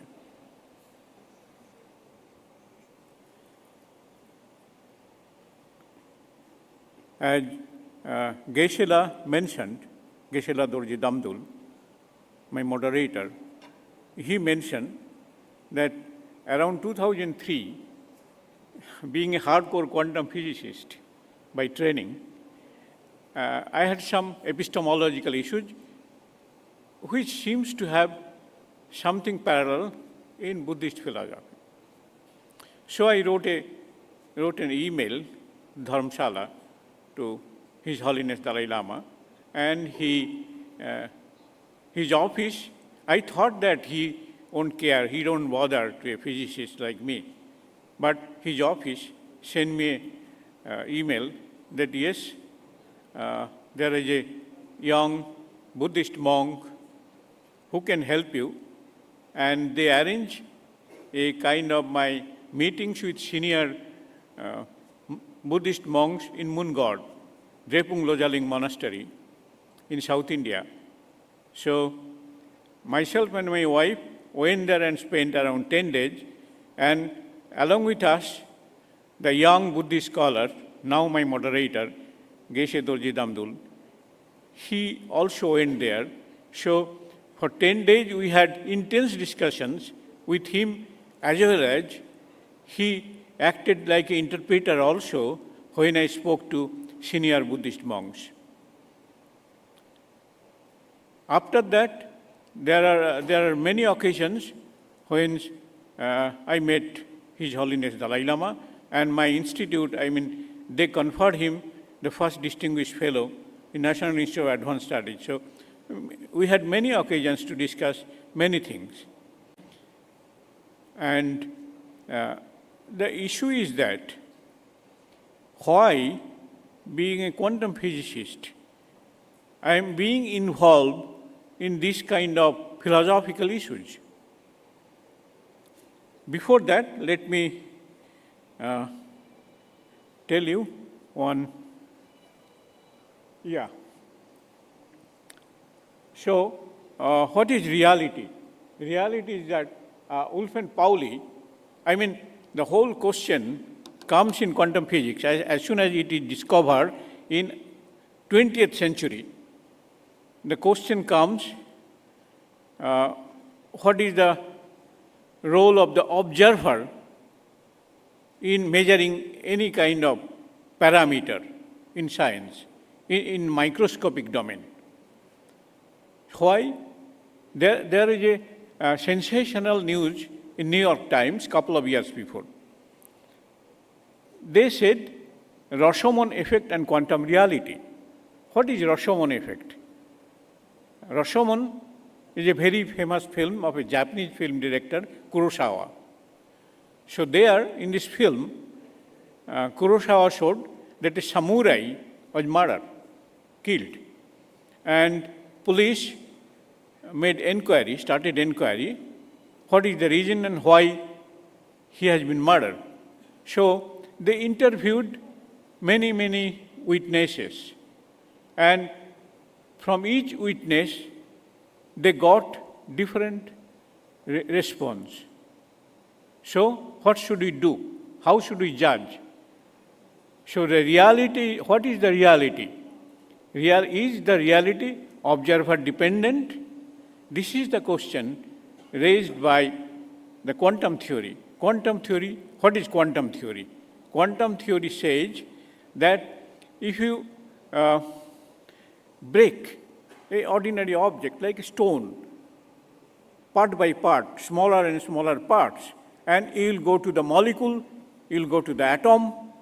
If you break atom, this atom is different from, again, what the Indian philosophical school, including Buddhism, what they say about atom. They say Parmanu, but here this atom is breakable.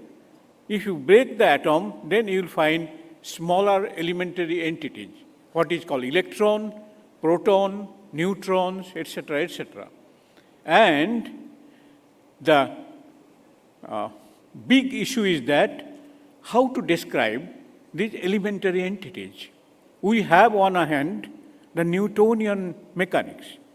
Newton discovered it, and it was thought it can be applicable to understand the behavior of all the entities of the physical universe. But as soon as the elementary entities were discovered, it is found no. This Newton's law is not able to describe the behavior of these microscopic entities, we say, like electron, proton, etc. So, for that, a new law was discovered, quantum law, and depicted by equation called Schrödinger equation. Schrödinger, who discovered it. As soon as it is discovered, then some new features, some weird features came up. What are these weird or exotic features? Let me tell you one thing. I am now trying to divide my lectures into three parts. One, the why quantum mechanics, what are the concepts which become so weird, and whether it has any connections with some other concepts in philosophy. And today, I am trying to describe with the concept from Tibetan Buddhism, Bardo, the in-between or intermediate existence. So it seems very peculiar that how quantum theory can be related with this. And third, finally, I will say that whether our approach can be verified experimentally. Because, you know, as a scientist, they always try to verify experimentally in the labs. Unless they can verify, or unless any theory has predictability, predictive power, we say, no, we don't accept this as physical theory. Okay, so let me quickly go.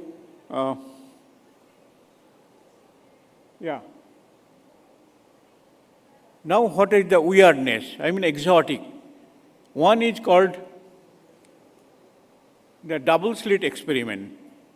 In fact, His Holiness Dalai Lama, he was so interested to understand double slit experiment, he invited the great physicist Anton Zeilinger from Vienna, who won Nobel Prize just 2 years before, to perform how the double slit experiment is performed, where is the exotic phenomena it appears.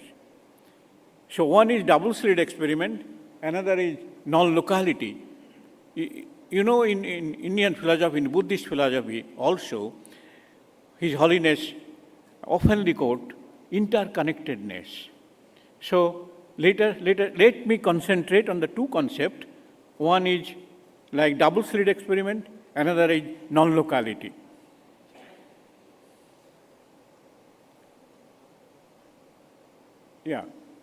So to understand, this is the double slit experiment. If you send one particle, like one electrons, one neutrons, or one photon, one by one, through two slits, then on the back, you will get an interference pattern. So what's the problem? Problem is that interference pattern is possible only if it has a wave nature. It was proved many years before. So people proved that even the microscopic entities, which we call particles, they also behave like waves. And what is the formalism behind it? The scientists, they proposed a principle called superposition principle. Superposition principle means, suppose an electron has an attribute called spin. The spin can be up, spin can be down. So there might be two states, up state and down state. Now you can form another state which is a linear combination of up state and down state.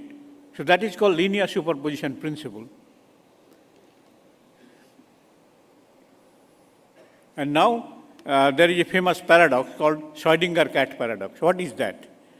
One cat is put in a closed chamber, and poisonous gas noodles are there inside.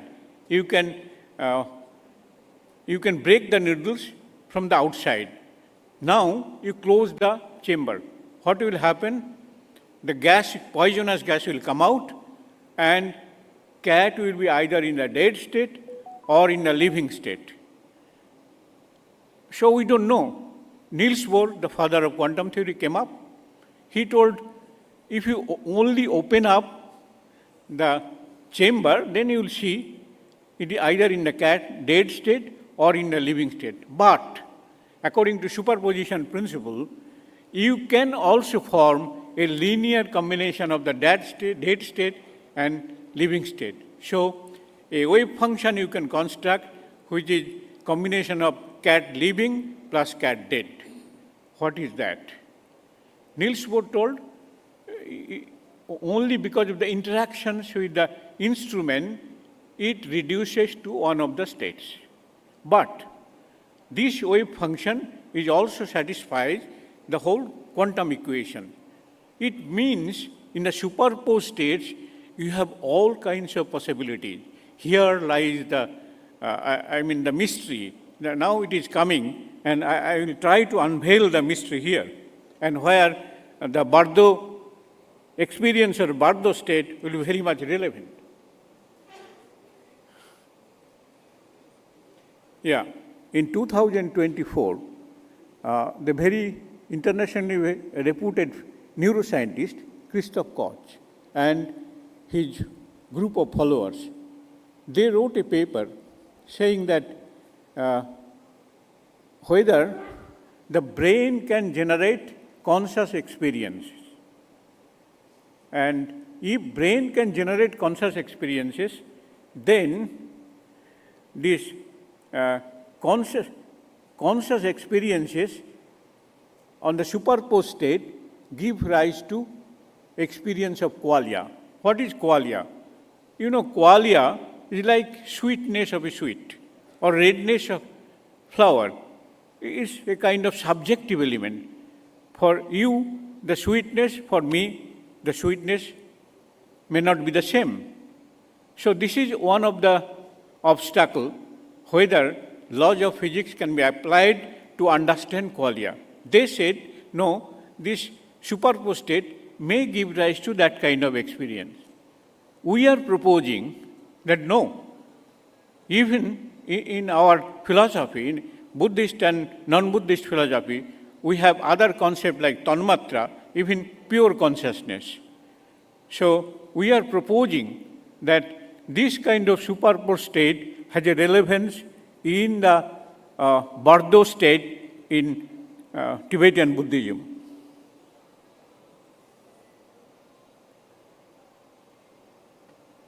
Yeah. Before going into that, let me tell you one more interesting thing, that the most of the scientists, neuroscientists like Christoph Koch and the quantum physicists, they are thinking whether brain can generate conscious experience. So they are looking the processes in the brain, in the anatomy of the brain, functioning of the brain, whether quantum processes can be there, which gives rise to conscious experience. This is, of course, you will say reductionist approach. Fine. But some proposal has been done by Nobel laureate physicist Roger Penrose, Hamarov, and then other people also, but that is very, very debatable. But there is a new development in cognitive science. A 6 group of people in Europe and USA, they studied the decision making in the cognitive domain of human being. And what they found that this decision making logic is not Boolean logic. What is that Boolean logic? You know, the modern computers, if you look at the modern computers, it has a truth value, either this will be A or this will be non-A. So truth value is 0 or 1. This is called Boolean logic. Now, in quantum theory, the logic is not Boolean. As there is a superposed state, superposition of living and dead state, so it will be in between.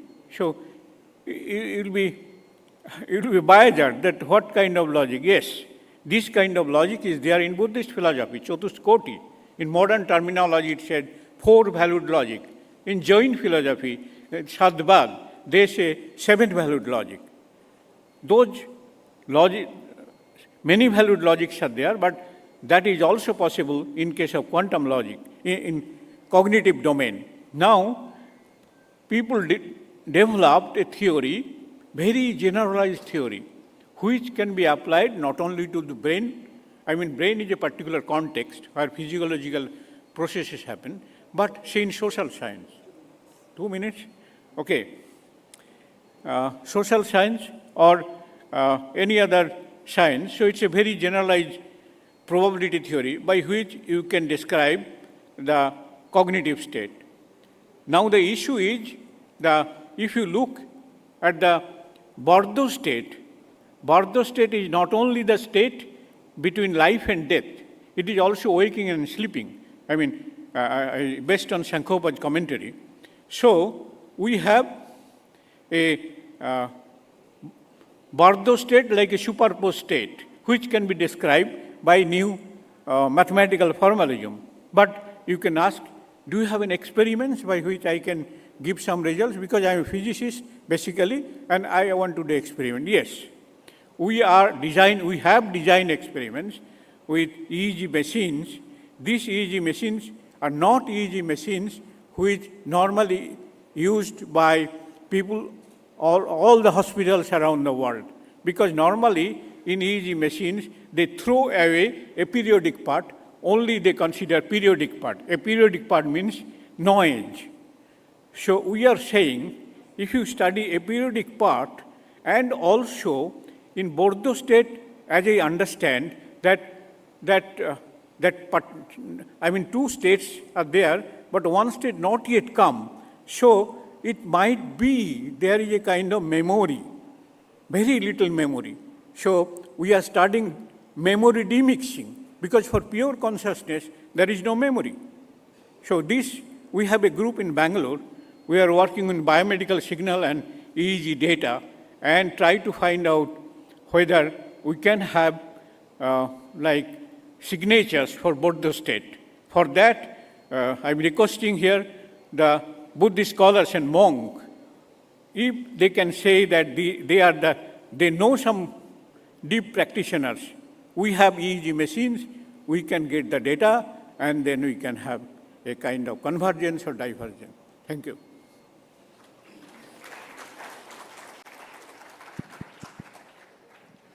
Thank you, Professor Sisiroji. Thank you so much. And yes, indeed, you are multi-talented, multifaceted, and you taught about what constitutes the ontological reality, as presented by Pauli's, and then Schrodinger's interesting superposition, the principle, and then you jump to the concept of qualia. So one important point which I'd like to make here is, as Professor indicated, that the brain creating or the brain, the generating the consciousness. So here, from Buddhist point of view, we need to maintain a very standard position. We are not to dilute the position of both the traditions. In the Buddhist context, so where the person is alive, the consciousness to be equated as mind is always there since the time of the conception till the time of the death. So it's always there. It's not that it is generated. Then the question is that what Professor indicated is that the consciousness is there, but the activity of the consciousness, these two things should be distinguished. The consciousness of the mind and the activity of the consciousness. For example, an inactive state of the mind, when you trigger a particular neuron, or a neuron is fired, then a particular activity of the mind can be triggered or degenerated. So these two things must be distinguished. So with this in mind, I'm just the host. I'm just wondering if there's any time for question answer. Okay, so there are two possibilities, meaning that two questions possible. So please raise your hands and identify, if possible, introduce yourself very quickly, your name, and then you can also specify to whom you want to direct your question. Thank you over there, gentlemen over there. Yeah, good evening. My name is Dr. Nishant, and I'm working in Delhi University, assistant professor in Department of Buddhist Studies. Am I here? Yes, yes. Yes, sir. My question is to Professor Raman. Sir, what you did through your study, and what I understand is that you are trying to give objective reality to the moment, the time. You give the value of the moment, right? So my question is this moment or time real or conceptual? Now suppose if it is real, if it has some objective reality, so it means that one time moment causes another entity to arise in another moment, right? So it means, but how it will? I mean, because by the time one moment tries to, give rise to another entity, in another moment, it already passes by. It goes on. It ceases to exist. It means that moment has to have conceptual construct. And if it is conceptual construct, then every entity, whatever we are observing or experiencing, is conceptual construct. So how can you give objective reality? Thank you, thank you. Thank you so much. The question is very clear. You got a question? Okay, the question is, but correct me if I got it wrongly. The question is that you try to objectify the time, to specify what is the time frame, say the cognitive event, time equals to 13.33 millisecond. So that way you're trying to objectify the time. Is the time objective or not? Objective or conceptualized? If it is objective, the argument is that the first moment changes to the second moment. So the first moment disappears. So it's not objective, it disappears. It changes to the second moment. Whereas if you say it is conceptual, then the whole world is the fabric of the time, which is all conceptual. Do you mean to say that there's nothing objective there? It's all conceptual? This question. Well, you have a very complex question, and answer is not that simplified. So let me break it down the best way I can and see if I can answer your questions. What you measure, say like an instant, like when you're looking at an object and I say it is 13.33 millisecond or something, that is a measurement based on what was going on in a person's perception or a person's visualization of an object. And within that narrow measurement, it's perfectly okay to define how the brain patterns change. So that's the part of the answer from the measurement side. Now looking into theoretical side, that the moment, let me go back. Other question is the time objective or subjective? Well, time measurement is based on a circular phenomena, whether it is an atomic clock where atom going up and down, or electrons moving, or sun is stationary and earth is going around it. So that measurement time is based on periodicity. But when you involve a mind, like a human being, or like a cat or a dog, how they are perceiving a phenomena, that is very subjective. And that's what I was trying to show you with the cortical phase transitions, because those change in a very fast way to see what is the subjective nature of the brain activities going on. And then now bringing some mind and the cellular level biochemistry in it, it is a possibility that you can control the flow of the ions like sodium and potassium inside and outside of the cell, which controls the firing of a neuron or many things. So you can subjectively change, and that in an essence makes the time perception in a person's mind is very subjective. And that's why you can use it to slow down the processes of the mind or slow down the process of the brain, the perception of an object, or you can hold on to an object for a very long time, and that's what a lot of meditators do, and they are capable of doing, and it is in Buddhist tradition as well as in many Hindu traditions, they are able to achieve that. Now, coming back from, so essence is perception of time is very subjective, and that can be translated into medical, clinical treatment devices. That's what I was talking about.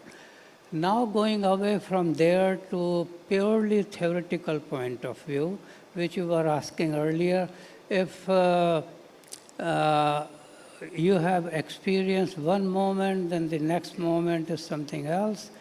This goes into theory, and then it opens up many different types of thinking. If you were to think only past, present, and future, you have tied yourself to the axis of time. If you do that, then you got past, present, and future, and you can say past reality is gone, future reality is coming. However, it is a one perception. If you were to take multidimensional time, which is beginning to be used in gravitational physics now, it is also have been proposed in the past. I mean, myself and my colleagues, we proposed it in 1980s before quantum physics and Buddhist philosophy became mainstream things. And so what I'm trying to bring out is not to show that we were so great. It is just a simple concept. If the time is multidimensional, if you were to look at the phenomena from a different dimension of time, you will see all the phenomena are they already have happened or they already will happen. That concept disappears. And within that framework, past, present, and future has no meaning. And in that sense, like now you can bring Buddhist philosophy. If you were to be tied to the axis of time, you can never see future. Buddha was able to see the future.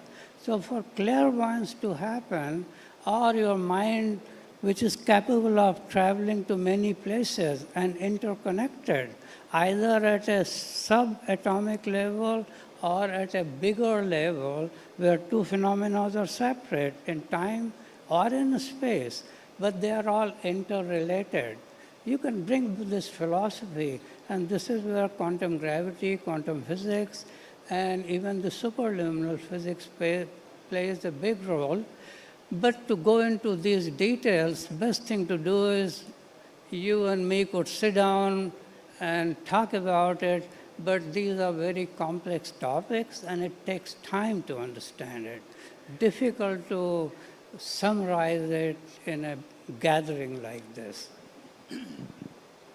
Thank you so much. In fact, to summarize what Professor Di Sion said, is that in the Buddhist philosophy, there is what is known as the four philosophical schools. Four schools, some accept objective existence and others reject objective existence. So even those who accept objective existence, they also conform to the idea of the four seals, all composite things impermanent.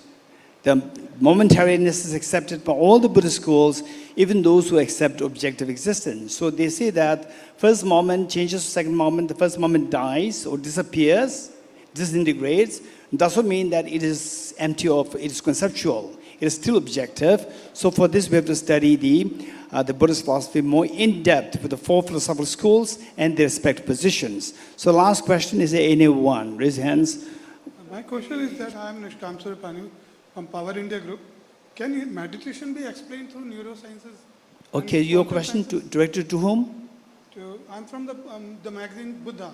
No, your question directed to which of the three speakers? Mr. Raman. Okay. Yes. So can meditation be explained through quantum sciences and neurosciences? Okay, please repeat it louder. Yeah, can meditation be explained through quantum sciences and neurosciences? I think maybe Professor Cicero would be better. Yeah. Because both of them are expert in this. This is a good question because to explain the meditative experience, this is a subjective experience sometimes, depending on stages of samadhi. So it is beyond now, quantum or classical or whatever. First you look into whether you can quantify the stage of samadhi. That's a big issue. Thank you so much. So now let me quickly summarize so as per the host, I'm entitled to entertain only 2 questions, and the rest you can do during the break time. So let me quickly summarize in ways that what His Holiness has to say on this with respect to the convergence between the modern science and Buddhist philosophy or spirituality in general. So it is from His Holiness's very famous book, which is Universe in a Single Atom. So His Holiness says, my plea is that we bring our spirituality, the full richness and simple wholesomeness of our basic human values to bear upon the course of science and the direction of the terminology in human society. In essence, science and spirituality, though differing in their approaches, share the same end, which is the betterment of humanity. At its best, science is motivated by quest for understanding to help lead us to greater flourishing and happiness. In Buddhist language, this kind of science can be described as a wisdom grounded in and tempered by compassion. Similarly, spirituality is a human journey into our internal resources with the aim of understanding who we are in the deepest sense and discovering how to live according to the highest possible idea. This too is the union of wisdom and compassion. So, what His Holiness indicated here, we see that Albert Einstein, what he said is that why there's a human crisis is for the reason that we are all blinded with the optical delusion of seeing the difference between I and you. Because of this, we are entrapped. We are trapped in the illusion, in the prison of one's mind. Now, how to escape from this prison is by widening the circle of compassion towards others. So this is the only way how to stop the prison, how to free ourselves from the prison of the miseries which Albert Einstein indicated. So with this in mind, let me quickly just conclude by saying that when I was in Cambridge, I used to meet a lot of physicists, and particularly there was one physicist who was extremely brilliant. That was way before I met Professor Cicero. And at one point what he told me was that in this world, only physics is education. And I said, okay, how many of you are from physics background? Raise your hands. Or how many of you are from education background, according to him? So most of us, according to him, is not from education background. So what he said, then I asked him why. He said that it is only physics which allows you to have a critical thinking. All others are imitation of the earlier teachers. Then I told him, just wait, don't be hurried. Wait, listen to what the Buddha has to say. Then I quoted the Buddha. The bhikshus are the wise people. And just as the goldsmith tests the purity of the gold by cutting, rubbing, and burning the gold, You should also examine my words and put them to practice, not simply because you respect me. And then he remained silent for a few seconds, and he said, "Oh, the Buddha must have been a great physicist." Thank you so much.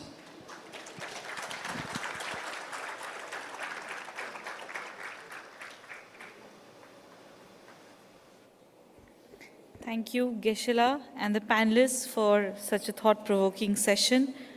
We'll now move on to the third panel.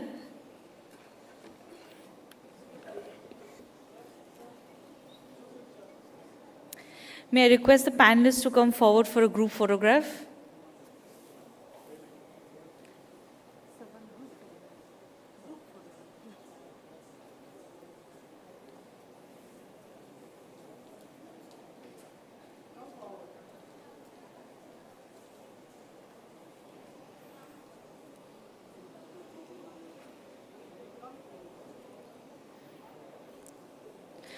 The third panel discussion is on the future of Tibetan Buddhism and preservation of culture.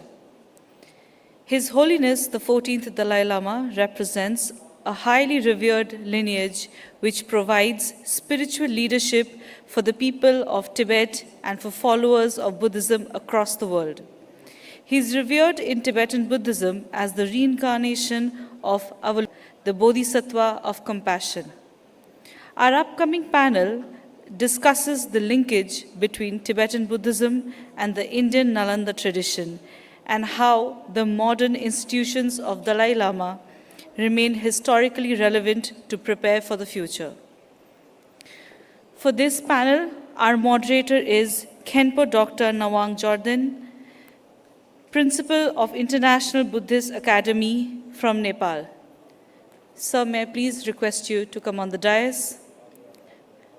The panelists for this session are Venerable Dr. Karmatashi Shwedron, Assistant Professor, School of Politics and International Relations, Deputy Director of Education, Vajrayana Buddhist Council of Malaysia, and a Vice President of IBC. The second panelist is Most Venerable Nicholas Vreeland, Rato Khensur Rinpoche from Mangod, India. Our third panelist is Ms. Kate Saunders from Turquoise Roof Research Network and Tibet Watch from London. Panelists of third session, please come onto the dais. Can we have a round of applause for them, please?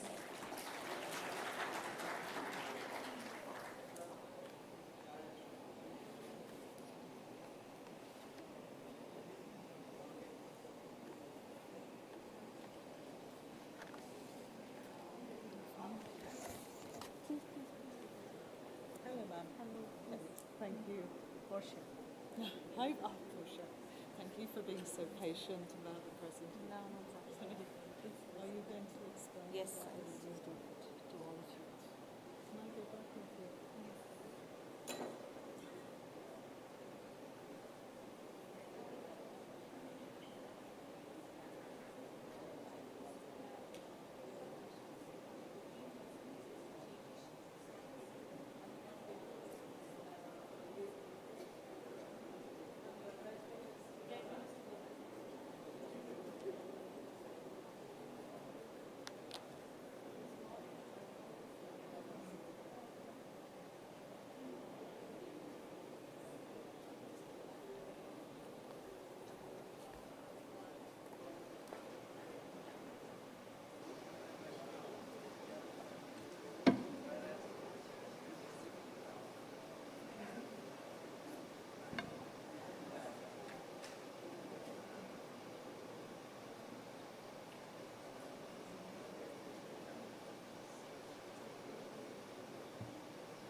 Respected obeisance to all the Sangha members and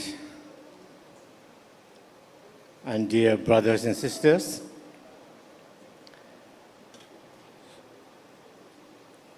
So, first, I want to say a few words about His Holiness and also on the topic of this panel, Future of Tibetan Buddhism and the Preservation of Culture.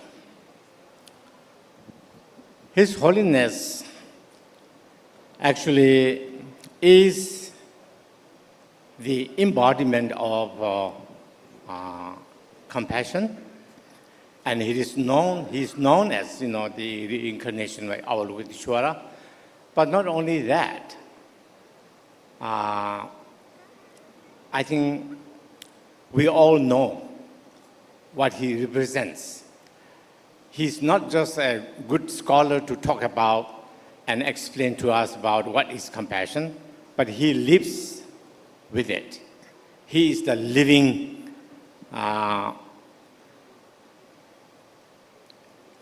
tradition, living real compassion. And then for that reason, I also want to remind all of us how fortunate we are to be born at this time when he is with us. Because we, particularly in the Tibetan Buddhism, we take gurus as very important, sometimes even more important than Buddhas. The reason behind that is always like Buddha was born in this world 2,500 years ago. And we were not lucky enough to be with him, to receive teachings directly from him. That is why our best linkage to Buddha is our guru. That's why we take guru very seriously, very important. And now here, in terms of His Holiness, he's not just our guru, he's also guru in the form of real Buddha. And so how lucky we are, how fortunate we are to be born at this time and, receiving teachings from him. And not just, kind of lectures, but his way of teaching us is real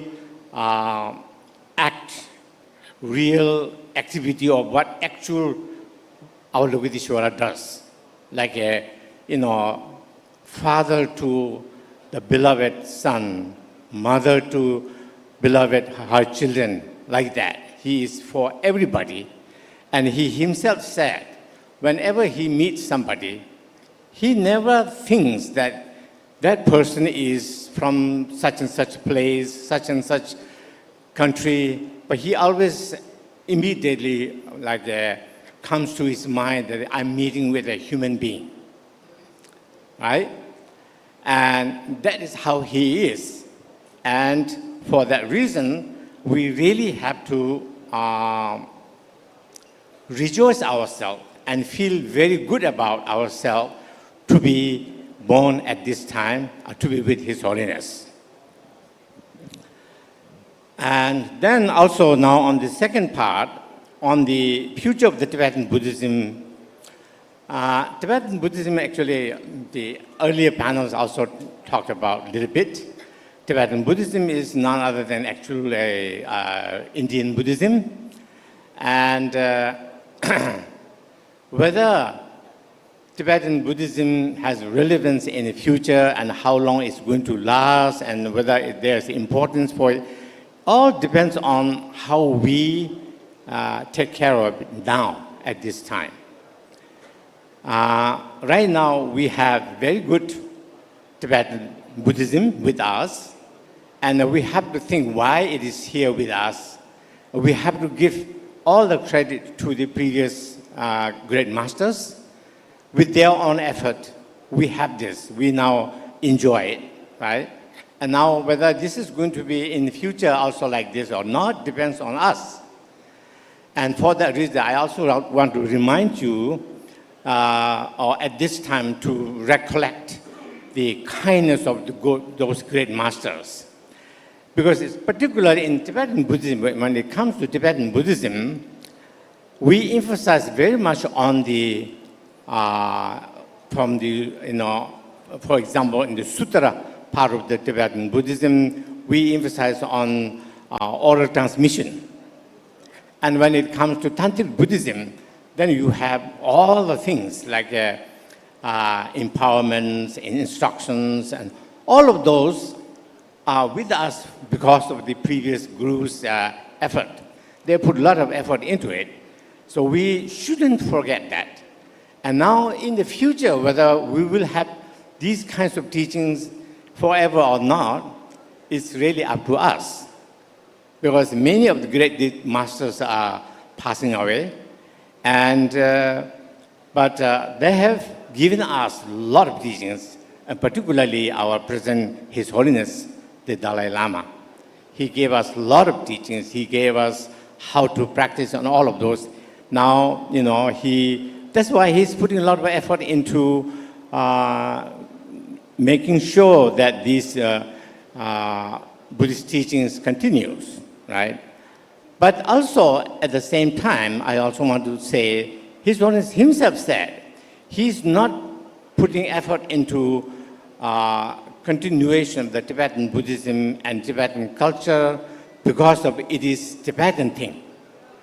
He is doing this because these Tibetan Buddhism, Tibetan culture maybe are useful for the humanity, for the rest of the world. There's something that Tibetans have to contribute to the rest of the world. For that reason, that he is making sure that these things do not disappear from this world. So that's why I also want to, again, reiterate and maybe remind you that we have to remember, we have to recollect the kindness of those great masters, and also we have to remind ourselves that now it is it's our responsibility whether Tibetan Buddhism will continue in the future or not. What depends on what we do now. Whether we also make sure that these things we practice, we pass down to the next generation, and so forth and so on. And if we do have that kind of determination, effort, then I'm quite sure that there is a possibility that it will continue. But right now, I think whether the future longevity of the Tibetan Buddhism is reaching to a cross kind of level, and that's a very good time for us to rethink and maybe come to senses and do something about it. Okay, so with that, now I have to introduce our three panelists.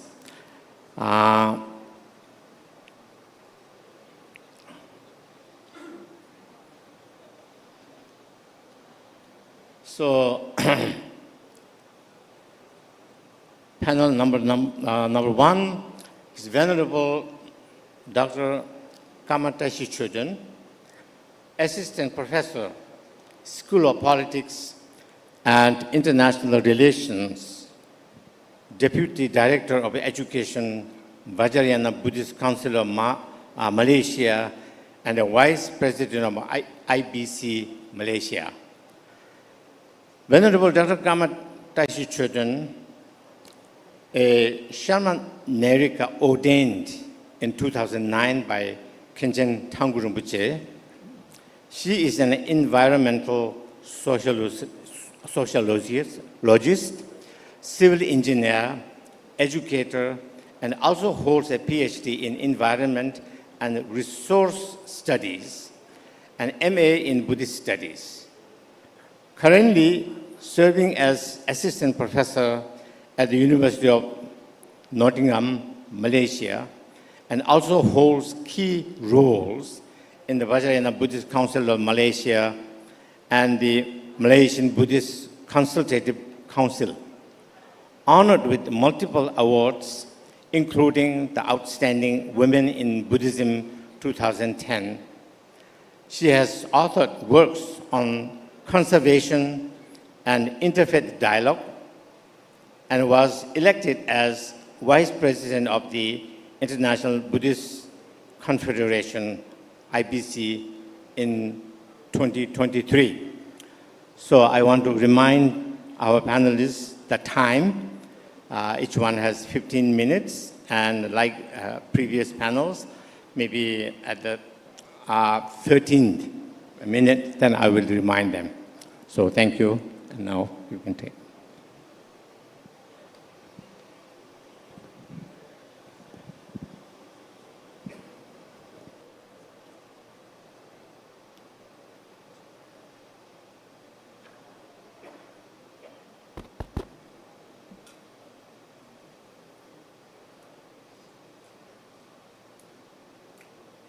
My presentation.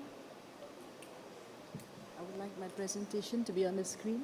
Technical team. Yeah, that's, okay, thank you very much. Namo Buddhaya, Namo Dharmaya, Namo Sanghaya, Namaskar, Pranam Tashidele to the Venerable Mahasangha and my Dhamma brothers and sisters, and also online viewers. I would like to express my humble and profound gratitude to IBC for giving me the pioneering opportunity for me to be here to address you on this very important topic, and also to honor my Guruji, His Holiness the 14th Dalai Lama. So my name is Karma Children, and I'm from Malaysia. So let me just try to figure this out. Where should I point it? This way? That way? Okay. So technicality is not my forte. So let me begin. Tibetan Buddhism is more than just a spiritual tradition. It is a profound cultural inheritance. Its monastic education, ritual practices, and visual arts carry centuries of wisdom and identity. And the identity that you see here today, the robes, also is from Tibetan Buddhism, even though I'm a monastic from Southeast Asia and I have background from India. Yeah, I have Indian origins. So however, in the face of globalization, it stands as a crossroads. As interest in Buddhism grows worldwide, maintaining the integrity of its philosophy and practice is increasingly challenging. In this presentation, I will examine the state of Tibetan Buddhism today, especially across Southeast Asia, and we'll also explore the educational foundations, spiritual lineage, and one of my most favorite topics, women's empowerment and modern preservation efforts, all rooted in the unchanging values of compassion and wisdom. The spread of Tibetan Buddhism beyond the Himalayas began in earnest following the Chinese invasion of Tibet in 1959 and the subsequent exile of Tibetan leaders. This displacement, even though very, very sad and catastrophic, turned into an opportunity, a blessing in disguise, allowing the diaspora to become cultural emissaries. In the West, rising interest in meditation and mindfulness, and not only in the West, but outside of Tibet, and also in areas where meditation was not taken seriously, even in Malaysia, yeah?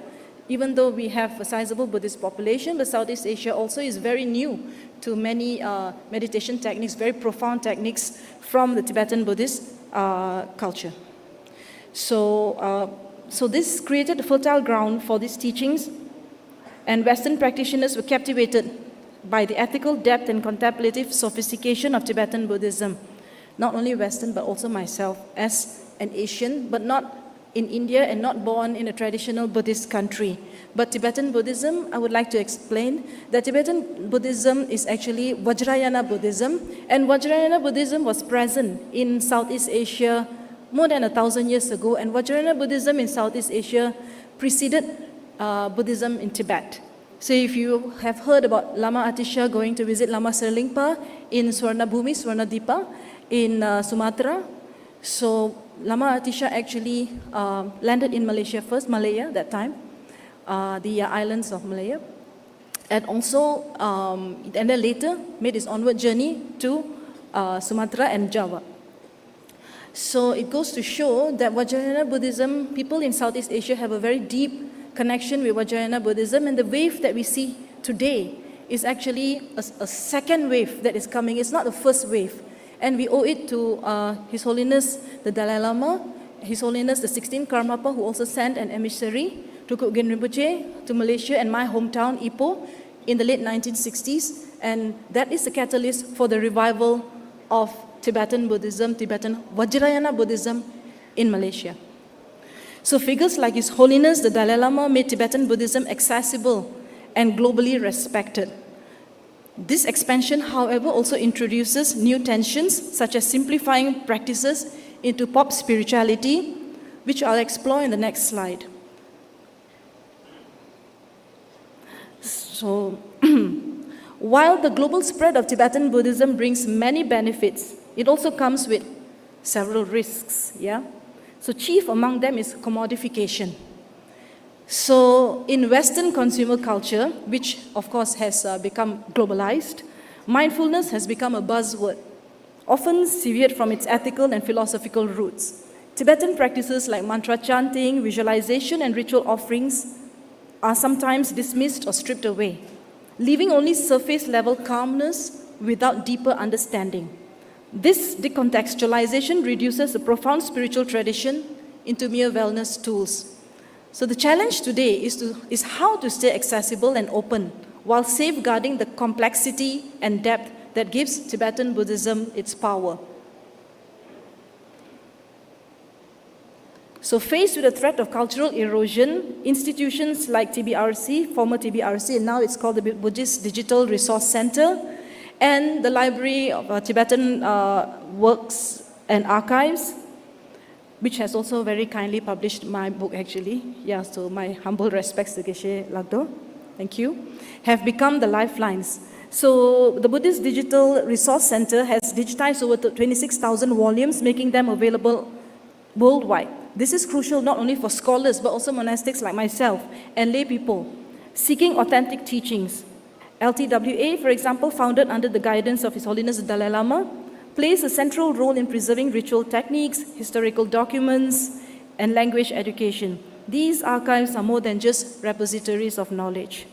They are active hubs of cultural transmission and renewal. Through digital platforms, these efforts ensure Tibetan Buddhism is not lost to time or translation, but continually accessible for generations to come. And now we move on to the Southeast Asian context from where I come from. So Southeast Asia has emerged as a crucial region for the flourishing of Tibetan Buddhism outside of its Himalayan origins. Driven by both the Tibetan diaspora and local interests, cities across Malaysia, Singapore, and Vietnam now host active Tibetan Buddhist centers, not to mention Singapore and Thailand also. These institutions conduct teachings in multiple languages, such as Chinese and English, and also Tibetan, organize public pujas, cultural festivals, and meditation retreats. In Malaysia, for example, my home country, the Vajrayana Buddhist Council of Malaysia coordinates activities across many diverse centers.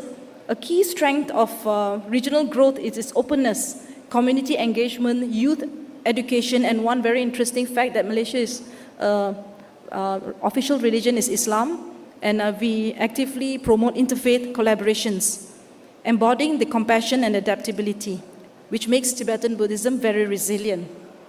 So the Vajrayana Buddhist Council of Malaysia, VBCM in short, plays a strategic role in nurturing Tibetan Buddhism in Malaysia. As a centralized umbrella body, it brings together diverse centers under a shared mission of spiritual and cultural preservation. And with His Holiness the Dalai Lama as its patron, the Council's efforts gain both credibility and momentum. It facilitates visiting teachers, organizes joint pujas, and develops national education initiatives to reach broader audiences.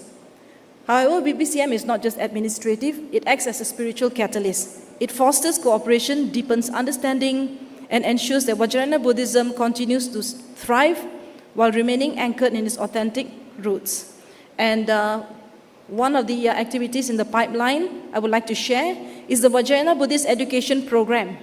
So set to be launched in 2026, it is actually it's a program which addresses a key gap in global Buddhist education, the ability to engage with young children and to introduce Tibetan Buddhism to the children of practicing Tibetan Buddhist adults in the country. So we have study programs in other Buddhist traditions like Theravada and Mahayana. So Vajrayana Buddhist children, Tibetan Buddhist children have no avenue to learn Tibetan Buddhism, and this project is set to fill that gap. Monastic education remains the bedrock of Tibetan Buddhism. It is through years of study and contemplative practice that monks and nuns cultivate wisdom and compassion. So today's monastic institutions adapt traditions of modern realities. So for example, Kopan, in Nepal has English learning centers, etc. So offers, Tibetan Buddhism in English, and people like me who are still grappling with Tibetan language have the opportunity to learn Tibetan Buddhism from translated texts. So next. So it's very important actually for transmission of lineage and continuity. So lineage is central to Tibetan Buddhism. More than passing on texts, it involves spiritual empowerment and ethical example, ensuring teachings remain vibrant and unbroken. Yet, modern realities have disrupted this flow. The exile of teachers, disclosure of monasteries, and lack of clear successors in some lineages raise deep concerns about community. In some cases, transmissions may be lost or fragmented. So the community has responded with resilience. So recognizing tulkus, founding new retreat centers abroad, and even documenting transmission lineages online, these are but some of the very few active, important works that are going on in order to preserve Tibetan Buddhism. So Tibetan Buddhism is not uniquely rich in symbolic ritual offering, not just teachings, but powerful experiential access to the sacred. Whether it's constructing mandalas or chanting mantras, these acts embody profound insights. So engaging with younger generations, one of the greatest challenges facing Tibetan Buddhism is how do we actually get the teachings across to the younger generation. So we have examples like TCV, and also this morning we have the children coming from Dehradun and all. We have got Rangjung Ishi Institute in Nepal, and many of the masters now have gone high-tech with YouTube channels, etc., etc. And very important, please give me a little bit more time, this is extremely, extremely important, is the element of reconciliation and reform, which is spearheaded by Holiness the Dalai Lama. So Dalai Lama is well known for advocating gender equality in leadership, support for full ordination Gelongma, and also reinterpretation of texts.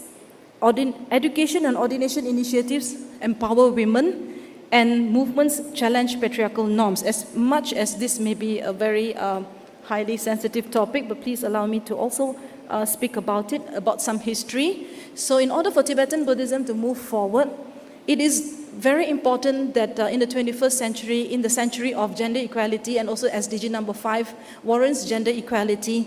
So therefore, there is a dire need to bridge the gap of education and leadership for women.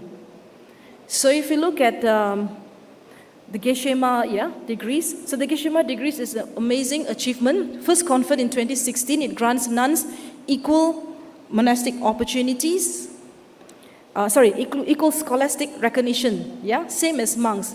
And we have Geshe-mas over there, like Geshe-ma Tenzin Deden, my humble respects, my humble respect. Curriculum spans 17 years, she had to study 17 years covering Vinaya, Madhyamika, Logic, and many others, So it is no small feat, and yet women can achieve similar, if not maybe even greater achievements, than their male counterparts. So this photo was captured in South India during the Geshe-ma convocation in 2016. So 73 Geshe-mas to date, 144 nuns are set for the exam last year.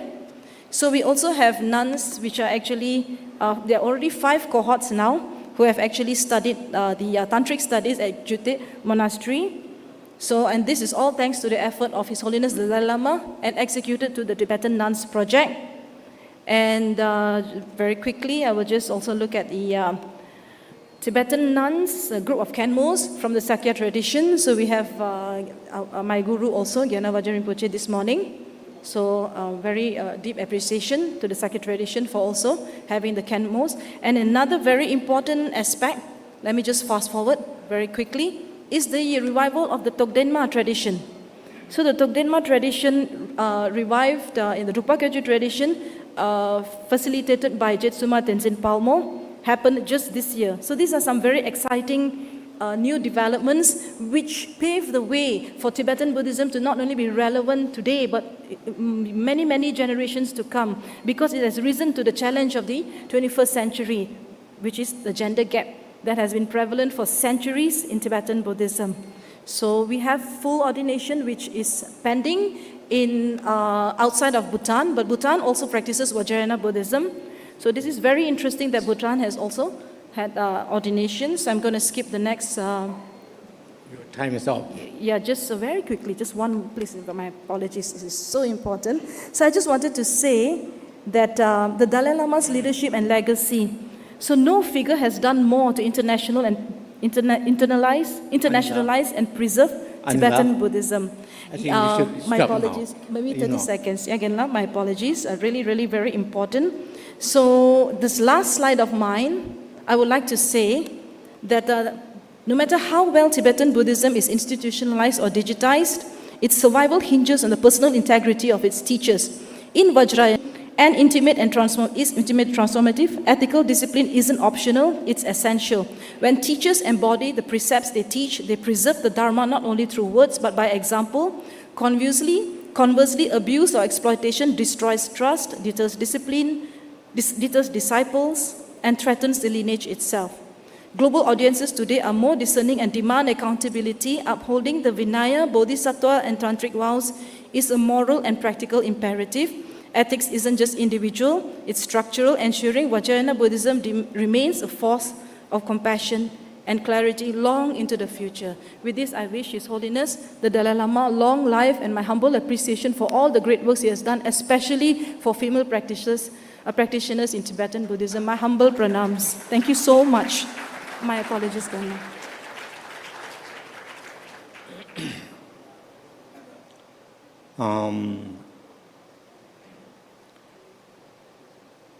Yeah, I want to say one thing. Tibetan Buddhism, actually, when we look at it, I think it's in a danger position right now. You all know that the monasteries, nunneries are important. These are the where so far Tibetan Buddhism has been ongoing thing, kept it and preserved it. But now these monasteries are having trouble because we have difficulty, young boys becoming monk, also nuns as well. And if we have continuously having this problem, then in the future, as you can see, that who is going to maintain and keep the tradition going. Unless we change the whole horizon and putting a lot of effort into training lay, children with the tradition intact. But so far, the responsibility has been on monks and nuns, and they have been doing very well. But these monasteries now, big or small, having trouble, the young boys becoming monks. So that's one thing that we have to keep in mind. And particularly nowadays, in Tibetan settlements, for example, we don't have new monks becoming or getting into the monasteries. But fortunately, we still have a lot of kids from Himalayan, places, Nepal, Ladakh, and everywhere. But so if you go into these Tibetan big monasteries now, most of the young monks are from Himalayan areas. Okay, so now next panelist, Most Venerable Nicholas Vreeland. Nicholas Vreeland, born in Geneva to American parents is a distinguished Buddhist monk, photographer, and a scholar, educated across Europe, North Africa, and the US. He initially pursued a career in photography, working with legends like Irving Penn and Richard Avedon, and studying film at NYU. In 1977, he met Kyongla Ratu Rinpoche, becoming a monk in 1985. He later earned the Geshe degree, the monastic equivalent of a PhD in Tibetan Buddhism. Vreeland is director of the Tibet Center in New York and the former abbot of Ratu Trasang Monastery in India, one of the key institutions under the patronage of His Holiness the Dalai Lama. Appointed abbot in 2012, he became the first Westerner to lead a major Tibetan Buddhist monastery. He edited the Dalai Lama's books, An Open Heart, A Profound Mind, and raised funds for Ratu's reconstruction through his photo exhibition series, Photos for Ratu.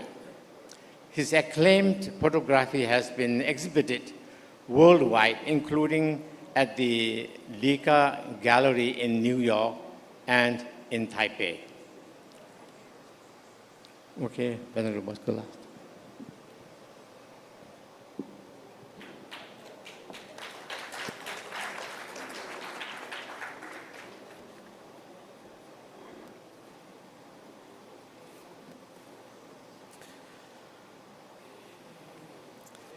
So, most venerable members of the Buddhist Sangha, Khensu Jamshu Chöden Rinpoche, Secretary General of the International Buddhist Confederation, Sri Abhijit Halder, Director General of the IBC, all of you whose efforts have made this celebration possible, brothers and sisters, my profound thanks. Thank you. My profound thanks to the International Buddhist Confederation for inviting me to address this august gathering celebrating the 90th birthday of His Holiness the Dalai Lama. I'm greatly honored to be here today to present a few thoughts concerning the future of Tibetan Buddhism and preservation of culture. It is, I believe, important to begin by looking at the past, as it is the past that is the foundation upon which the present rests, and it is the actions we take in the present that determine the future. As Khenpo Dr. Ngawang Choden actually mentioned, what people refer to as Tibetan Buddhism is very much Indian. As His Holiness the Dalai Lama often emphasizes, all the Buddhism preserved and practiced in Tibet over centuries came from India. The scholarship that was taught, debated, practiced in the great Tibetan monastic universities was all based on the teachings of Gautama Buddha, who, though born in present-day Nepal, lived, attained enlightenment, and taught in India. The first turning of the wheel of Dharma, where Lord Buddha, only recently enlightened, taught his fellow ascetics the Four Noble Truths, took place in India.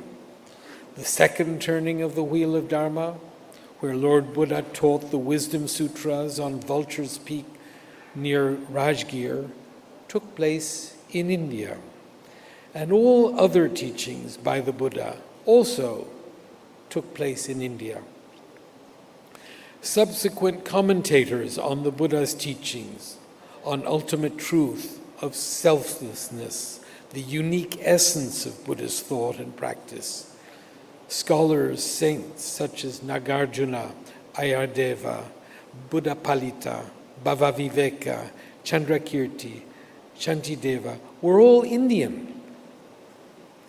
Buddhist logicians who established the criteria and methods by which we determine truth, Dignaga and Dharmakirti, were Indian. All scholarship that took place in Tibet was based on the words of Lord Buddha and these great Indian pundits who established the validity of and explained his teachings.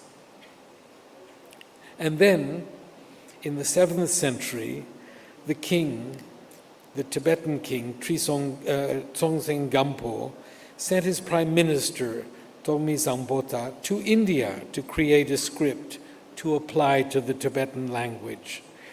The extraordinary scholarship that took place in Nalanda, Vikramshila, and other centers of Buddhist learning and practice in India served as the foundation for the Buddhist tradition established in Tibet in the 8th century, following the arrival of the Nalanda abbot Shankarakshita, and then by his student Kamalashila, both of whom came from India at the invitation of the Tibetan king, Trisong Detsen.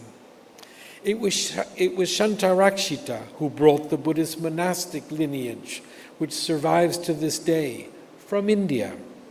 And it was his student, Kamalashila, whose victory in debate over the Chinese Chan Buddhist practitioner Hashang Mahayana before the king Trisong Detsen, who established the Indian form of Buddhism practice as the basis for what we today refer to as Tibetan Buddhism. The dialectical approach to scrutinizing philosophical views to determine truth became fundamental in Buddhist scholarship in Tibet and served as the basis for engaging in the esoteric practice of Buddhist Tantra, which also has its origins in India. We can thereby see that it is difficult to claim that Buddhism practiced in Tibet was uniquely Tibetan when it is clearly and totally dependent on India and on Indians. By the end of the 12th century, the monastic university of Nalanda had been destroyed, and Buddhism was in decline in this country. Though the great scholarship that had existed here ceased to be, it has all survived due to the diligence of Tibetans. After the Chinese takeover of Tibet and His Holiness the Dalai Lama's escape in 1959, it is now here in India that Tibetan Buddhism and its culture are being preserved. The important institutions that developed in Tibet following the establishment of Samye Monastery in the 8th century have been re-established in refugee settlements throughout India. The analytical system of dialectics that Kamalashila demonstrated before the Tibetan king, Trisong Detsen, is thriving in debating courtyards throughout India. Though it was initially Tibetan scholars who had followed His Holiness the Dalai Lama out of Tibet in 1959 and put great effort into ensuring the survival of their precious system of intellectual analysis, today it is mostly Indians from the Himalayan regions who are engaging in the dialectic pursuit of truth. The future of this Tibetan Buddhism depends on the way it is practiced today. The emphasis that His Holiness the Dalai Lama has placed on the logical basis for Buddhist philosophy and the commonsensical quality of Buddhist ethics have strengthened the acceptance of Tibetan Buddhism in academia and in general throughout the world. The challenge we face today is whether people are interested in pursuing a spiritual path. Our modern world saturates our senses with enticements of all sorts, providing us with little incentive for profound introspection. It is for the individual to make effort to counter the challenges of our day. It is our efforts in this regard that will determine the future of Tibetan Buddhism and its culture. His Holiness has put great effort into bringing essential new elements into the monastic syllabus, such as the study of science, in order to ensure that 21st century monks are equipped to practice and teach 21st century people. Those unique efforts will contribute to the future of Tibetan Buddhism. And His Holiness's emphasis on the importance of training young people in virtuous ethical behavior will also contribute to the future of Tibetan Buddhism. Hence, the real answer to the critical question being posed regarding the future of Tibetan Buddhism is that it depends on the way we, each of us, practice.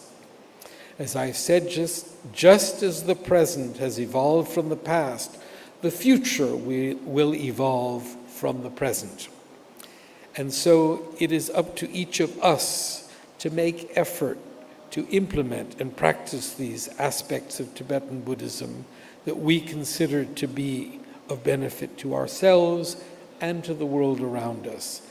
This will determine the future of Tibetan Buddhism. May we all put effort into preserving the precious teachings of Lord Buddha by implementing them in our lives.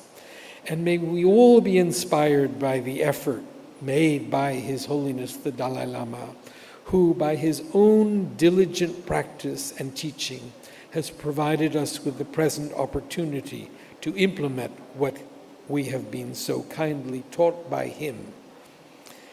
May we all dedicate the merit of our efforts to the long life of His Holiness the Dalai Lama and to the continuation of the extraordinary teachings of Lord Buddha. Thank you. Thank you.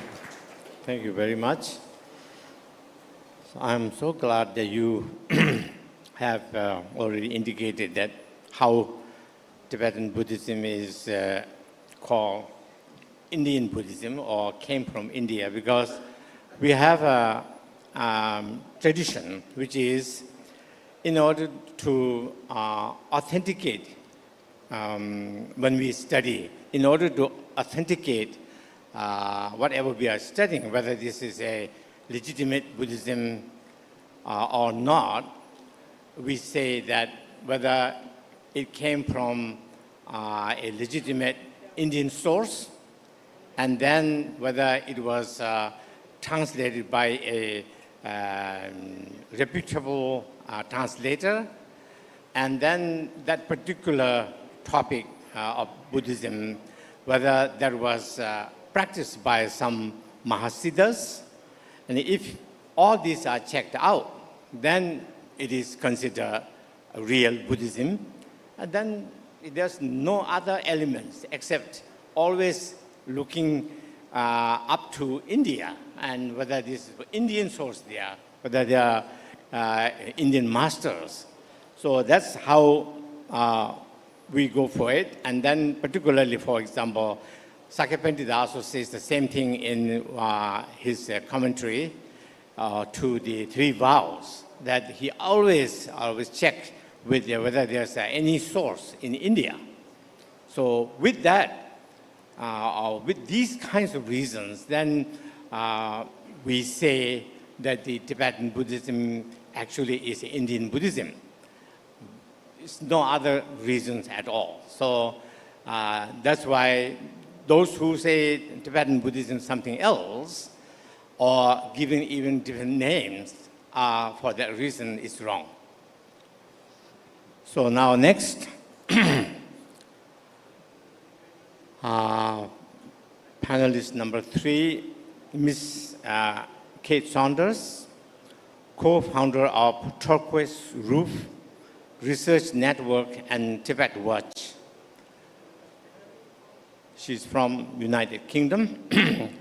Kate Saunders is an independent Tibet specialist and co-founder of Turquoise Roof, integrating Tibetan research with open source intelligence.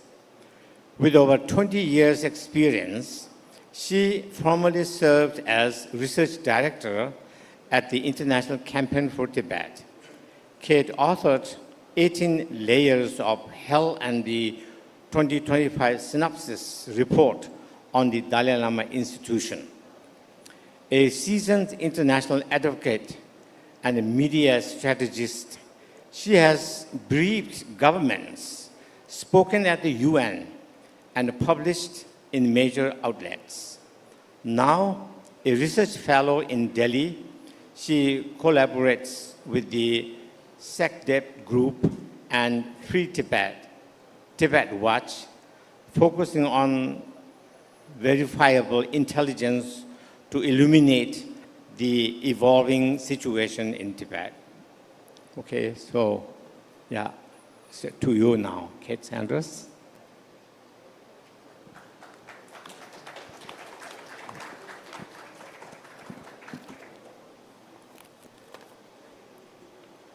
First of all, thank you so much to the IBC for inviting me to such a gathering of eminent individuals. And there's one, thank you. I'm delighted and privileged to be here. Thank you. As we celebrate the 14th Dalai Lama's birthday, Tibetan Buddhism stands at a critical crossroads. The choices made now will determine not only the preservation of Tibet's religious civilization, but the survival of its cultural identity under unprecedented Chinese control. It is also a matter of what we want our own societies to be, of how we want our world to become. China's systematic campaign to eliminate the Dalai Lama's influence extends far beyond Tibet's borders.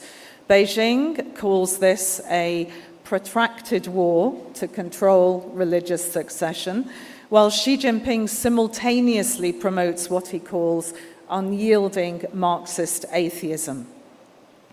In summer 2024, two scenes capture the essence of this struggle of sacred authority and state power. In Manhattan, the Dalai Lama recovered from knee surgery in a modest hotel room covered in scaffolding. This unlikely place became a pilgrimage site for Tibetans from across the world.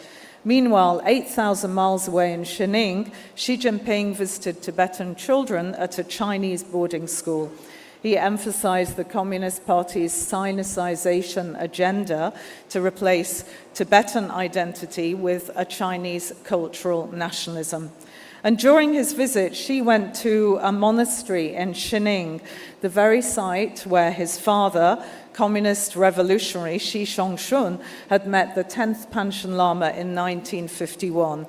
That Panchen Lama later died in 1989 after submitting one of the most far-reaching critiques of communist rule ever written.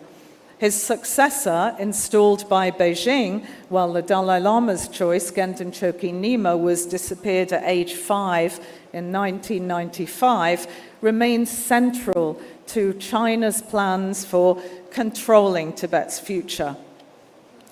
During Xi's Qinghai visit, China's appointed Panchen Lama traveled under tight security to Tibetan areas, and shortly afterwards, powerful policy chief Wang Huning visited two areas of Kham and Amdo with history of resistance, protest, and a strong Tibetan identity. And just before His Holiness's birthday on June the 30th, TAR party chief Wang Junsheng met the Chinese Panchen, once again underlining China's intensive focus on Tibet at this time. So these coordinated movements expose both China's determination and its uncertainties about the future. So Tibetans consider the Dalai Lama a living bodhisattva of compassion. someone who has consciously chosen rebirth to help all beings. His achievements in Buddhist scholarship, secular education, and science bear this out. Today, the Dalai Lama's spiritual authority spans the Indian and Nepalese Himalayas, traditionally Buddhist countries, including Japan, the Central Asian republics of Tuva, Kalmykia, Buryatia. It also encompasses India, of course, as well as Mongolia, the largest free country with a majority Tibetan Buddhist population. And as Nobel Peace Prize laureate, the Dalai Lama has taught to crowds of tens of thousands in European and American stadiums. He's met presidents, popes, and prime ministers. And many Chinese in China number among his devotees, a fact that he specifically referenced in his statement last week about the continuation of the Dalai Lama institution. So in response, Beijing has intensified a counter-influence campaign with global implications, seeking to end international support for Tibet, to prevent the emergence of a leader of similar stature in future, and also to control Buddhist discourse internationally. China projects its power beyond its borders. It uses Buddhism as a tool in Xi Jinping's Belt and Road Initiative to counter the influence of His Holiness and of India also. In 2020, the United States adopted legislation rejecting any foreign interference in selecting the next Dalai Lama. Soon afterwards, China escalated by making it illegal for reincarnate lamas to be born outside Chinese territory. So this paves the way for heightened pressure on foreign governments to acknowledge Chinese authority over the Dalai Lama institution. And the stakes became very real recently when Hamkar Dorji, who was a 56-year-old Tibetan abbot and leading educator from Golok in Tibet, disappeared from his monastery last year after refusing to host China's Panchen Lama. And his disappearance coincided with a systematic targeting by China of prominent Tibetan educators and scholars that promote Tibetan language and culture in eastern Tibetan areas. Hamkar Dorji Rinpoche managed to escape to Vietnam, but he was tracked down and apparently detained in the joint Chinese-Vietnamese security operation, and China announced his death several days later. The circumstances are still unclear, but the suspicious death of Hamkar Dorji Rinpoche in Ho Chi Minh City on March 29th came just 2 weeks after Chinese leader Xi Jinping visited Hanoi, where China strengthened security cooperation with the government. So as China seeks to lead great changes unseen in a century, as Xi Jinping puts it, Xi Jinping has developed elaborate plans to achieve global dominance, and control over Tibet is critical to that vision. And China's control methods include a policy of forced cultural integration that threatens the elimination of Tibetan Buddhist belief and identity inside Tibet. It includes total surveillance. Party cadres have been stationed in every Tibetan village since 2011, representing approximately a quarter of the region's administrative force. And Tibetans believe that this may well be to ensure control in future. AI-driven surveillance systems now monitor both monasteries and lay society, while secular party committees embedded within monastic institutions control management, finance, and textbooks. A database profiles more than 1,300 state-approved reincarnate lamas who are trained in special schools set up by the Chinese authorities. So there is also mandatory political education for both religious figures and lay people, and there's been an expansion of preschool education with kindergartens from children from the age of 2 and boarding schools designed to implant the so-called red gene. China is particularly targeting a younger generation. So China's policies, of course, emerge from critical strategic imperatives, namely control over important borders, the expansion of mining for Tibet's rich resources, and control over Tibet's water, which is regarded as a strategic asset by the PRC.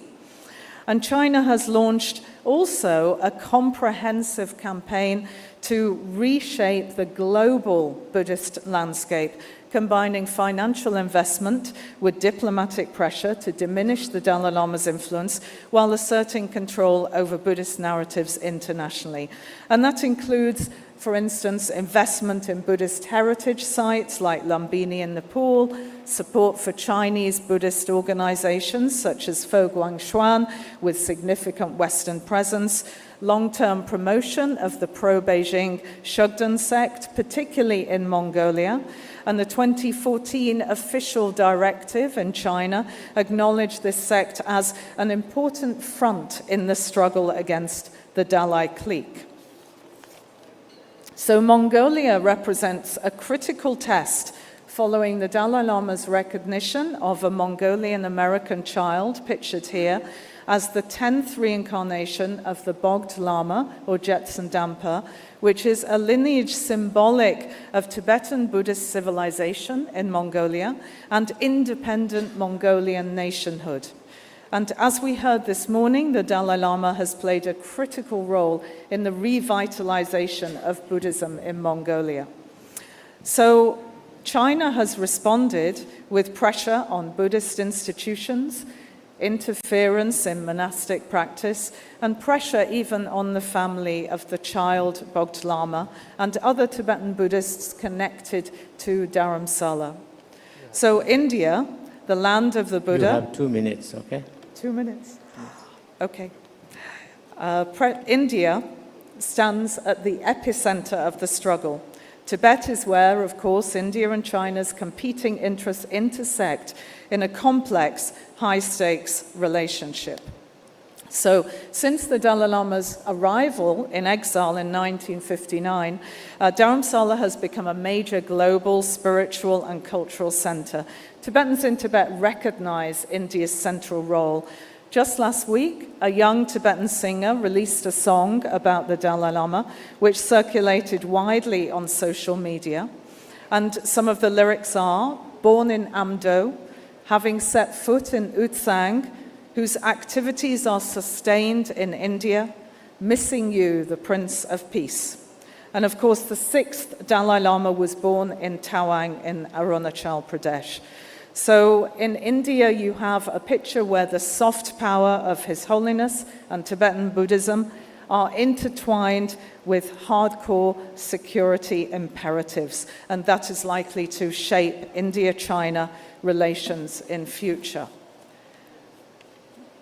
So I won't discuss Nepal, we don't have time.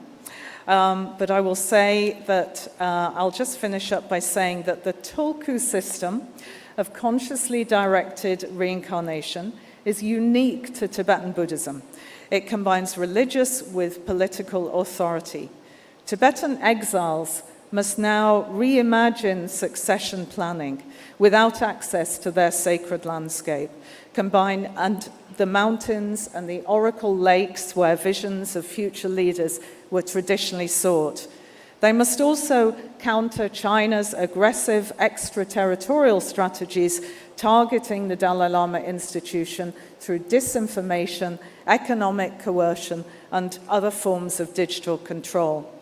China's multi-dimensional approach to controlling Tibet and the Dalai Lama's succession presents complex challenges, but it's countered by the global influence of the Dalai Lama and the civilizational power of Tibetan Buddhism, together with the resilience of Tibetans in protecting their culture. This also lends the administration in exile an element of strategic leverage in its efforts to engage China in His Holiness's lifetime. As we know, impermanence is a key Buddhist concept. The Dalai Lama is a progressive leader who's demonstrated a capacity to evolve. In contrast, China's fixation on a golden urn and centuries-old imperial ritual comes across as retrograde and old-fashioned. So China's success is not assured. Beijing has acknowledged some political vulnerabilities over its control of the plateau, and despite decades of harsh policies, Tibetans inside Tibet continue to protect and defend the values of their core culture and national identity. And they do so even under the severe crackdown imposed during the birthday period of the last 2 weeks. Young people in Tibet expressed their feelings last week in creative ways. They posted pictures of Chen Rezig. Without mentioning the Dalai Lama by name, one young netizen wrote on social media, "Focusing on achieving bodhicitta and understanding emptiness as much as possible in itself is a form of remembrance of you." At the heart of Asia, Tibet has an often overlooked strategic significance. In addition to the challenges faced by the Tibetan side in preparing for an uncertain future in a rapidly changing geopolitical landscape, this situation demands new forms of multilateral engagement from neighboring countries, Buddhist regions and like-minded governments to counter China's aggressive counter-influence operations and extraterritorial strategies. But the window for establishing effective countermeasures is narrowing. As we celebrate the Dalai Lama's birthday, we face a defining choice. Will we allow authoritarian power to dictate spiritual authority and to eliminate the identity of a civilization with so much to offer in a world facing multiple crises, from climate catastrophe to great power conflict? Or will we defend that space for wisdom, compassion, community, and authentic spiritual practice? What hangs in the balance extends far beyond Tibet's future. It tests the international community's resolve to safeguard pluralism against transnational authoritarian networks whose reach increasingly transcends borders. The Dalai Lama institution and Tibetan Buddhism represent a vital and socially progressive force, offering practical guidance on compassionate education systems, environmental protection, ethical leadership, and sustainable resilience at a time when humanity most needs alternative frameworks to navigate a fractured global order. Thank you.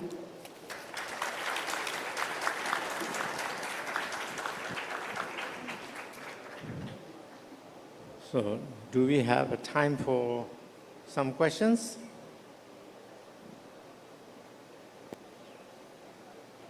Maybe.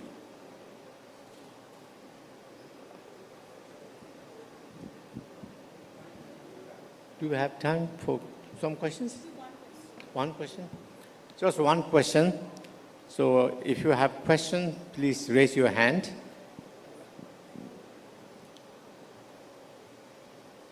Maybe no. Okay, over there.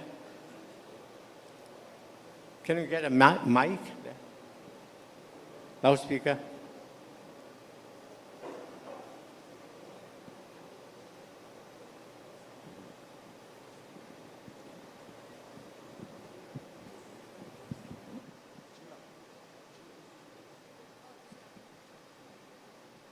Hi, Distiller. My question is actually for our monastics, if you don't mind, because the topic is on culture. Tibetan Buddhism, in many ways, although Geshe Nikila, you did mention reminded us of Tibetan Buddhism having its origins in India. Tibetan Buddhism, in so many ways, is inseparable to Tibet. For us, His Holiness the Dalai Lama is inseparable to Tibet. But the situation inside of Tibet is such that it's one of the least free places on earth, time and time again. And so I would like to ask you two about what you think is the role of the Tibetan Buddhist community, specifically monastics and others who follow Tibetan Buddhism, in terms of aiding and supporting the political and the situation inside Tibet?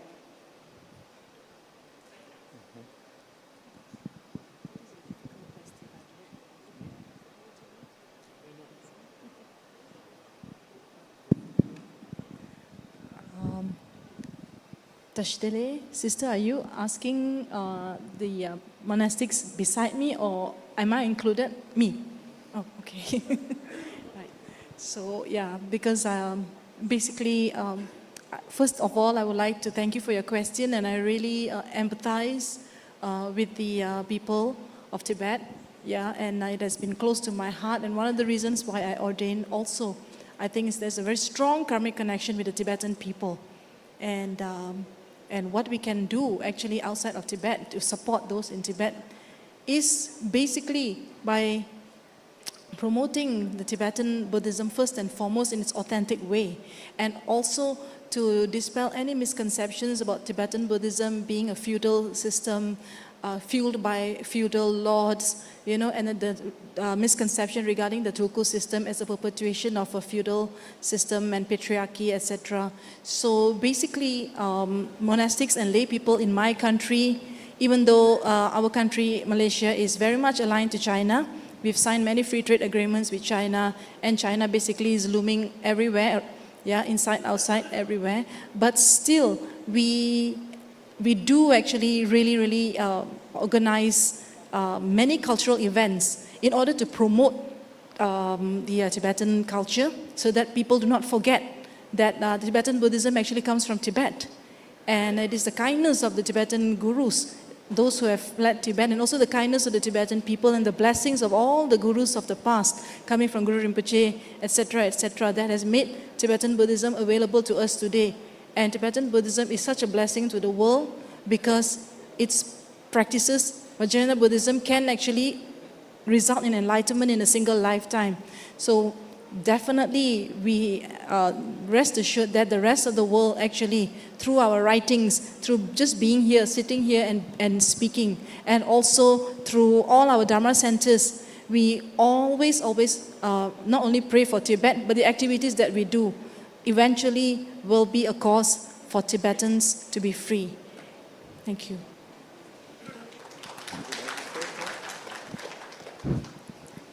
I will add something to it. I've been emphasizing that Tibetan Buddhism is Indian Buddhism, right? So based on that, your answer to your question, so Tibetan Buddhism has to be what came out from Abhidharmakosha. So I will first say this in Tibetan.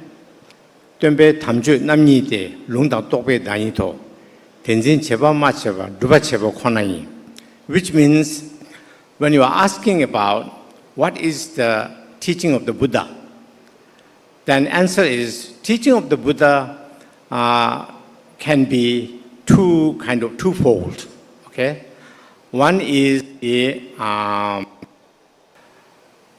realization of what you practice, and the other one is the teachings that Buddha gave, and then you can hear, you can explain. So two parts are: one is the teaching that Buddha gave us, another one is the one you practice and you realize from it. And then to preserve, to maintain these two parts of the teaching are the activities. Tenzin cheba ma cheba, meaning first part is to study, to teach.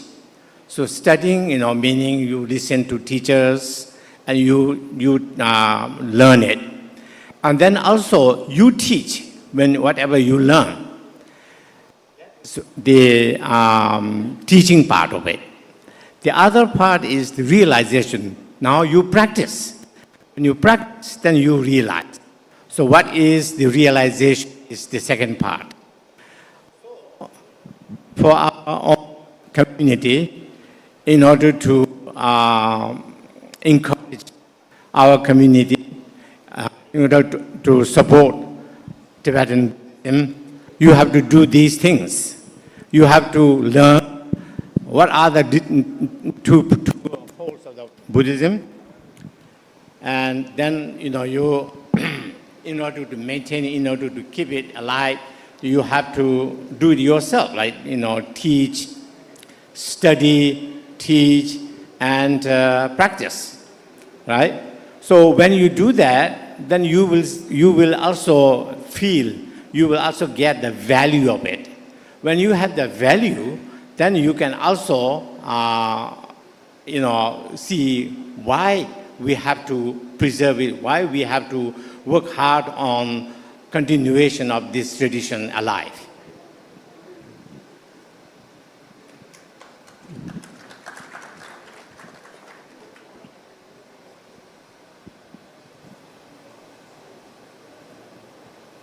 Test. Oh, Genla, thank you so much.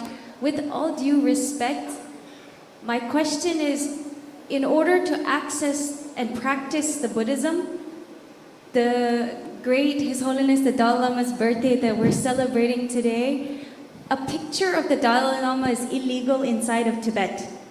And so my question is really about what is the role of people who are celebrating and has benefited from Tibetan Buddhism in terms of what do we need to do to actually support Tibetans inside Tibet? Of course, Tibetans inside of Tibet are constantly resisting, but a picture of their own guru is illegal inside of Tibet. And so, yes to practicing, but if no access is given to Tibetan teachers and the monasteries that they study are being broken, what role does this community have in order to support? Thank you. The best gift we can give to the people, or Tibetan people inside Tibet, is the Tibetans in exile. We have to come together as one, which is the vision and the dream of His Holiness. His Holiness always advised us to be, all Tibetans, regardless of where you're from. We are all Tibetans, and we have to come together.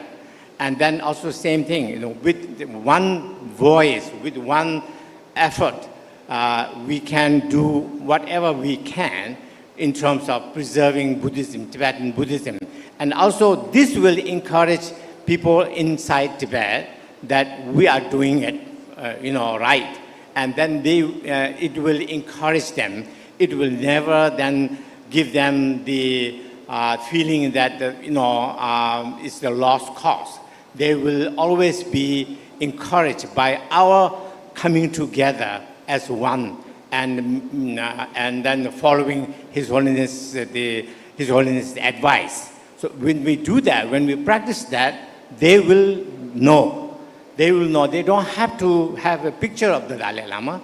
They have to know what we are doing.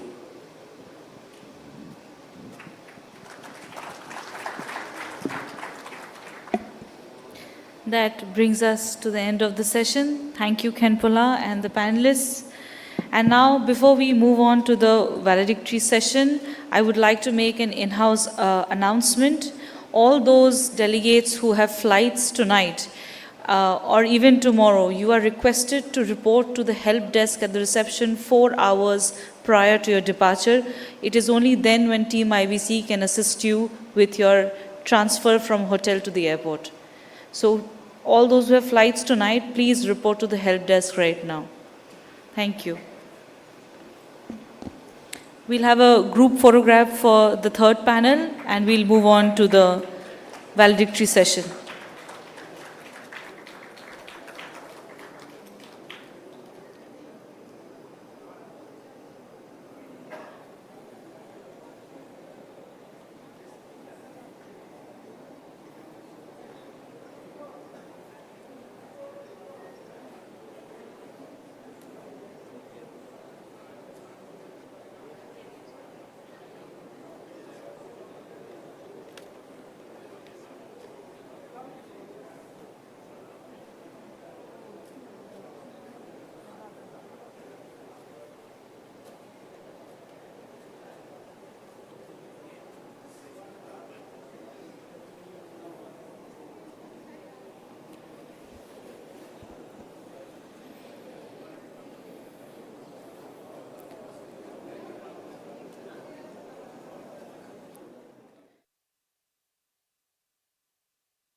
Dance performance and then your mementos.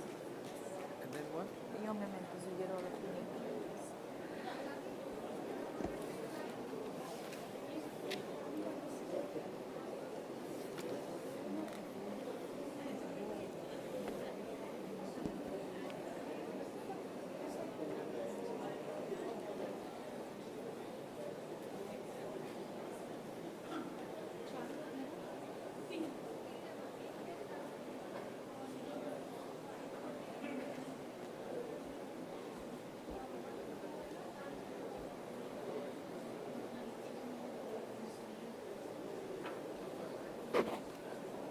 Dance तो stage में ठीक है ma'am Lord RP वही banner लगाता है अच्छे अच्छे अच्छे अच्छे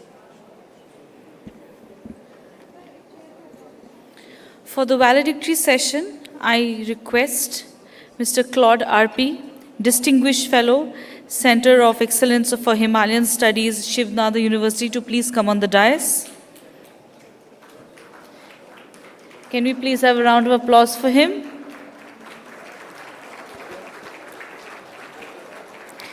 May I request Most Venerable Dr.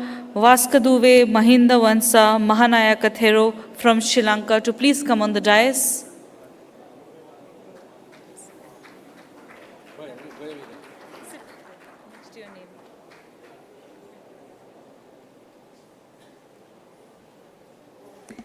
And may I please request Most Venerable Ananda Bhante, Vice President of IBC and General Secretary of Mahabodhi Society of Bangalore, to please come on the dais.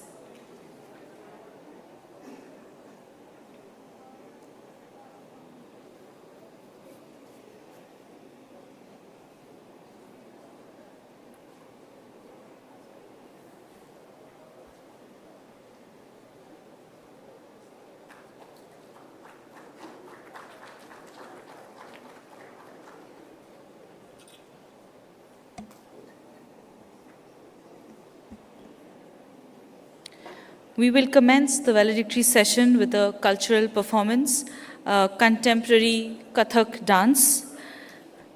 There will be two dances. The first is on Buddha, Guru Vandana and Tarana. This piece begins with paying obeisance to the Buddha, the enlightened one who walked in the path of eightfold discipline. This will be followed by Guru Vandana and Tarana, where dancers dance to the joy of rhythm. The direction is by Nikhil Bora. The second performance will be on Thumri and Tal Dhamar. Thumri is a poetic beauty where love episodes of Radha and Krishna are showcased through Abhyana.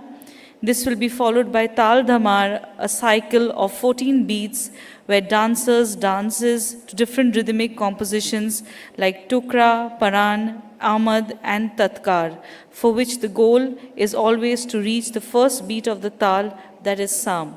This too is directed by Mr. Nikhil Bora.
na din din na din din na din din na ta ta takita ta takita dikita takita ta ta trikita trikita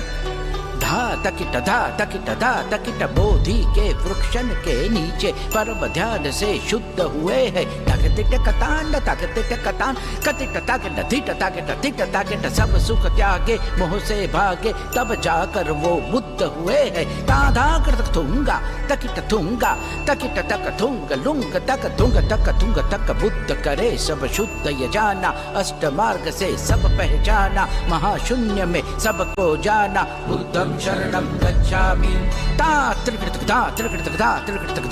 धम्मं शरणं गच्छामि ता त्रिकृत संघं शरणं गच्छामि ता त्रिकृत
tanana tanum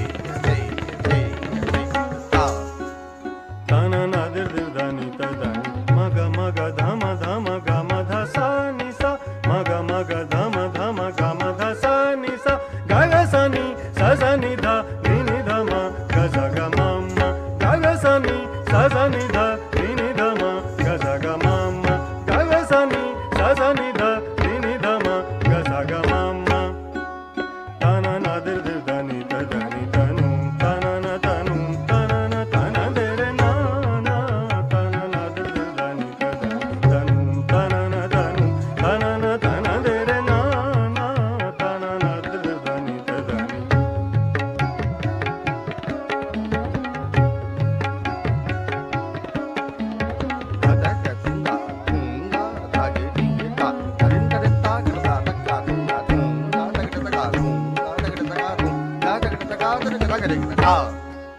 ta na na dir dir da ni ta da ni ta nu ta na na ta nu ta na na ta na de re na na ta na na dir dir da ni ta da ni ta nu ta na na ta nu ta na na ta na de re na na ta na na dir dir da ni ta da ni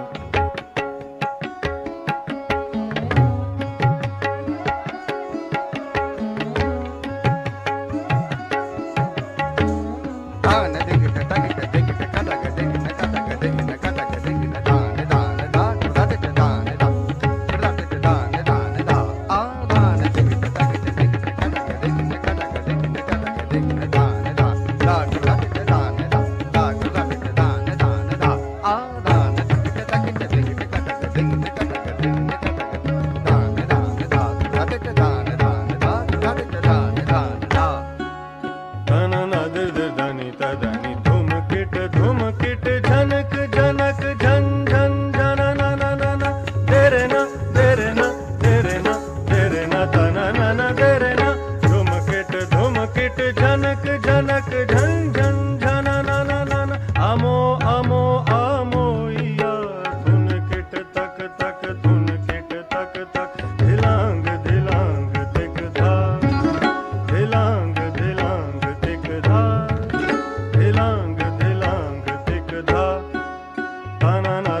we will be having a second performance.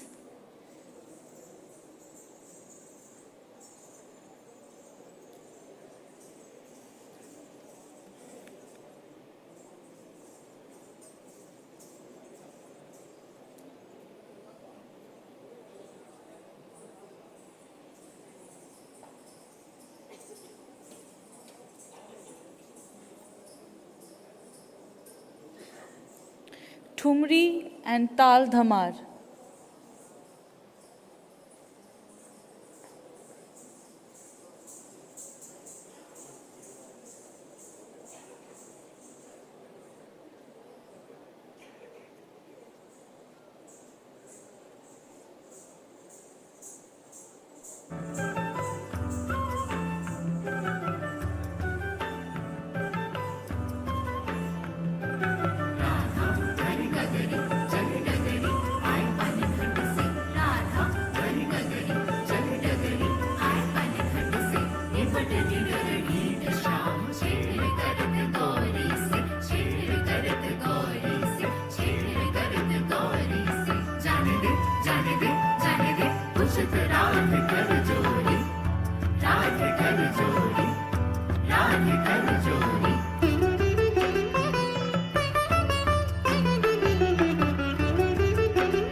झपक मगरो कत शाम देखो सखी नहीं मानत मोरी लपक झपक मगरो कत शाम देखो सखी नहीं मानत मोरी लपक झपक मगरो कत शाम देखो सखी नहीं मानत मोरी देखो सखी नहीं मानत मोरी देखो सखी नहीं मानत मोरी लपक झपक मगरो कत शाम देखो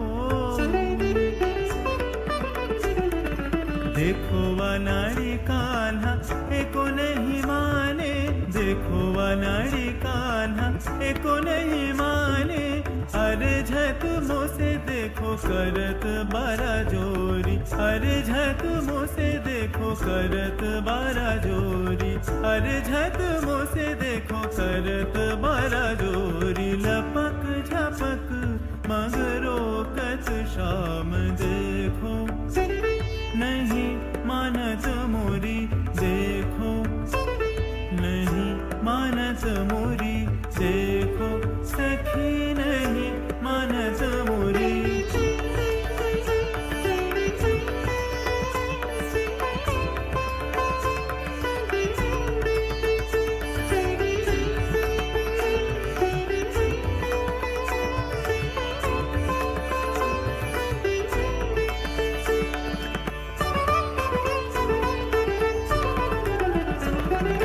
लंगर ढीठ मोहे गरवा लगाए लंगर ढीठ मोहे गरवा लगाए लंगर ढीठ मोहे गरवा लगाए मुख चुमत लाज लेत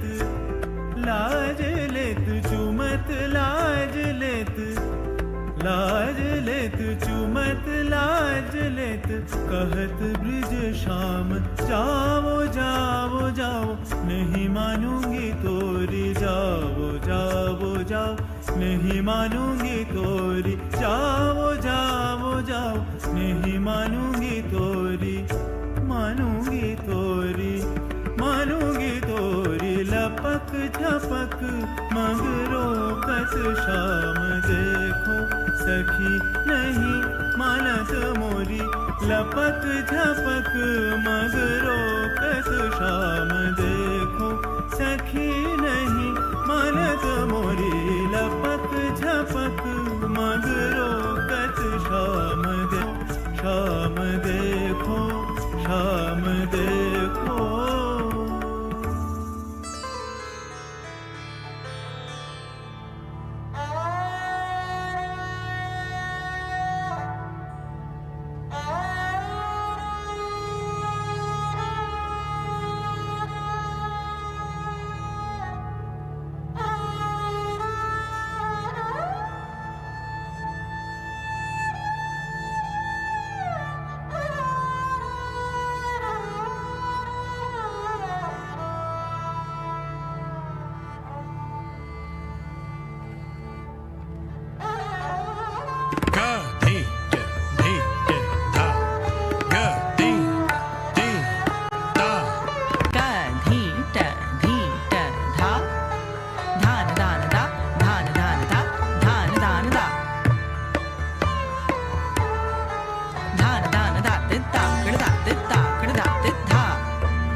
Thank you for such a wonderful performance, Nikhil Bora and team. Can we have a loud round of applause for them, please?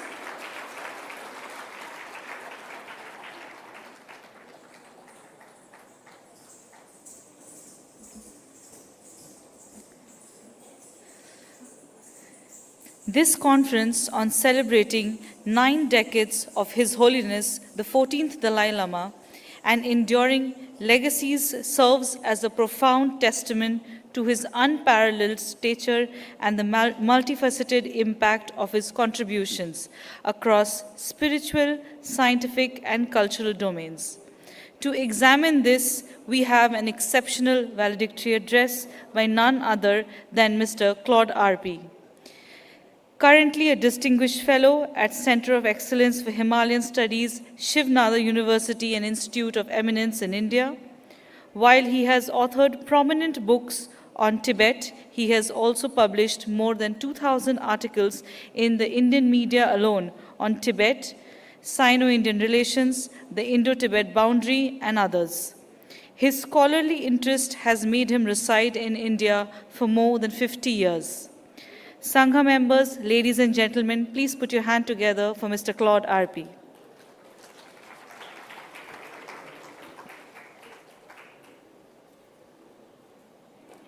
Thank you. Brother and sister, I don't know exactly the order of precedence between Geshe and Rinpoches and Mahapandita, and also I prefer to call you brother and sisters because I think it's really what the Buddha would have liked. So first I would like really to thank IBC for doing that beautiful and I think very exceptional conference. I will not thank Mr. Abhijit Halder to have invited me to give a talk because I'm not the right person, but since he invited me, I have to be a disciplined soldier and I have to just do what he asked me. So I checked what is a valedictory address in Wikipedia. They say normally it's in an American university, the best students at the end, the day of the graduation, when all the batch has finished the studies, he will give an address and tell about the batch. But unfortunately, I'm not a student. I'm not only a bad student, but I'm not a student at all. I'm not practiced Buddhism. And you are here, the top, the crème of the crème, we say in French, the top most scholars, geshe, practitioners of Buddhism. So I feel very, very awkward, but what to do? 3 months back, I went to Nalanda. It was my first visit to Nalanda, and that I was very touched. I saw something that 800 years after Lord Buddha came and wandered on the roads of northern India, what he has been achieved, 10,000 monks, this library which was burned, unfortunately, but something so remarkable, so remarkable. And the last day I went to the Vulture Peak, and my cardiologist said, no, don't go. I didn't listen.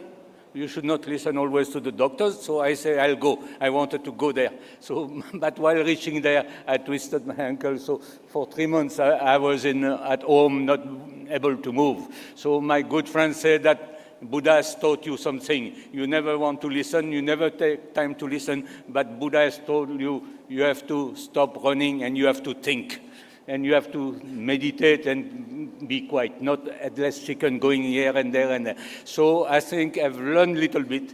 So now I think what I experience is in Vulture Peak. It's something quite unique. Though I have not learned Buddhist philosophy or Buddhist ethics, I find such a force, something very, very concrete, some peace, which is so powerful. And I was thinking, I was scratching my head. That person, he came there nearly 2,600 years ago, and he was just there. and he has left this force. And this force is what I think what His Holiness called ahimsa, because ahimsa, violence cannot penetrate. It's so powerful. So I thought, how can a human being or a person live this? So I think it has opened many things. And today we are honoring one of his greatest disciples, one who has followed his path. And I think that is a quite exceptional being himself. I was discussing with my friend Professor Jampa Samtenla in the morning because we discussed history. We were calculating how many Dalai Lama in the 19th century. Now, from 9th Dalai Lama, 1805, to the 12th Dalai Lama, who passed away in 1875, 17 years, 69 or 70 years, 4 Dalai Lama. That was one of the weaknesses of the Tibetan state. But today we are, and I think the previous moderator said it again and again, we are so lucky. We had Dalai Lama for 90 years, and for 75 years, he has been really acting and power and enthroned as the temporal and the religious leader. So we are extremely happy. Today, we are living in a modern world. Everyone is modern. So we count how many friends have you in Facebook? 200, 500, 1,000. Wow, you're a great guy, huh? 1,000 followers. And, but during the time of Lord Buddha, there is no Facebook, there is no Instagram, there is no Twitter. And that human being, still today, 2,600 years later, has hundreds of millions of followers. So these people who are proud of having 1,000 or 2,000 followers on Facebook or on Instagram or on X, it's nothing. He has hundreds of millions of followers. So His Holiness of Dalai Lama, he has millions and millions of followers all over the world, and not of Tibet. Not only in Tibet, till 59 he was a Dalai Lama of Tibet. But I think today, I think Mr. Gare mentioned something like that on the 6th or 5th of July. He's the Dalai Lama of the planet, he's the Dalai Lama of the world. So it has drastically changed. So I'm sorry for my Tibetan friends now. His Holiness doesn't belong only to you. It belongs also to Mongolia, to Buryat, to all the followers of the Nalanda tradition, in particularly the Himalayan belt. There is 1 million of followers of the Nalanda tradition in Ladakh, in Kinnaur, Spiti, Sikkim or Mompa in Arunachal Pradesh. But it belongs also to the millions of some people called neo-Buddhists in the West who are following the footsteps or trying to follow the footsteps of the Buddha. Now that His Holiness, 90 years with us, he has achieved a lot. All the speakers have mentioned different facets, so I will not repeat. But just think 1 minute. 1933, His Holiness 13th Dalai Lama passed away. 1935, 2 years later, His Holiness Tenzin Gyatso is born in Hamdo, in Taksé. Who knows Taksé? Nobody. I don't think Reting Rinpoche Kyutsang Rinpoche, sorry, or Reting Rinpoche when he went to La Molazzo, or Kyutsang Rinpoche when he went to delegation. Nobody knew Taksé. Taksé is such a small village, and the Dalai Lama is born there. I think somehow it was also to mark the limit of the Tibetan Empire. Like Samgyang Gyatso, the 6th Dalai Lama, is born in Tawang. So, and in 1940s in throne. Chinese sent the delegates, and today in the media every day, the last week, they were saying that Chinese ambassador who came from Beijing, he was there to give the stamp of the Chinese state. This is not true. He was just an invitee. And 4 years later, at the age of 19, you imagine at the age of 19, His Holiness goes to Beijing. He met Mao Zedong, the most powerful personality maybe of the, not maybe all good, many things very bad, but one very strong personality. He met Deng Xiaoping, Liu Shaoqi, someone mentioned Xi Jinping, the father of Xi Jinping. He is 19 only, and he had good discussion, very deep discussion with Mao Zedong. So much so that one day Mao Zedong said, "Why are you not putting the Tibetan flag on your guest house?" So His Holiness said, "Can I?" He said, "Of course, put it. All the nationality will have their own flag." So we know what has happened later. 4 years later, in 1959, there was a popular uprising. And what we forget, that the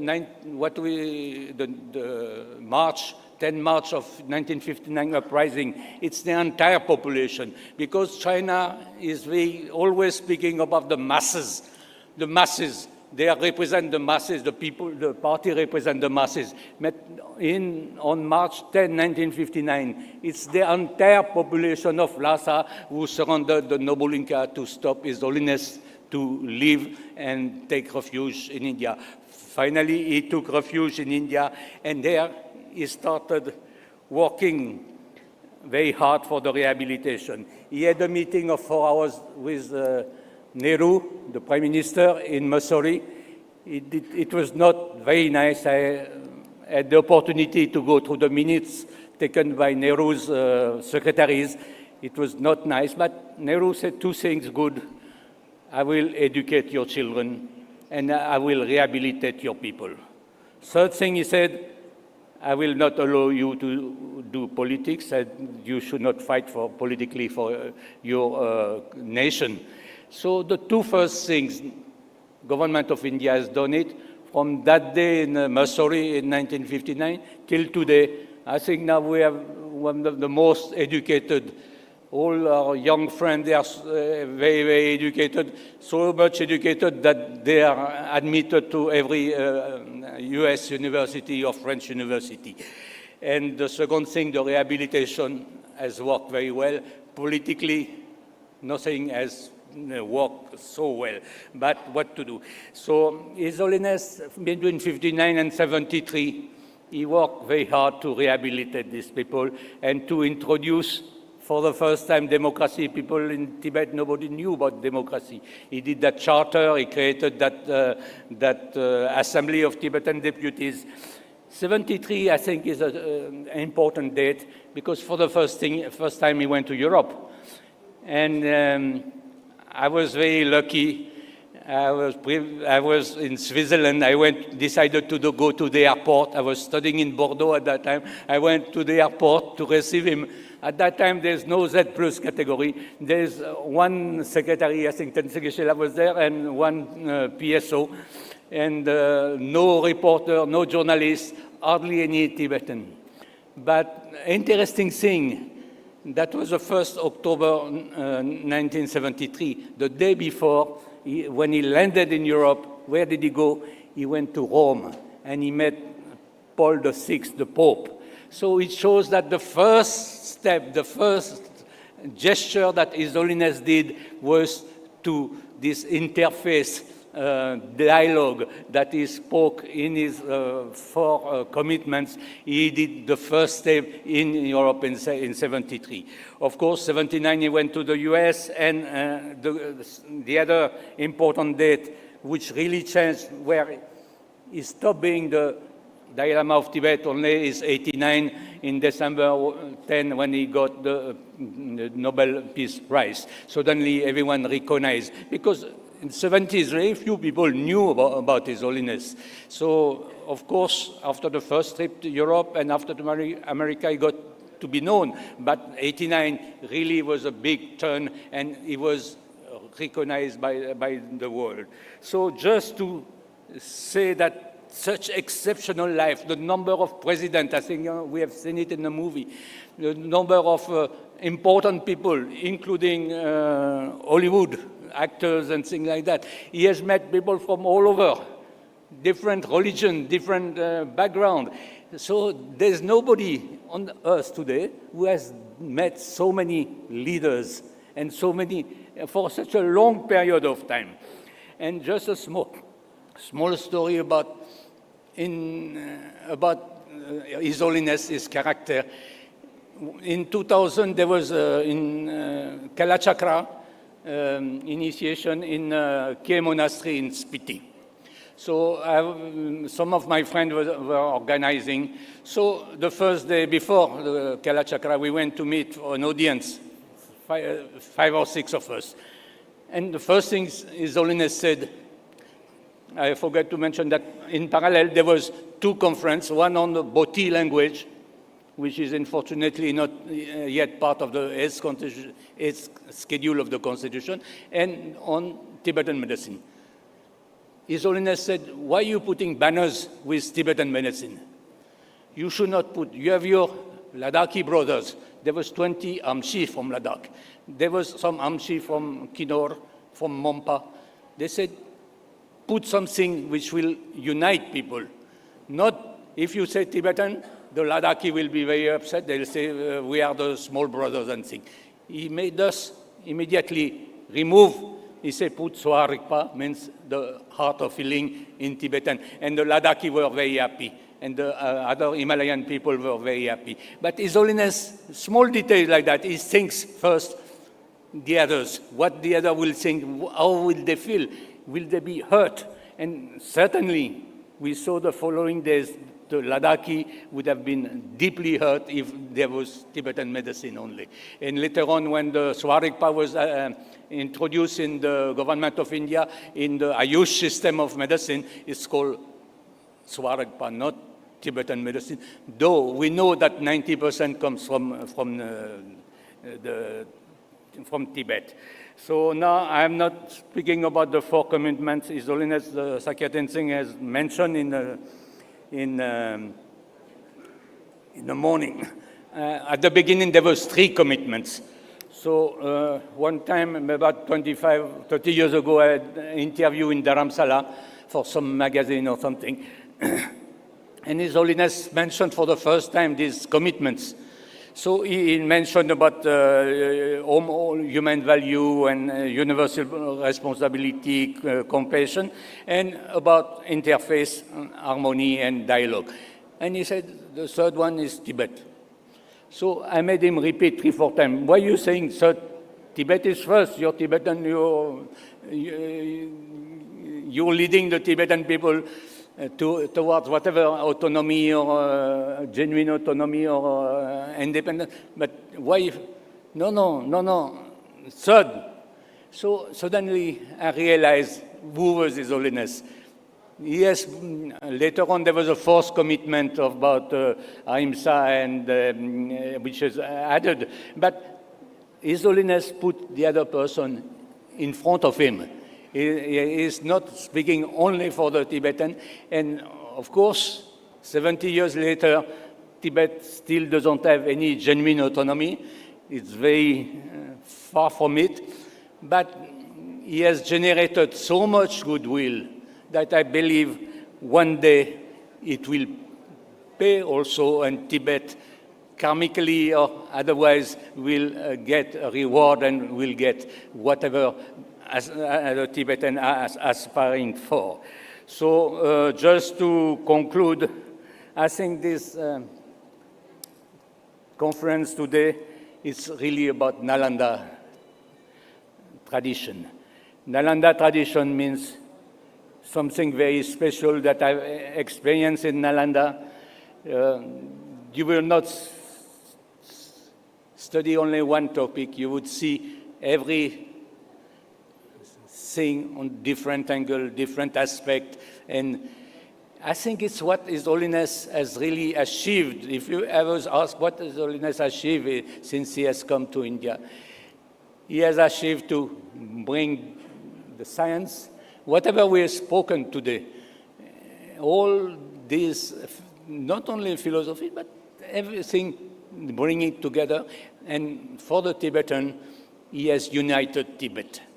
because the last moderator spoke about unity, but unity is the most crucial if Tibet wants to survive what is happening in Tibet today by China.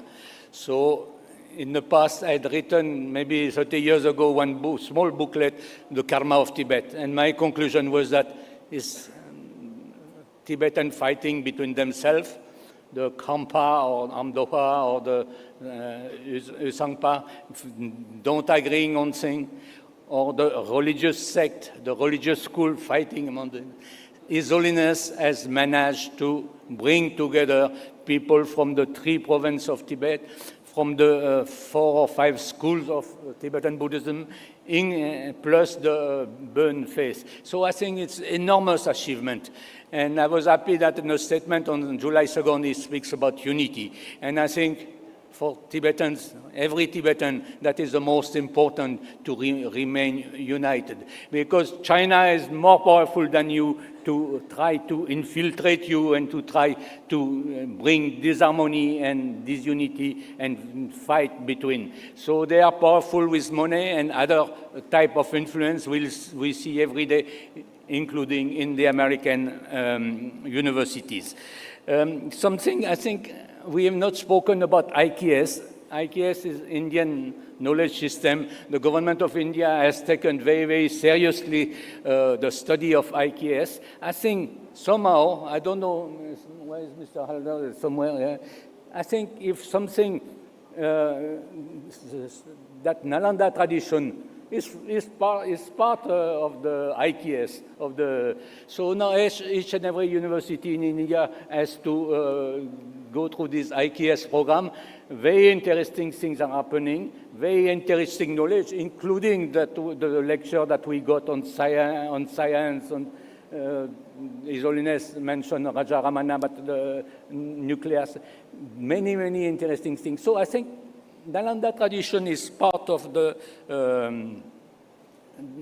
IKS. If it could be linked somehow, I think it could be interesting. I cannot read what I've written, so I think next meet, we should have someone from China. Because Nalanda is about discussion, arguing. Someone mentioned Kamalakshita during that debate, Samye debate. It's about discussion. So I think politically it's very difficult whom to select, whom to ask. But why should not some people be invited? I was thinking of Taksang Repa, for example, from the Dukpa Kadu tradition, who is the abbot of Emis Kompa in Ladakh, or some other Lama. Why not to try Gyatsen Nobu, what Tibetan call the fake Panchen Lama, but bring some and have some discussion with him. I think China will refuse, but I think India should just say, invite them. Let them come. If they want to come, they come. If they don't want to come, it's their loss. But it's a beginning of the discussion. So I think ultimately each one of us has to work to get that power that I saw in Vulture Peak. Everyone has to work on himself and try to bring a little bit. And if we bring each one a little bit light, maybe, I'm not a philosopher, I don't want to lecture you, but I think it would work. I remember the 13th Dalai Lama in his testament, he said that in 1910 to 12, he was a refugee in India, in Kalimpong, and he said, because of our prayer, the Manchu dynasty collapsed, and we could go back to Tibet. And in 1913, he made that declaration of independence, and also he had a treaty with Mongolia. So I think prayer is something which works, because weapon will not work. And today the world is so chaotic, it's a total mess. The world had accelerated tremendously since 5 years, and it's going on, not only because Mr. Trump, but everywhere in the world. even environmentally, and the number of the cloudbursts and earthquake. And so we have to really, I think Buddhism and Nalanda can bring something in that field. Sorry to have been a little too long. Thank you.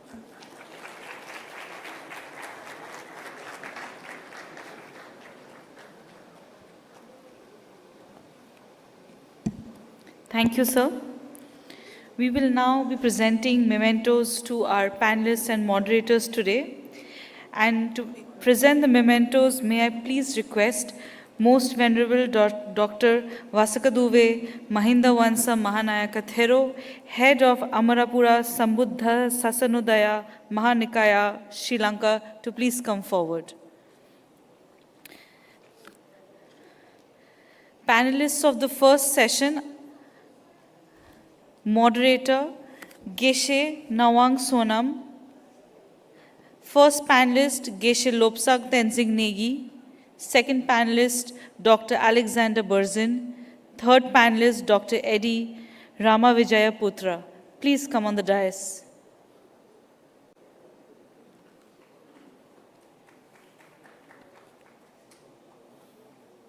I know it's the end of the day, but we can have a round of applause.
Panelists of the second session, Moderator Venerable Geshe Dorje Damdul, Professor Sion Ramon, Panelist 1, Panelist 2, Geshe Lagdor, and Panelist 3, Professor Shishi Roy. Please come to the dais and collect your memento.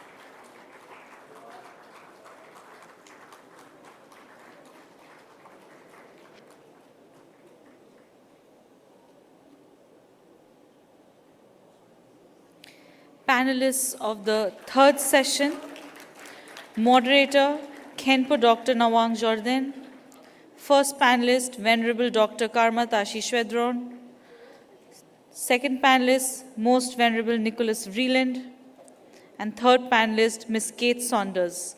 Please come to the dais.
Thank you, Bhanteji. As part of presenting the mementos, we have amongst us a very learned scholar who has dedicated his life to preservation of Siddham and promotion of ancient Indian wisdom. Siddham script, as you may be aware, is one of the ancient scripts that developed in India to transcribe Buddha's teachings and eventually disseminated in East Asia, particularly in China, Korea, and Japan. He has played a pivotal role in promoting India and Korea relations and preserve its cultural heritage. A plaque of appreciation is being presented to him in recognition of his endeavors. Please welcome Venerable Buddhist Lama Bofen Sunim. And to do the honors, may I request Most Venerable Ananda Bhante to please present a khatag and his plaque to him.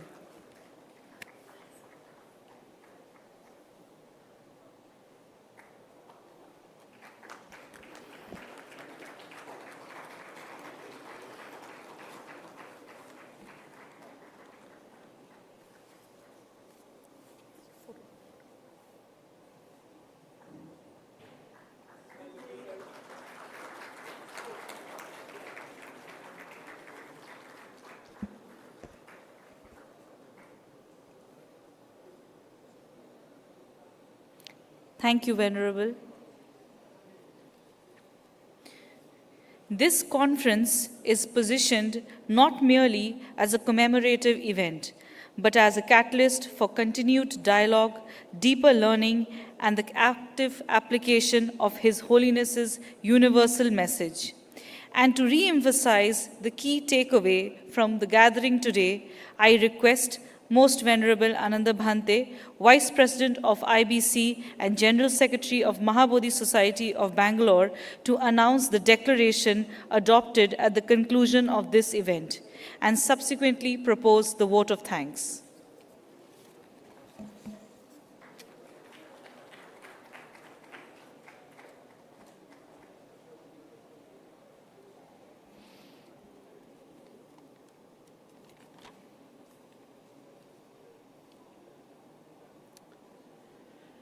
Namo tassa bhagavato arahato samma sambuddhassa.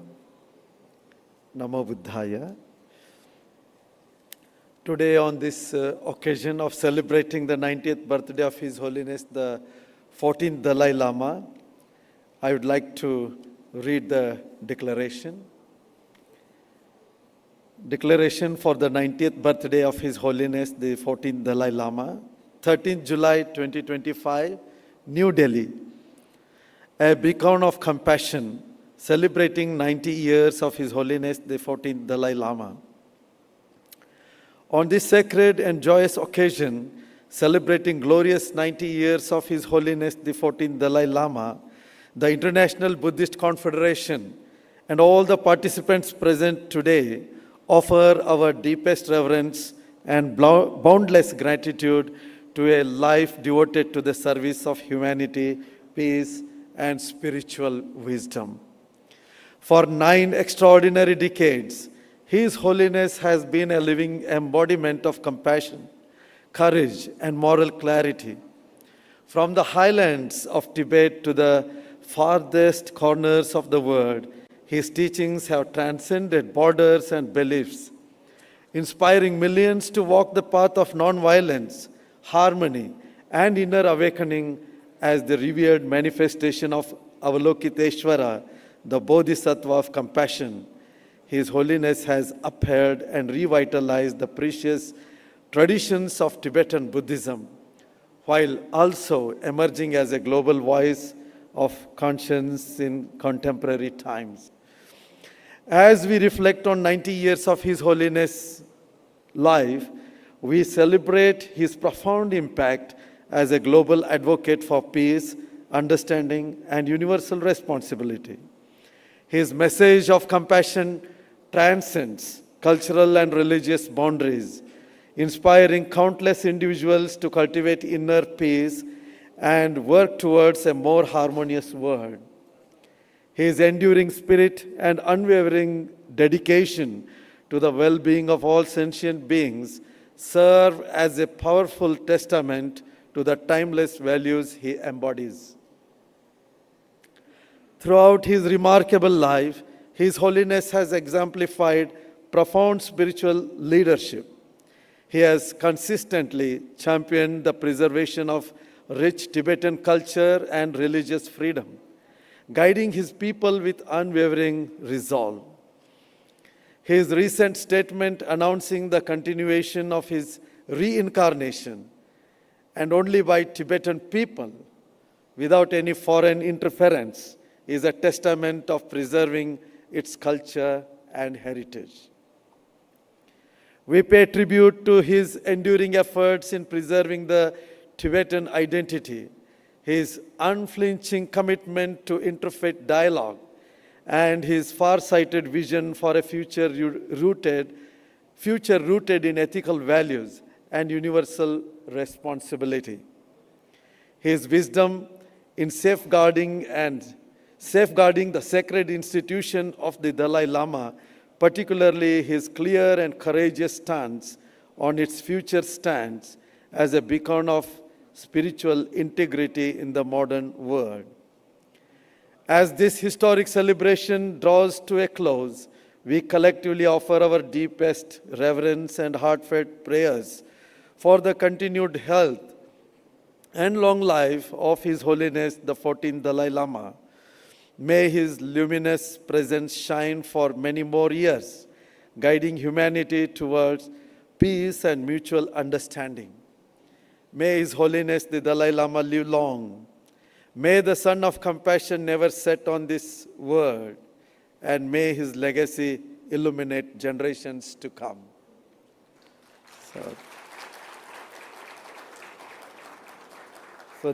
That is the declaration of all our collective voices from all over the world, people, all the venerable monks, nuns, and the people we have gathered here. My dears, it is my pleasure also to propose the vote of thanks and conclude today's program.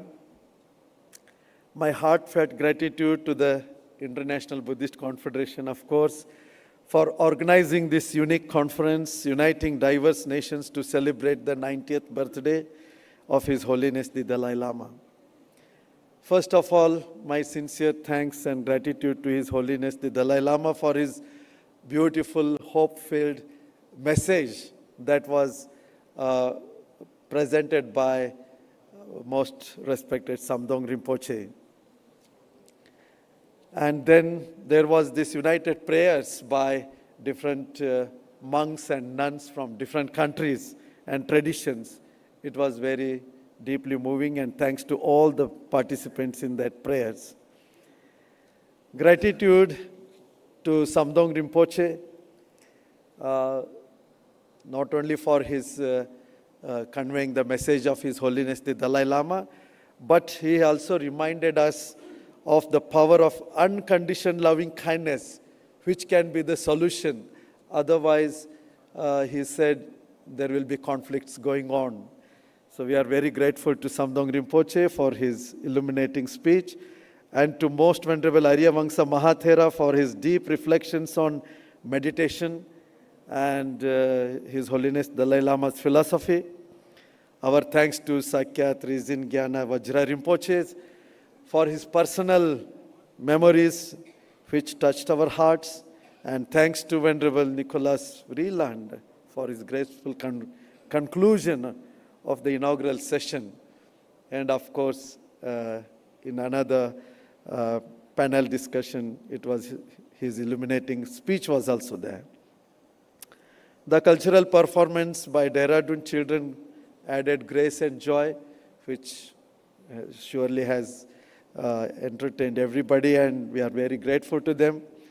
Sincere thanks to the first panel discussions moderator Geshe Nawang Sonamji, especially for his eloquence, and panelists Geshe Negijis and his insights on compassion education, Dr. Alex Berzin's clarity on oneness, and A.D. Rama Vijayaputra's call to make compassion a universal responsibility.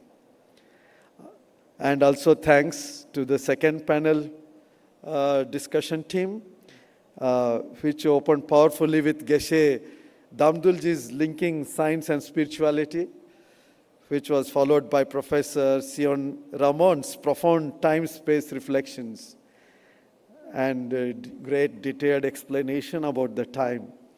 Geshe Lakdor's inspiring wisdom and humor we cannot forget. And Professor Cecil Roy's explorations into life, death, and Bordeaux.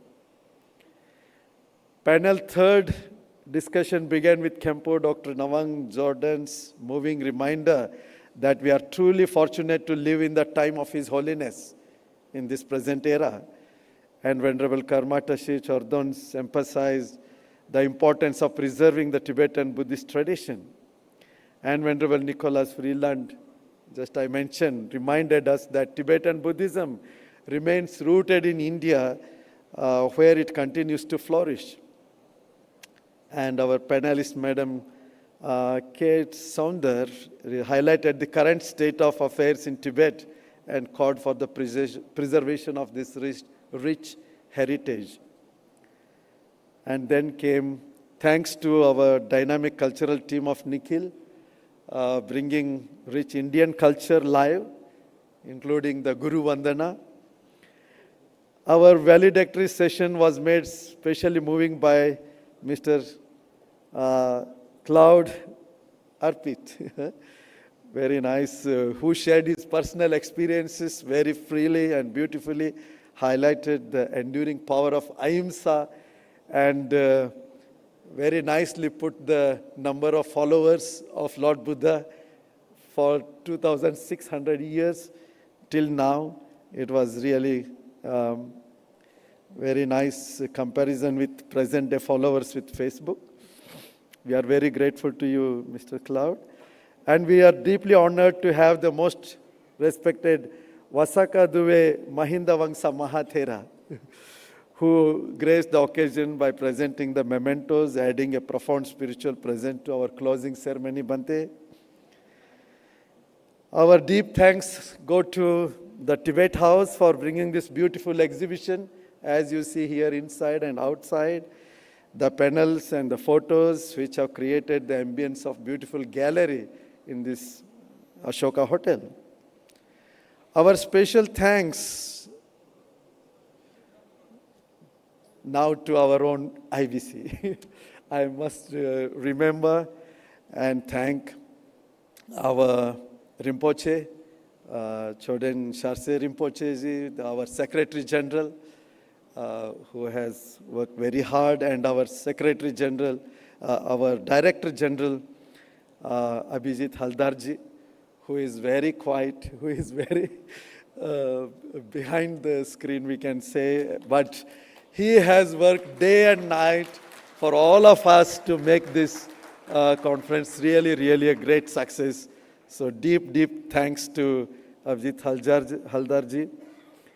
And of course to our Dr. Ravindra Pantji and all the entire IBC team who have been working day and night to bring us all together in this beautiful Ashoka Hotel. The name itself is also historical, Ashoka Hotel. So it brings, it makes us even more meaningful to come here together.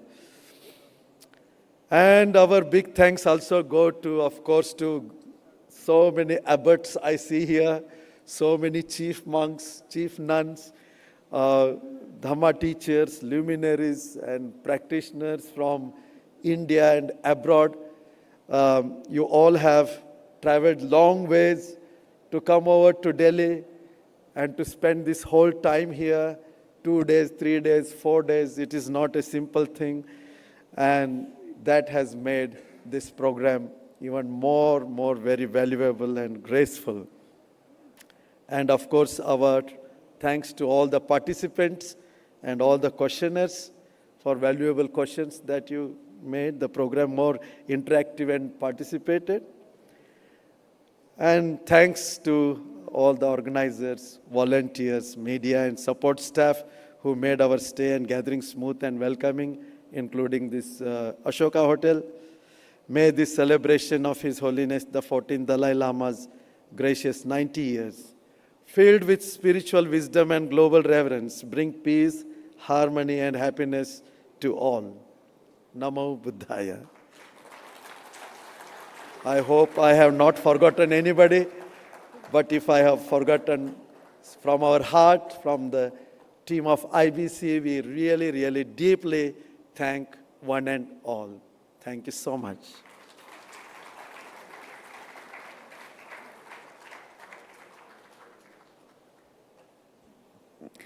And before we break for high tea and close today's proceedings, Bhanteji, may I please request you to present a memento to Mr. Claude RP, our valedictory address scholar.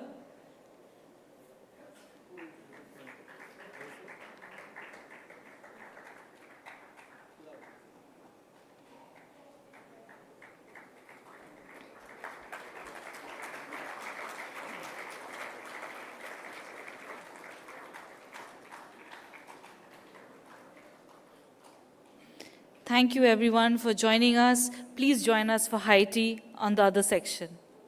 Good evening. Namo Buddhaya.